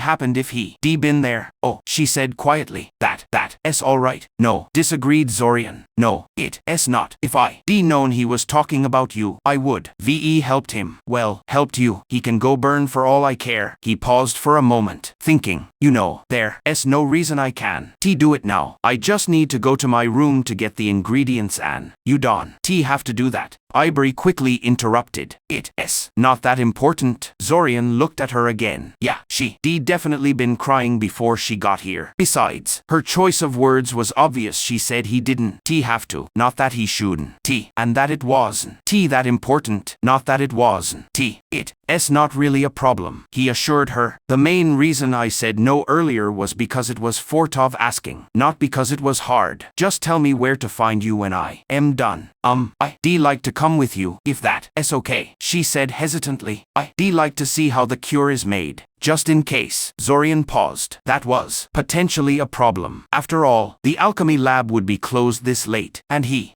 have to use some unusual ways to get in. But whatever, she wouldn't remember this in the next loop anyway. So they headed toward Zorian's apartment. Of course, just having Ivory watching him wasn't enough. And when he finally reached his room, he found another familiar person waiting for him. Specifically, Zach. He wasn't very surprised to see Zach waiting. To be honest, Zach had gotten more and more nervous during their practices as the festival got closer. No doubt scared of the coming invasion. Not that he ever told Zorian about the invasion. Zach refused to talk about it, no matter how much Zorian tried to get him to. Over the last few days, Zach had asked him about his plans for the festival several times, pretty clearly hinting that staying in his room would be a bad idea. Since Zorian still remembered very well how one of the blasts destroyed his entire apartment building when the invasion started, he was inclined to agree with Zach. Unfortunately, Zach seemed to have trouble believing Zorian agreed with him. He'd probably come specifically to make sure again that Zorian was going to the dance. Zorian wondered, for the 100th time, what had happened between Zach and his past selves to make him think this way. Had he really been that stubborn before the time loop? He walked up to Zach, who was sitting on the floor next to his door, completely focused on something above his palm. A pencil, spinning slowly in the air above Zach's hand. Apparently Zach knew the spinning pen exercise too, and was practicing while he waited. Zorian had a strong urge to throw a marble at Zach's forehead and tell him to start over, but decided against it, mostly because he didn't have any marbles with him right now. Hello, Zach, Zorian said, startling Zach out of his focus. Are you waiting for me? Yeah, confirmed Zach. He opened his mouth to say something else but then noticed Ivory behind Zorian and closed it again. Am I interrupting something? No, not really, Zorian sighed. I just came to get some alchemy supplies and then LL make something for Miss Ambercombe here. What did you want? It can wait, Zach said dismissively. What are you making? Maybe I can help. I am pretty good at alchemy. Is there anything you're not good at? Asked Zorian with a snort. You'd be surprised, mumbled Zach. Ivory watched them talk quietly, but Zach was pretty outgoing. So by the time Zorian came back from his room with a box of supplies, the two were already chatting happily, mostly about Ivory's condition. Man, I didn't know your brother was such a jerk, Zorian, Zach remarked. No wonder you turned out to be such a He trailed off when Zorian raised an eyebrow at him, daring him to finish. Ivory reacted more openly. He's not a jerk, she protested. He didn't mean for this to happen. He should fixed it, though, Zach insisted. On purpose or not, it was his fault. He shouldn't have dumped his responsibility on his little brother like that. Nobody forced Zorian to do anything, Ivory said. He's doing this because he wants to. Right, Zorian, right, agreed Zorian. I am doing this because I want to. He actually agreed with Zach, but chose not to say it. If he learned anything about Ivory from a whole loop around her, it was that she had a huge crush on Fortov. Nothing good would come from talking badly about him in front of her. Besides, if he was being honest, Zorian Zorian couldn't be fair about Fortov. There was too much bad blood between them. Luckily, the two quickly agreed to disagree and a comfortable silence fell over the group. Well, comfortable for Zorian, apparently Zack didn't feel the same. Hey Zorian, Zack said. Why are we going toward the main academy building? So I can get into the alchemy lab. Obviously, said Zorian. He knew what Zack was getting at, but still hoped to get away without revealing one of his biggest secrets. No such luck. But all the labs are closed this late, remarked Zack. Ah, Ivory exclaimed. He's right, they closed 2 hours ago. It won't be a problem, Zorian assured them. As long as we clean up after ourselves, no one will know we were there. But the door is locked, pointed out Zack. Zorian sighed. Not to magic. It isn't.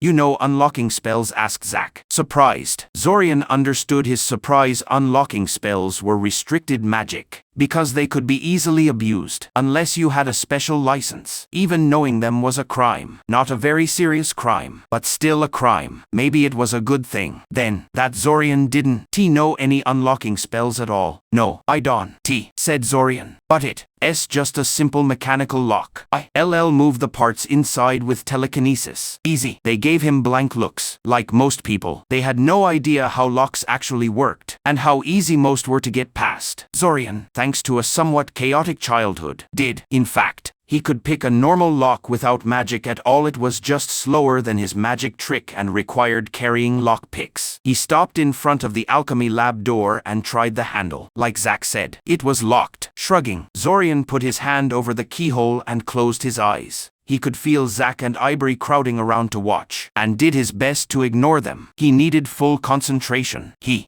figured out this trick back in his second year, after getting bored of the standard shaping exercises. It involved filling the lock with his mana, using the mana field like a kind of magic touch to feel the lock's parts, then carefully moving them into place to unlock it. It took him months of stubborn practice, but now he could unlock most doors in 30 seconds or less, even warded ones. He didn't tell Zack and Ivory, but the door he was opening was actually warded. Anything even slightly important in the academy was, including most doors. But as Zorian found out when he practiced his new skill, low-level wards were very specific. They blocked a few common unlocking spells, and nothing else. Zorian's trick wasn't a structured spell, so it didn't trigger those basic wards at all. The door clicked, and Zorian tried the handle again. This time it opened easily. Wow, said Zack as they walked in. You can open a lock just by holding your hand on it for a few seconds. Zorian gave him a sour look. It's way more complicated than that. That's just what you see. Oh, I don't doubt that for a second, Zack said. Still, while Zack seemed impressed, Ivory stayed strangely quiet and kept giving him weird looks. That was why he hated telling people about his lockpicking. Most people immediately thought he was some kind of thief. Well, that and he didn't want the academy to find out and change their wards. So he couldn't do his trick anymore. Fortunately, Ivory wasn't as judgmental as some people Zorian had met, and got over her suspicion quickly once he started making the salve. Strangely enough, Zack didn't know how to make it, even though it was fairly simple and Zack had done impressive alchemy work in class. He didn't seem very interested in learning either. Apparently the anti-rash salve was too boring for him, and he only cared about things like strength potions and healing elixirs. That sounded like trying to build a house without laying a foundation. But it wasn't. Zorian, who was a decade-long time traveler, yet aren't those purple creeper leaves? Ivory asked, pointing at the small pile Zorian had put on a wet cloth. Yes, confirmed Zorian, wrapping the leaves in the cloth. They the main ingredient, though you have to crush them first. Alchemy books usually say you have to turn them into powder, but it's not really necessary. You just have to use more leaves. But it's not like purple creepers are hard to find. An hour later, the salve was done, and Zack was nice enough to make an illusionary mirror so Ivory could put it on right there. Nice and sneaky. Because while Ivory was busy applying the salve, Zack pulled Zorian into the corner to talk privately. So Zorian prompted, "What is it?" Zack reached into his pocket and pulled out a ring, which he handed to Zorian. It was a plain gold band that reacted strangely when Zorian channeled mana into it. It's a spell formula, Zack said. Magic missile, guessed Zorian. That, plus shield and flamethrower, Zack said. Now you can use all three in a real fight. Zorian looked at the ring with new respect. There was only so much you could fit into a spell formula, and it mostly depended on the size of the object. Turning something as small as a ring into a formula for 3 different spells was pretty impressive. Even if they were low-level, must have been pretty expensive. Zorian remarked, "Made it myself." "Actually," Zack said with a grin. "Still, that's a pretty valuable thing to give someone new. VE known less than a month," said Zorian. "Why do I get the feeling I'll need this soon?" Zack's smile disappeared and he suddenly got more serious. "Maybe I am just making sure. You never know when an angry troll might jump you or something." "How oddly specific," noted Zorian.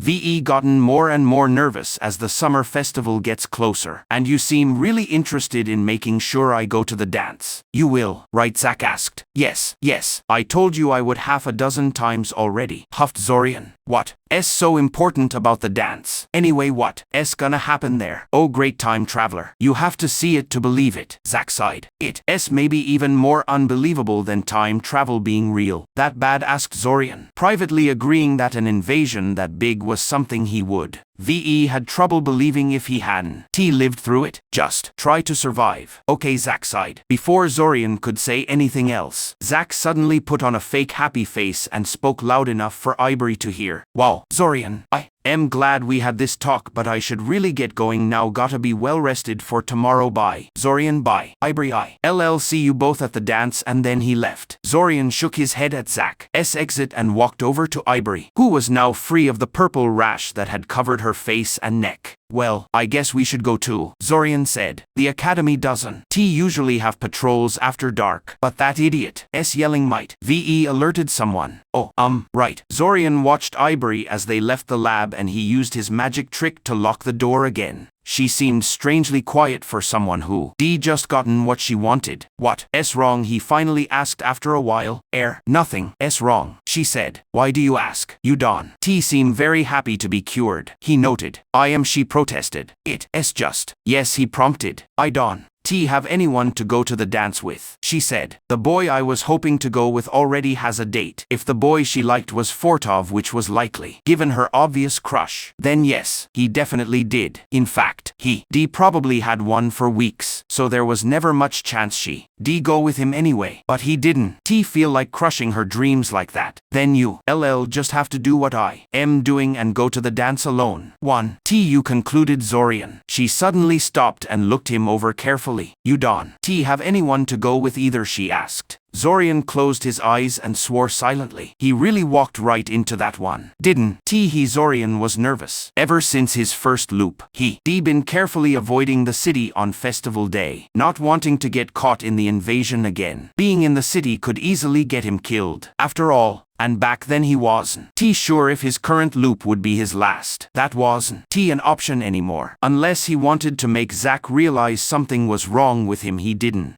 Long story short, he was stuck going to the dance. With the unexpected addition of Ivory as his date for the night, he wasn't exactly happy about it. Actually, he didn't really have a plan for the night except wait and see what happened. But having Ivory next to him would definitely limit him. Not to mention he still remembered his terrible night with Akoja, and had no desire to relive something like that. Time loop or not. Speaking of his night with Akoja, Zorian had to admit one thing about Ivory: she was way more reasonable and thoughtful than Akoja. She didn't drag him out of his room 2 hours early, or make him wait in the huge crowd at the entrance, or drag him to talk to a bunch of people who only cared that he was Daimen and Fortov's brother. She was also more interested in looking for Fortov in the crowd than paying attention to him. But that was okay. He didn't fool himself into thinking she asked him out because she actually liked him. After a while he decided to take pity on her and told her Fortov was already inside, getting ready for the performance with the rest of the Academy Music Club. Naturally, Zack's entrance was as flashy as usual. He caught everyone's attention when he showed up with not one, but 2 dates for the night. Zorian didn't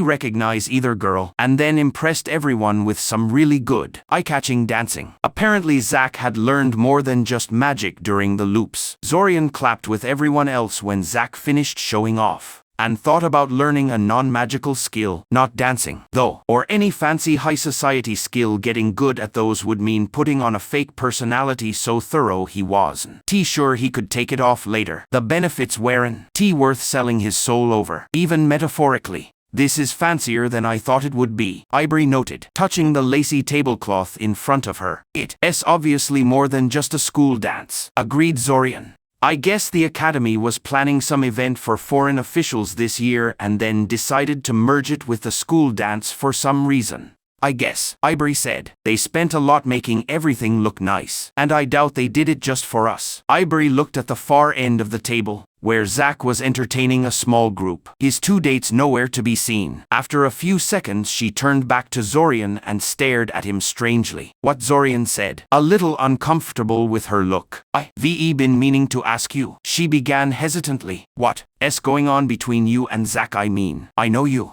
friends, but how did that happen? You seem really different. It's recent, said Zorian, and mostly Zack's doing. To be honest, all I did was walk him home after he got sick in class one day, and he decided we were best friends after that. So you don't know about, his sudden growth in skill, guessed Zorian. He was actually surprised she hadn't questioned him about that sooner. Almost everyone else did. Of course, she would get the same shameless lie that he fed to everyone who questioned him about it. I have no idea how that happened, but I can tell you it's real and not some kind of a trick like many people have been suggesting. He has been tutoring me in combat magic for a while now, and he really knows his stuff. Yeah, I heard you were doing that, Ivory said, causing Zorian to frown. Being associated with Zack had made people disturbingly interested in his activities, no matter how mundane or irrelevant they may be. Having people scrutinize his every action like they had been doing for this past month was a novel experience. Novel and unwelcome. Kieran has been kind of impressed with your growth. At least until he found out that Zack was involved, at which point it simply became one more thing that made Zack such a mystery, rather than a product of Zorian's own talent. Obviously Zack had some kind of secret teaching technique on top of everything else. Obviously. But it's not like he was still bitter or anything. Impressed, right, said Zorian sourly. So what do you think is behind Zack's amazingness? Well, it's kind of silly, Ivory said. Zorian gestured for her to go on. He always loved to hear the explanation people thought up to explain the mystery that was Zack. Much of the speculation wasn't serious, so much as attempts to think up the most imaginative or the funniest solution to the problem. So he doubted Ivory's explanation was any sillier than some of the stuff he had been hearing all month long. His personal favorite was that Zack performed an ancient ritual where you eat another person's brain in order to get their knowledge. Time dilation, Ivory said after a brief moment of hesitation. Zorian blinked. Oh, Ivory, so close, and yet so far away. I don't think any hasting spell is that effective. To be honest, said Zorian. Zack isn't just a little better than he was.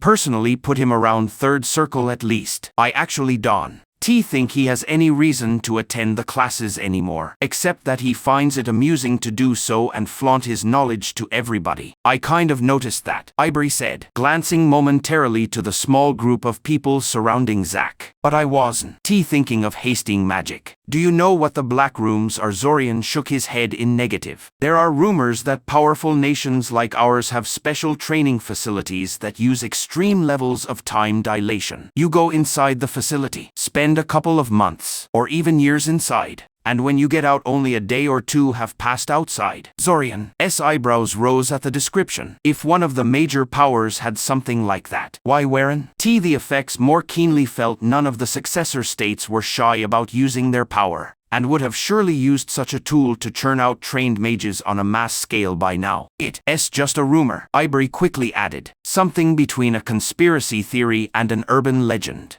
I only know about it because one of my friends loves those kinds of things and she keeps insisting there is one such facility in the tunnels beneath the city. Supposedly they consume massive amounts of mana, so they must be located at mana wells, and the hole is the biggest mana well there is. Zorian noted. What's the explanation for such secrecy surrounding them? You think they be using it pretty intensively? They can, Ivory said, or at least that's how the story goes. They have some kind of severe limitations on their use. Exactly how countries pick who gets to use the Black Rooms is where the conspiracy theory part comes in. The more conventional theories suggest they simply fancy facilities for training Black Ops super agents. The wilder ones are, well, wild. It's a neat theory, Zorian hummed speculatively. far closer to reality than anything else he heard, though he never say that aloud, even as a joke. If she could take such a far-fetched rumor seriously, there was a good chance she might actually believe him upon hearing the truth, and that would be very awkward at the moment. Maybe he should try to convince her in one of the next restarts. Something to think about, at least. But if Zack had spent years in one of those black rooms, why hasn't he visibly aged, and why exactly would they let Zack use one of those? Well, he didn't have to literally spend years, Ivory said. It's not that anything he's done is that advanced. A couple of months of intense tutoring could probably produce the effects we're looking at. And even if he spent years, there are potions that can halt your aging for a year or two. They actually work better on young people. Zorian resisted the urge to frown as he realized something. As much as Zack liked to show off, he never really went wild with his abilities for all to see. If Zack had showed the sort of magic he did during the invasion, neither Ivory nor anyone else would be dismissing Zack's prowess as not advanced so easily. Then again, perhaps that was the whole point. Extremely skilled Zack was surprising, maybe even shocking to those who knew him before the change. Instant Archmage Zack would be probably alarming in the extreme and inspire a matching attitude in people around him. Perhaps Zack's behavior was a lot more calculated than he thought it was. As for why him, Ivory continued, well, a Novida. They were quite influential before their eventual fall, and I don't just mean in the sense of being rich. They had their fingers everywhere.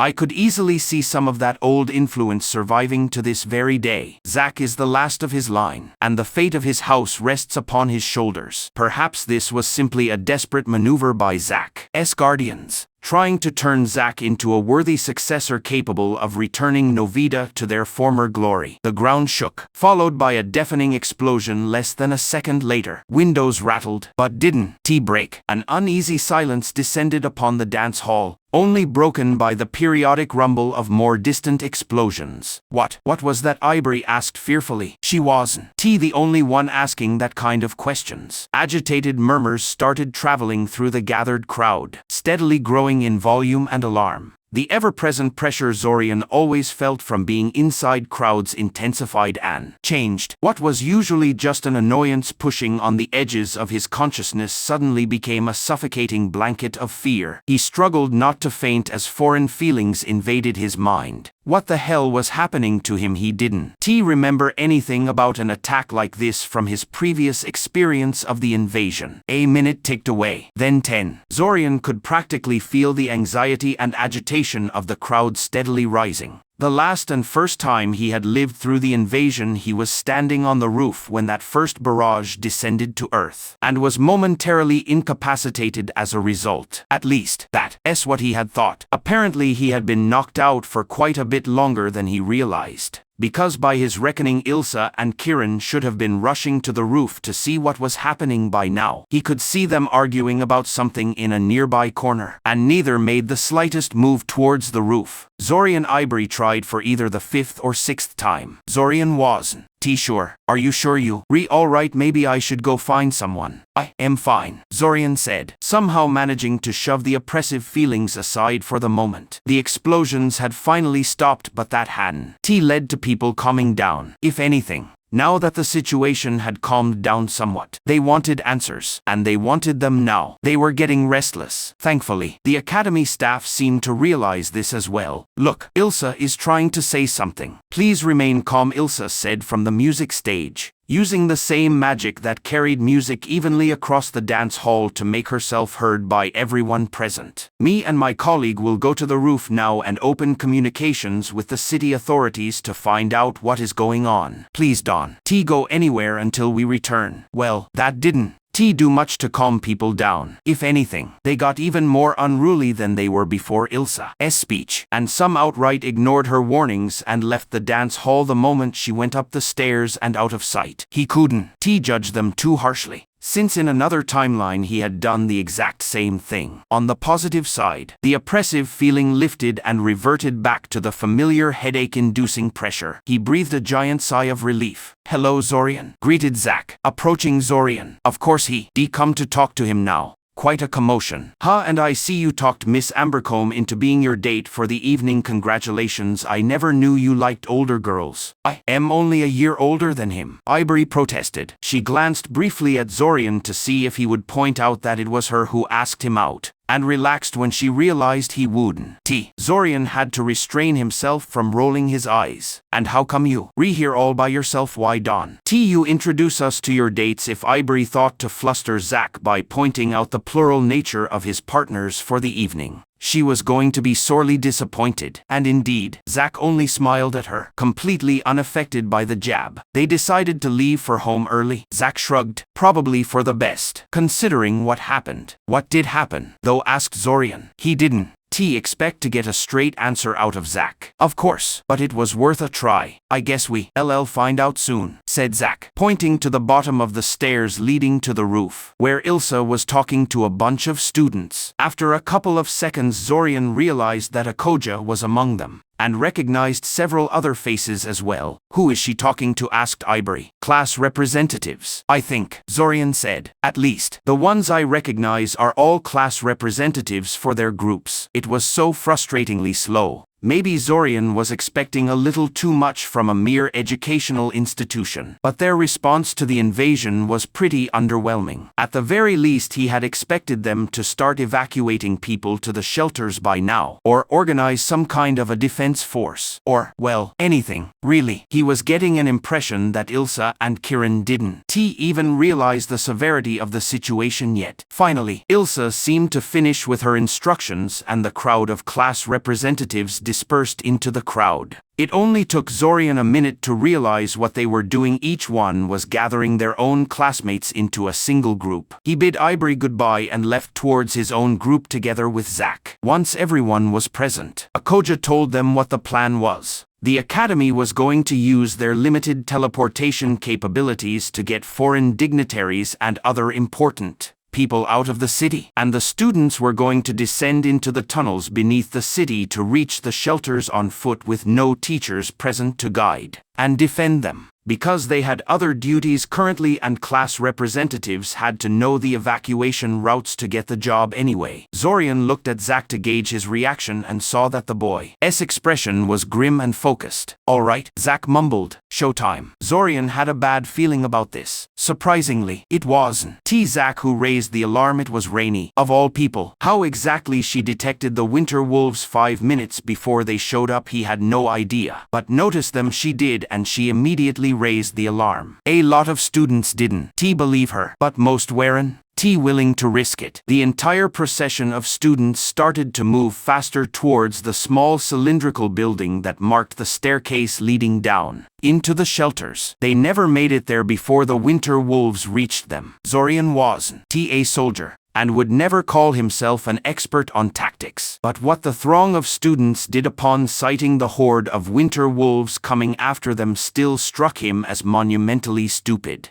They scattered. The ones closest to the dungeon entrance rushed towards it, but the others immediately sought the closest shelter. He could hear Zack's frantic shouting, telling people not to separate from the main group, but it was in vain. Cursing, Zorian snatched Akoja by the wrist before she could bolt towards the nearby apartment building and wordlessly pointed towards the dungeon entrance. For a moment he thought about explaining his reasoning in more detail, but he knew he didn't have enough time for that. He let go of her and started running, hoping she would have the presence of mind to follow. Thankfully, she did follow him, as did several other students that witnessed the silent exchange and realized the importance of it. As they ran, more people joined them, seeking safety in numbers. Around him, chaos reigned. The winter wolves were pouring in by the hundreds, and unlike the fleeing students, they were frighteningly well coordinated. Small groups of 3 to 4 wolves detached themselves periodically from the main body to intercept lone targets before rejoining the horde,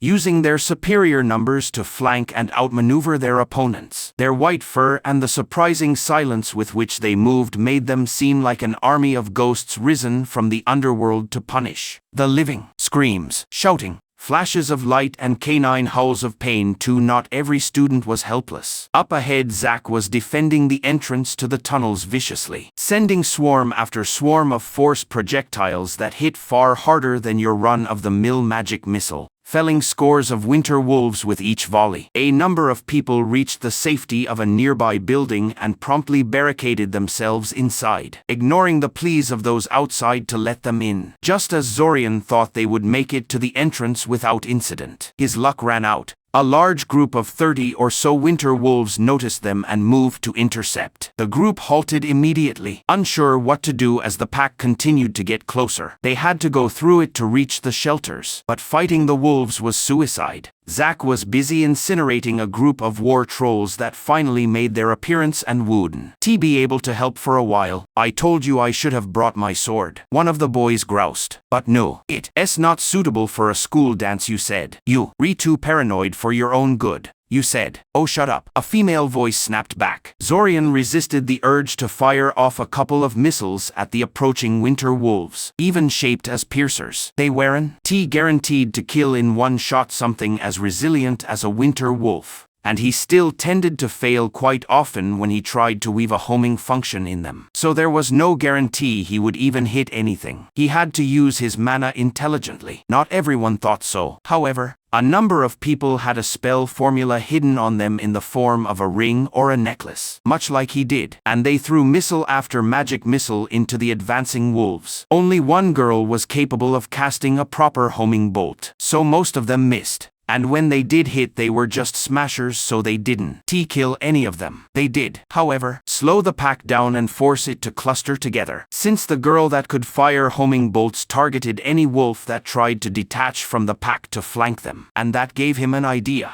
The moment the pack got close enough, Zorian fired an overpowered flamethrower straight into their front lines. Clustered together as they were, most of them were caught in the blast. The winter wolves, notoriously weak to fire, howled in fear and agony. When someone else fired another flamethrower into their ranks. This one much bigger and hotter than Zorian's. And the winter wolves promptly turned and fled. The ones that still lived. That is, Zorian turned to see who cast the other flamethrower and was surprised to see Briam there, staring smugly at the charred corpses in front of him. He was holding his fire drake in his arms like a living weapon, and the little lizard was licking its chops like it wanted to eat its kills. So much for his theory that the drake was too young to breathe fire. After a moment of shock at the sudden reversal,